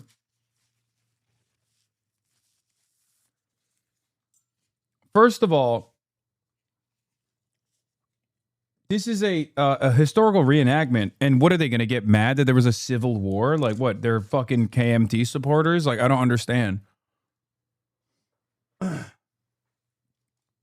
Like you guys do realize that like this is pre stuff that people criticize Mao Zedong for, right? This is actually This is actually the revolution. This is good. You can't, like, people complain about the Cultural Revolution, the Great Leap Forward. This stuff they don't really complain about. This is just normal, basic, Civil War stuff.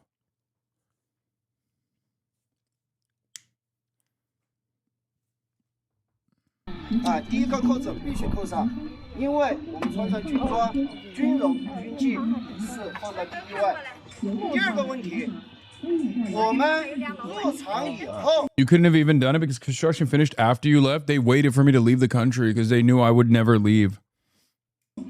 我们的手机一律不允许拿出来拍照。拿到平台上面去的话，红军拿个手机在演出现场拍照，说实话损害了红军的形象了，是不是？我们来的目的是什么呢？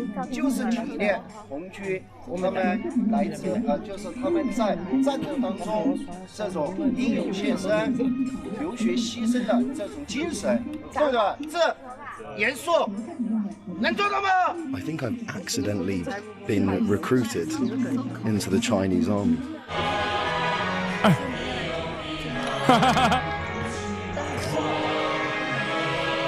I think our audience is here. I thought it was going to be school kids. Hi! Yeah. Wait, what?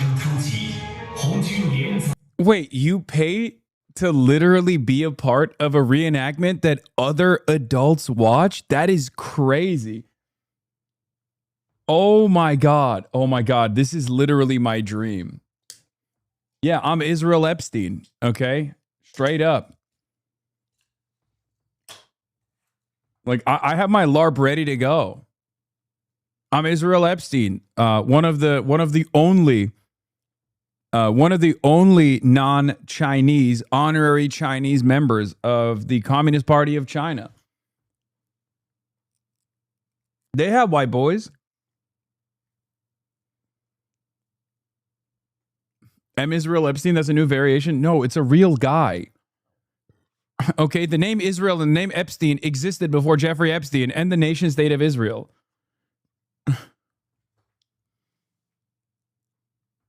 Yes, I'm talking about a real guy. Member of the Standing Committee of the National Committee of the Chinese People's Political Consultative Conference. Ipe was a Chinese journalist of Polish origin. Epstein was one of the few foreign-born members of the Chinese Communist Party. If you want me to do WLARPs, I got it.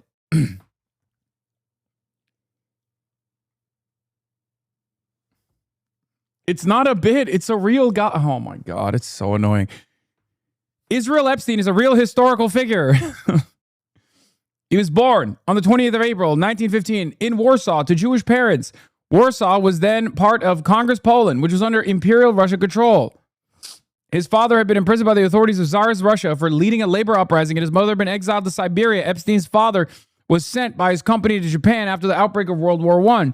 When the German army approached Warsaw, his mother and Epstein fled and joined him in Asia, with his family experiencing anti-Jewish sentiment in several places. In 1917, Epstein came to China with his parents at the age of 2, where they settled in Tianjin in 1920. Epstein was raised there. He's literally Chinese. One of the few people who's not like ethnically Chinese, but nationally Chinese, and was also a part of the Communist Party.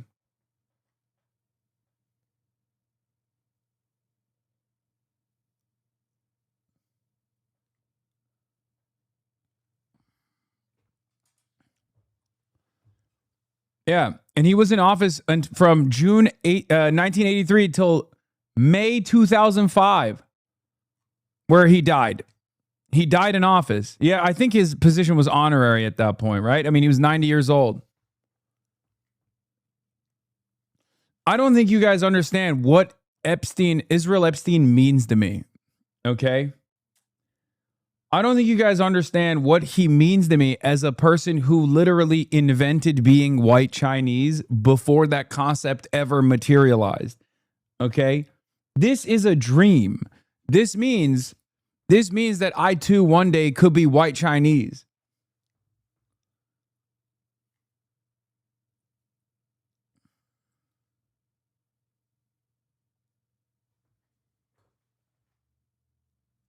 We don't hear Israel Epstein is Chinese that often.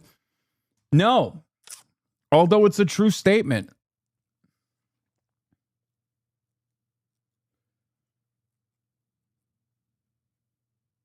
He started at 2 years old, though, Unc. I know, but it's fine.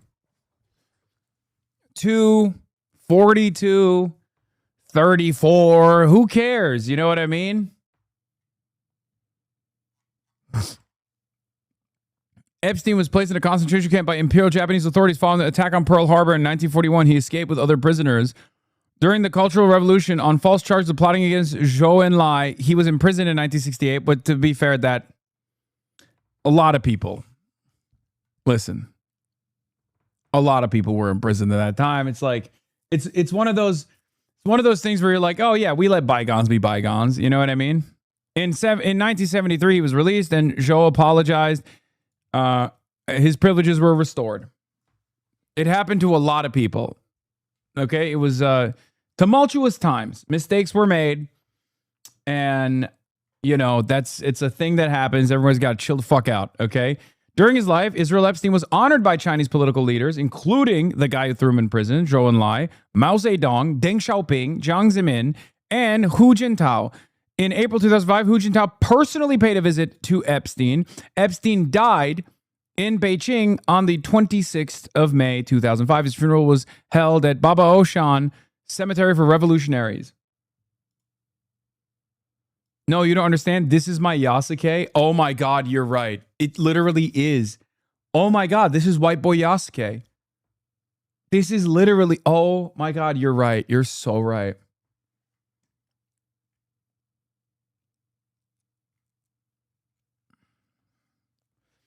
The difference between Israel Epstein and like numerous other white guys that obviously were involved in the Chinese Revolution is that he literally is Chinese. He's white Chinese. Whereas many of the other associates that were there as an advisory capacity were coming from the USSR. WLARPs.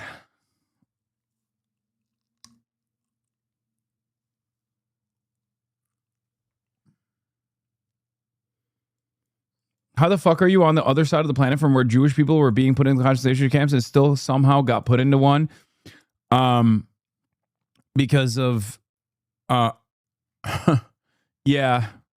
I mean, he made it out though, so that's what matters.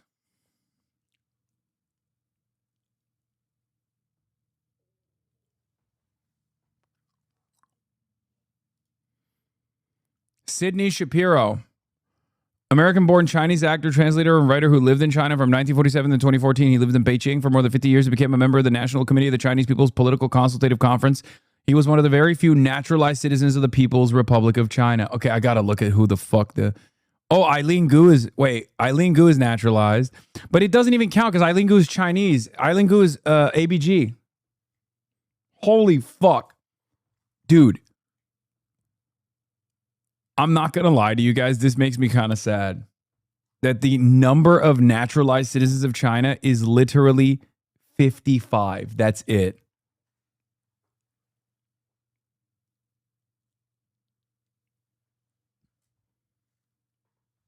And many of them are literally fucking did I say ABG? I'm sorry. I meant ABC.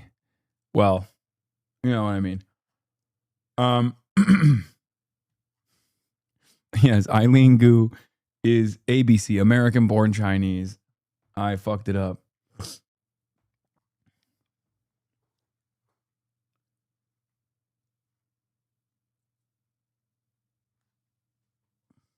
Why not both?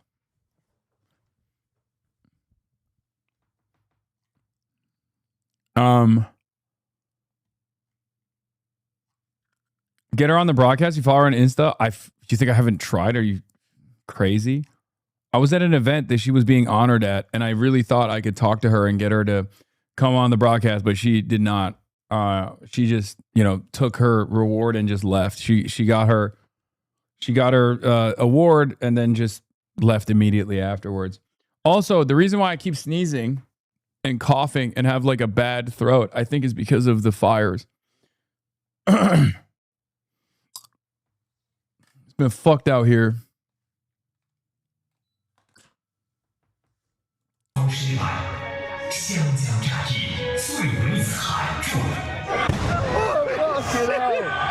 no! Oh no! Dude, I'm having flash. It's way too high. Oh no. I think I have to fight now. 本来老公，你们看啊，这20天前，我们是北东西都治水，转战川南。 Oh, Young Mao! Young Mao! Pog! Pog! Welcome back, Mao Zedong! 我们是主动东渡治水，进攻黔北，这一来一往呀，意义可非同寻常啊。 Taiwan has entered the chat. The enemy's just arrived. Boo! Boo, KMT! 现以血弹断粮困城军，正是一举全歼的好时机。加肥加肥，加了3年肥，把公肥变成公军，娘欺骗。 Are you seriously stepping on us right now? They want to smoke, dude. 真是旗帜大勇啊！ We're on the move, we're on the move. Oh shit. 我给你们讲一下，今天我这个声音不太好。你们拿手枪拿刀的拿在手里就行了，拿步枪的出场的时候抓住这个袋子，拿着枪柄猫着腰跑出去。 Oh fucking hell! 后面，我们的员工是没带袖章的，一看。Dude, W Larves, he's just ripping a fucking Chinese lung dart. Hey yo, the dream. 冲锋号响了，上去胜利了，欢呼一下。23个2耳塞举下来。我们下面叫。Look at Young Mao with his phone out. Okay, bro. Okay, bro. Stay committed. Like, you know, have some decency, sir. You're Young Mao. You're Young Mao Zedong. Why are you with your fucking phone out? Put the Huawei back in the bag, bro. 经理的时候忘了看我们员工做怎么做，一看就知道了。I'm scared.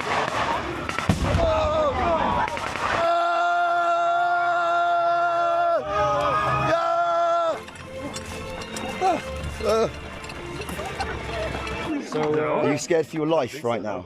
A bit. A little bit. I'm getting some PTSD right now. Yeah, me too. I'm getting some PTSD right now. 有点跑的时候啊，那个腰这样提着，那个腰稍微弯一下跑。所有人啊，跑的时候就这样弯一下跑。 Dude, this is so sick. Oh my god, I can't wait to do this. I can't wait to do this. Holy shit. Can you imagine being in a battle where you have absolutely no idea what's being said at any time? Oh, Lord. That's probably how the North Koreans feel in Ukraine. That is exactly how they feel. Kind of hot in this uniform. It is kind of hot in this uniform. That'd be the least of your worries on the battlefield. Do you think a single soldier...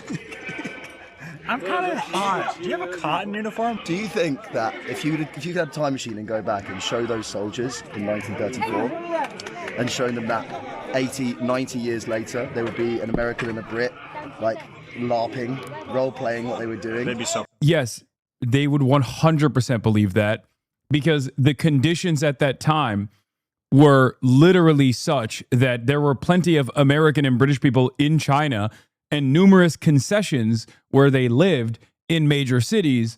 So it would not be that far-fetched at all. As a matter of fact, if you were to go back during the Chinese Revolution and explain to a young communist that they fucking won, okay, that they fucking won and became a behemoth, a superpower, that would be the shocking aspect of this. Not the fact that like British people are familiar with, you know, Chinese experience.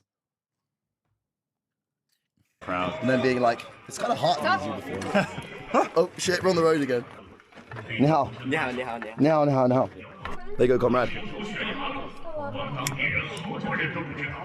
Ah!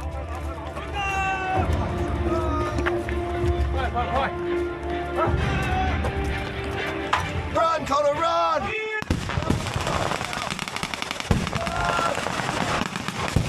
I don't know how big these two are, but you might need to come with your own Communist Army uniform. No, I'm going to hit up Mike to ask him what the biggest sizes were over there.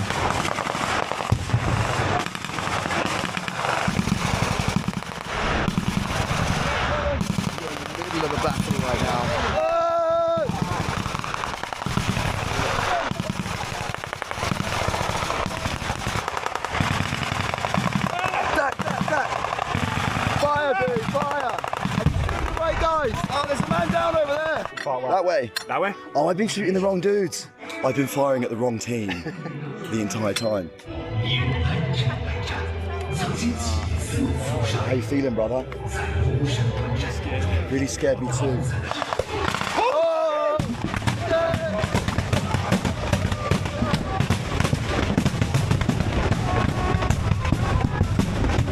Christ!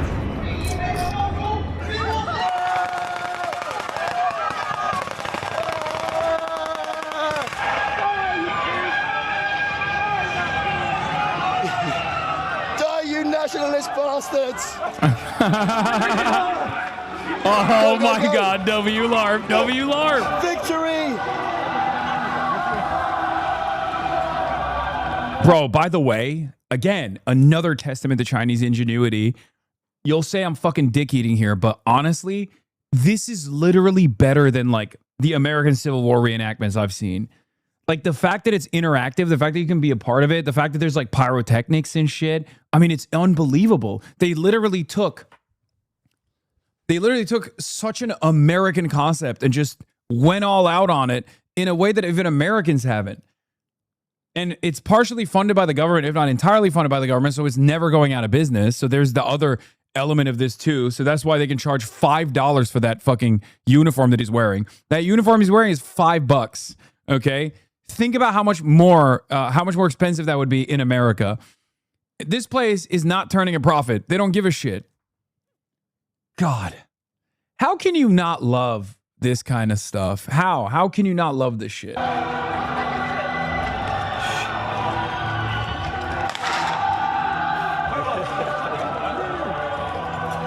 Yeah, no one is considering that they killed 5 middlemen by making this government funded. There could have been vendors. There could have been consultants. There could have been numerous other companies, numerous other nephews could have been hired. And what did the Chinese government do? They killed those nephews. They're doing anti-nephew action. So many middlemen could have drawn up the prices and they could have made some money in the process, and they didn't do that, and it's fucked up. Getting in trouble for not following protocol. Oh, take these bad boys out. You do know Gettysburg is free? Yeah. They don't give you... Yeah, except Gettysburg is not interactive unless you're one of the reenactment people, and I think you literally bring your own shit. Right?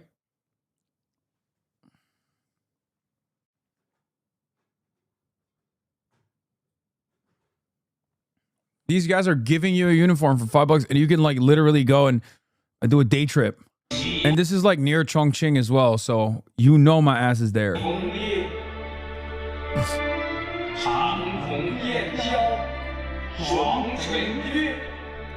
think we did it, dude. Dude, we killed it. I think we did it, and I think it was all because of me and you. We murdered all of them. It was great. We did murder all of them. I definitely shot like 4 of our own guys, though, dude. Yeah, well, you know, it's your first war. It happens. Yeah, it happens, dude. It happens. Do you think Mao will give me a pardon? Oh yeah, for sure. He's that kind of guy, right? Yeah, he's chill. He never like did any like bad shit. No. Yeah, I didn't Not think that so. I know of. Yeah, I didn't think so. Yeah. The disrespect. You're British, Mike. You fucking watch your British mouth, okay? You watch your British mouth, Mike. How dare you? How dare you imply?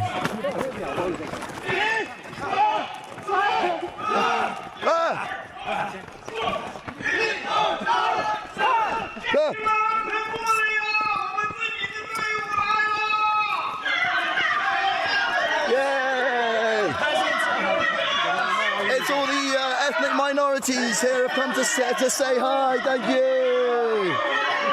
Thank you. Thank you. Thank you. Oh, he's done me. He's done me. Yeah, He's done me. He's done me. We saved them.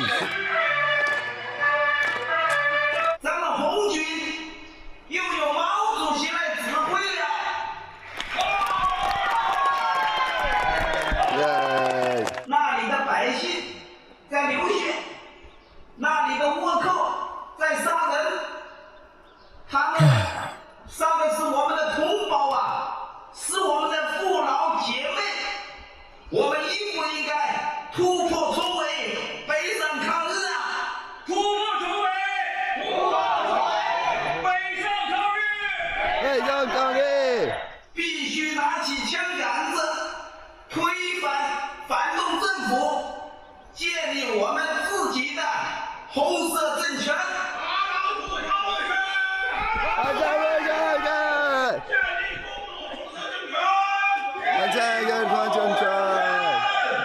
Well, that's all from Connor and I here in China. Wow. Is this any different from just a battle reenactment in your country? Something made to inspire patriotism? Wow, what an experience, dude. I have chills. Okay? I have chills, secondhand chills. Experiencing this vicariously through Mike made me feel like I was there. I'll probably die if I went there. You know what I mean? Is this person known for doing China content? Yes. Yes.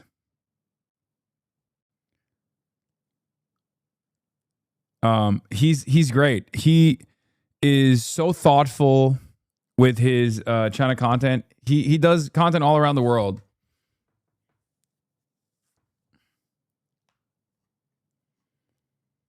Big Fun React is so good. Ignore the dumb title. Inside Indonesia's most hated subculture. What the fuck is this? Hey, yo. Vespa punks? It's crazy.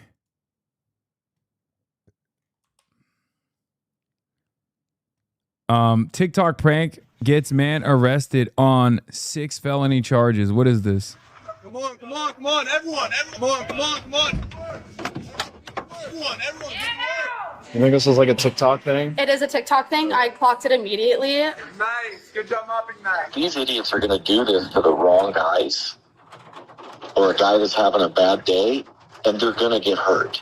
When a TikTok prank draws millions of views online, a young influencer sets out to top it with an even bigger viral hit. But after one stunt spirals into chaos and violence, the attention it brings is not the kind he had in mind.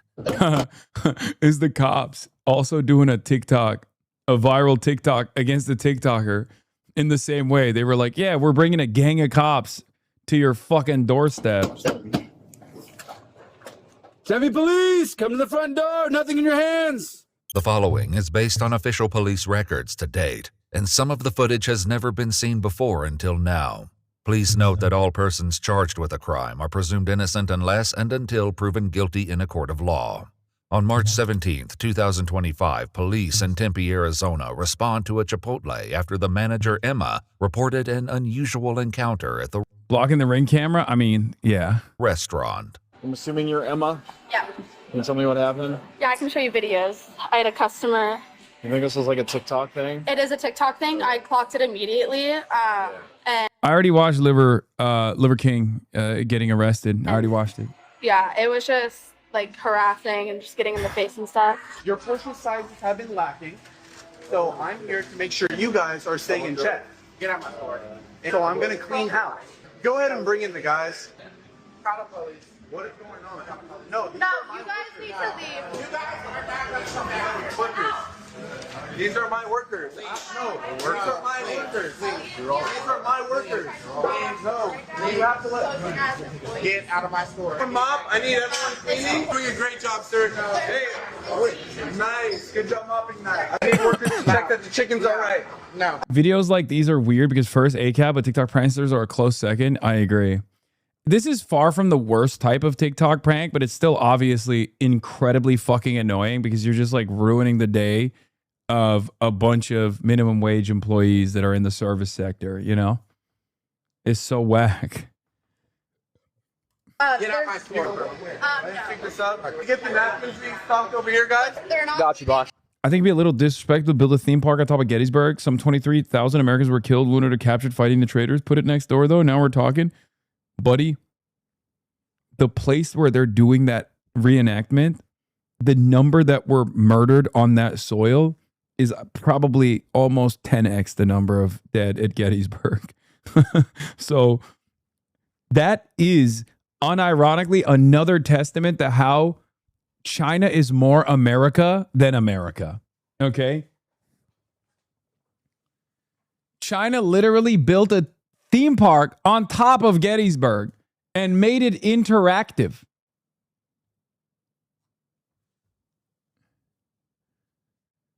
I'm telling you, man, what I experienced in China was so profound. I was like, this is totally different type of war, though. Wait, what? No, it's not. What? It was literally a civil war.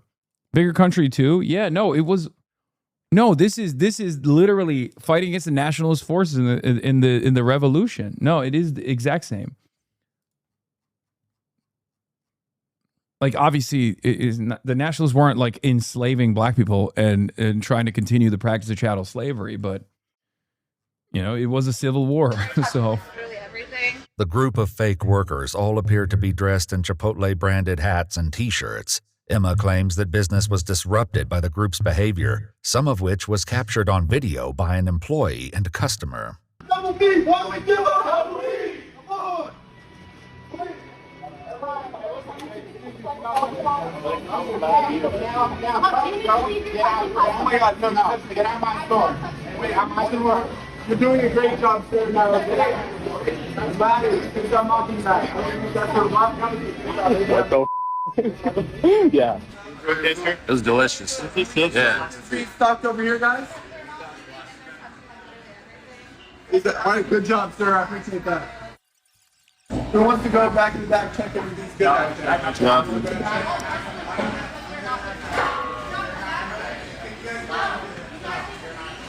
Oh my God.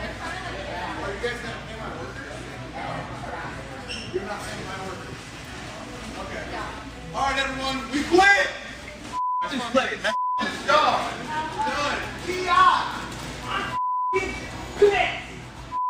Do you want the incident documented, or since they're gone? I mean, they're gone, so I guess it's fine. I don't know if we need to document it or not. It's up to you, however you want it. I mean, there's not much to do about it, so it's fine. Yeah. By the time police arrived, the video had already begun circulating online, and it didn't take long for Emma.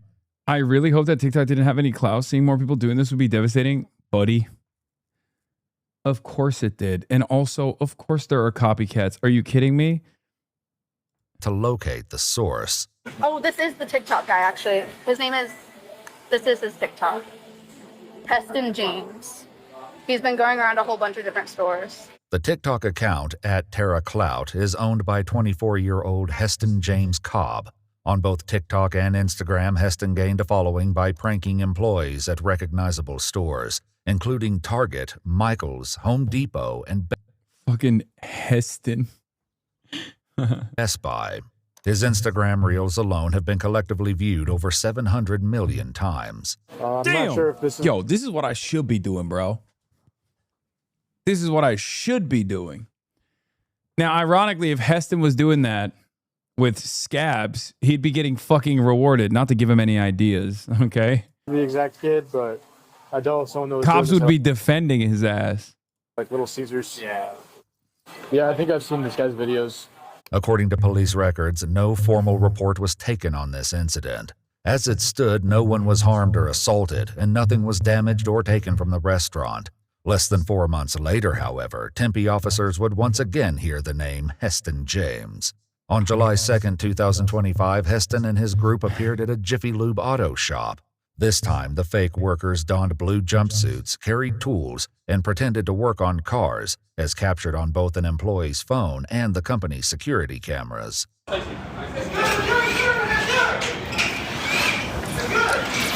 right, yo, what's going on over here? Hey, it's a little work. What the cop, dude? I got the place. Hey, I'm in that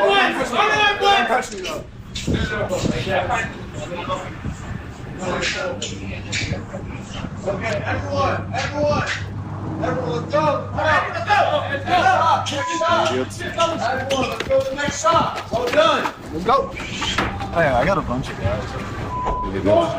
According to police records, no one was assaulted, nothing was stolen or damaged, and if Heston recorded anything, it wasn't published to his social media platforms. But he was far from finished. The next day, Heston's group targeted 3 more auto shops, including one owned by a man named Dave, who shares his fears that their actions will quickly lead to dangerous consequences if they aren't stopped. These idiots are going to do this to the wrong guys or a guy that's having a bad day, and they're going to get hurt. Officers learned that those concerns became a reality during the group's final prank of the day when they were dispatched to a Pep Boys after a 911 caller reported a strong-arm robbery. Hello. Hi. Have you guys seen these two before or anything? No. Or how many were there? 15? 15. 10 to 15 guys? Whatever fits in that van. It was loaded. Seriously? Yes. Seriously? Wow. All right. It was loaded. Nothing that we've ever seen before. Pardon me for being frank. You guys are sad. If but you want to bring me the link, I'll send my camera footage. Cool. I will but that do was that. scary. Though they had no working cameras, the manager's account of what happened closely mirrors a video Heston posted to TikTok, showing the same prank unfolding at a different auto shop. Just like in the video, the Pep Boys manager claims they were approached by two young men who said they were from corporate. I'm just going to be bringing in all my guys because you guys have been doing a really slow job. I've been getting multiple complaints. I'm from corporate, I told you. So this corporate thing. I'm calling in my guys and they're going to be working on all these cars. Hello, Muslim rape gang apologist.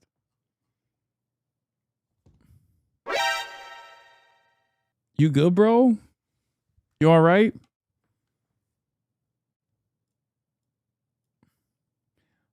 I swear to God, these guys are like, they're bots, right? They straight up operate like bots. They get their new talking points and then immediately they're off to the fucking races.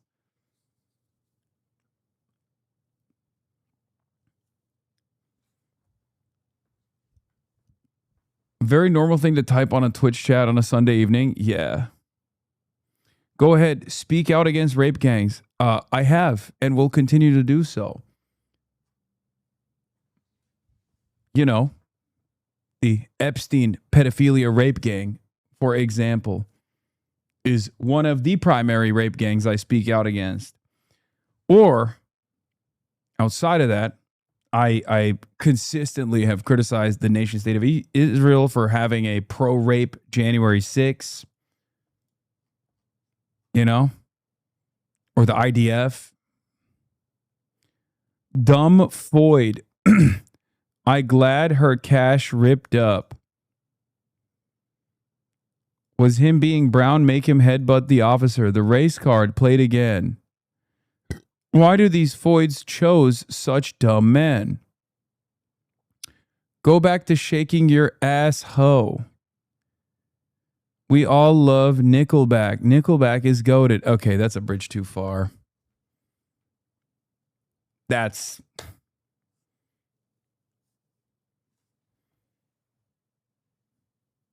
is. Oh, look, he's looking at the logs. Yes, and we're all laughing at you, which is probably an experience that you're used to in school. And now you get to experience it on the internet as well. You thought you could remain anonymous. I bet he's from Naperville. No, I think this guy is. I think this guy might be a Euroid. Wuthering Waves has big true king. Nah, furries are more normal. Foid slop. As a white man, I wanted to apologize for this because this is somehow my fault. This is actually white people's fault. Dude, that's crazy. I can't believe this is a real person. We were just talking about this last night, if you remember.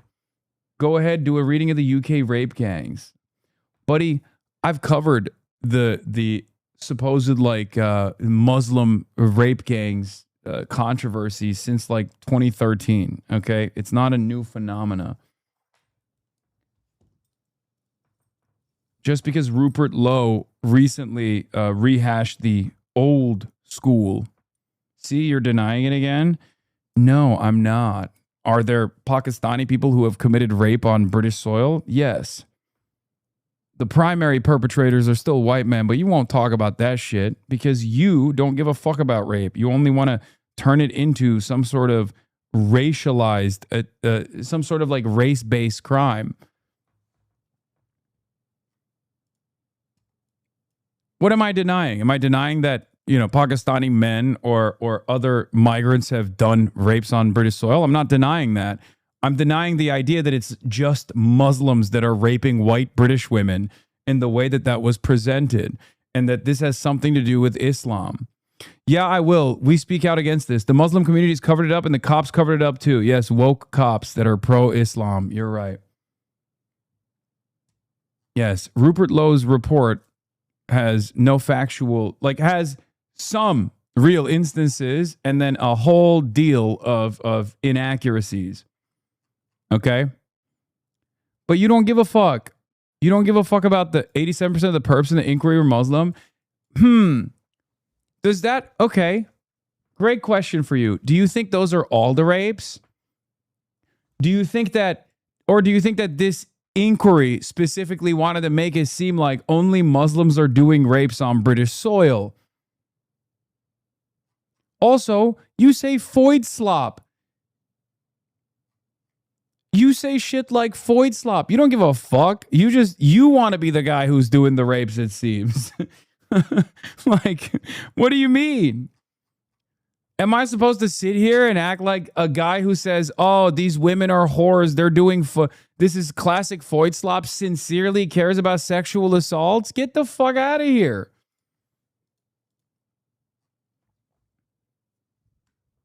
How old do you think this person is? Got to be young. I really hope they're like 15, 16 years old and they can hopefully snap out of it. Because if this person is like over the age of 25, it's not going to be good. Yeah, this shit was debunked like 5 years ago. It's 2 decades old at this point almost. How old are you, chatter?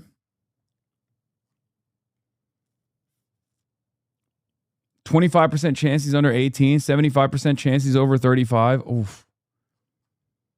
He did say he loves Nickelback, so I doubt it. I'm so happy he's being sued. The natives also didn't invent it. Exactly. Batman actually stops crime, though. It's when the city is run by them. I mean, he literally does tweet like he does type like a child. But he also likes, what is this?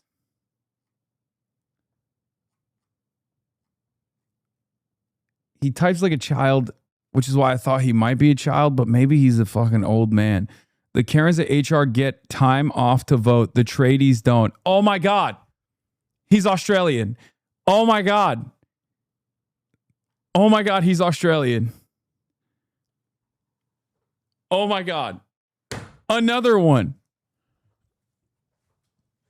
Or no. Or no. Wait, did he get fucking banned? No, he didn't. I don't want him to. Ozzy. I thought Tectone actually did rape his girlfriend. Didn't Tectone actually rape someone? Okay, maybe this guy is salvageable. He's not a rape tone supporter, at least. I'm so tired of these hags. Dude, what the fuck? This guy literally hates women so much. Why do you hate women so much, bro? He says Faraj the clown too. There's a lib in there somewhere. Wait, do people in the UK don't say tradies, right? Do people in the UK say tradies? No, right? That's a Australian thing. But he's like talking about Nigel Farage. Keir Starmer needs to be tried and charged by the courts. Imprison Keir Starmer, put him on trial.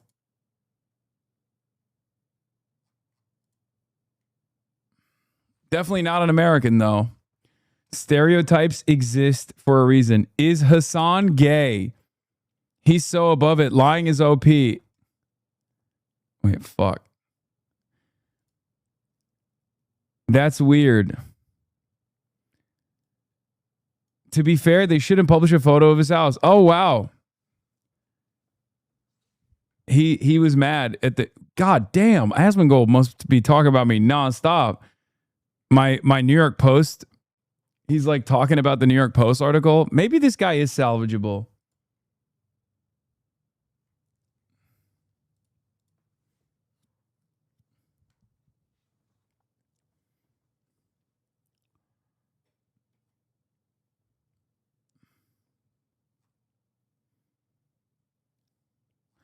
This guy doesn't seem like a true Kush master to me. Also, watch him be born in 57 and he's almost 70. Oh my God, stop. How much Aussie news he watch? Fuck, I just avoid that shit. Though Aussie news kind of obsessed with everything UK.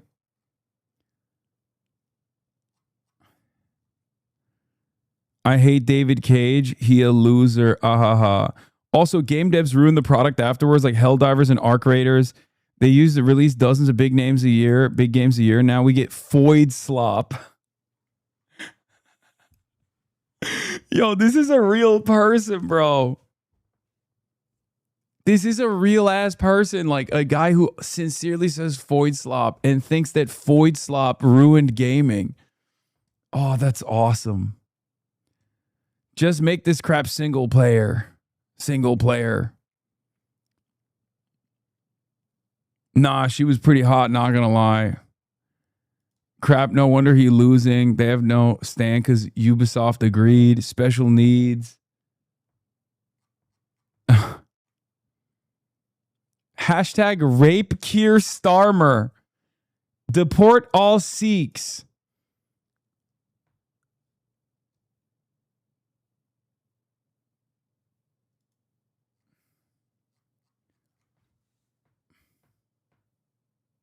Well, there you have it. That's a guy.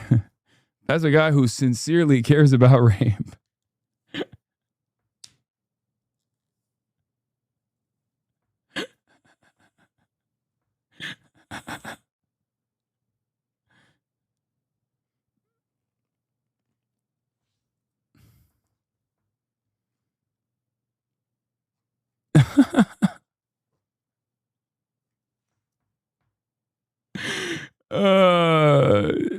He's an inbred turd worlder.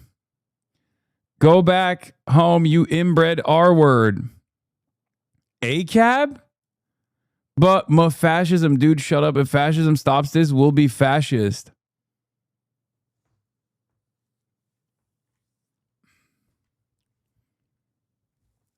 He dropped a freak IA in here. Not enough up dudes, guys. No, he's just that dumb. Games for goys. Do games for goys. He's got everything, dude. This guy's awesome.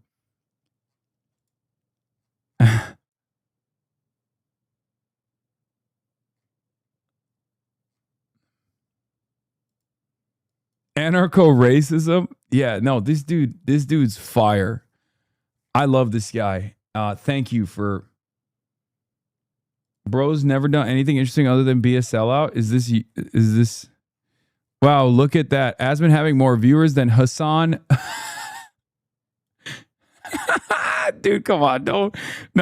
We gotta let this guy be even more creative than this. That's funny. Okay, all right. Let's continue with this. I don't really like this TikTok story. I don't really care about it that much. I'm not gonna lie. Where's the fucking Jube? Let's watch the Jube. We have also we just did this. Meet the former CIA agent who wants to abolish the CIA. We can listen to Mehdi Hasan talk to John Kiriakou. Or we can do Jube. I want to see Dean cook a bunch of MAGA ladies. Jubilee, Dean Withers, Jubilee, the Tube. Can Dean Withers survive 20 MAGA women? That we need strong alpha males like Donald J. Trump, Spencer Pratt, and our loved Charlie Kirk. Did you just... Wait, why does she sound like that? Hey, yo, what the fuck? Is she doing anime voice? Come on, man. Come on, dude. That's... Wow. She's like, whoa. I don't like you going there.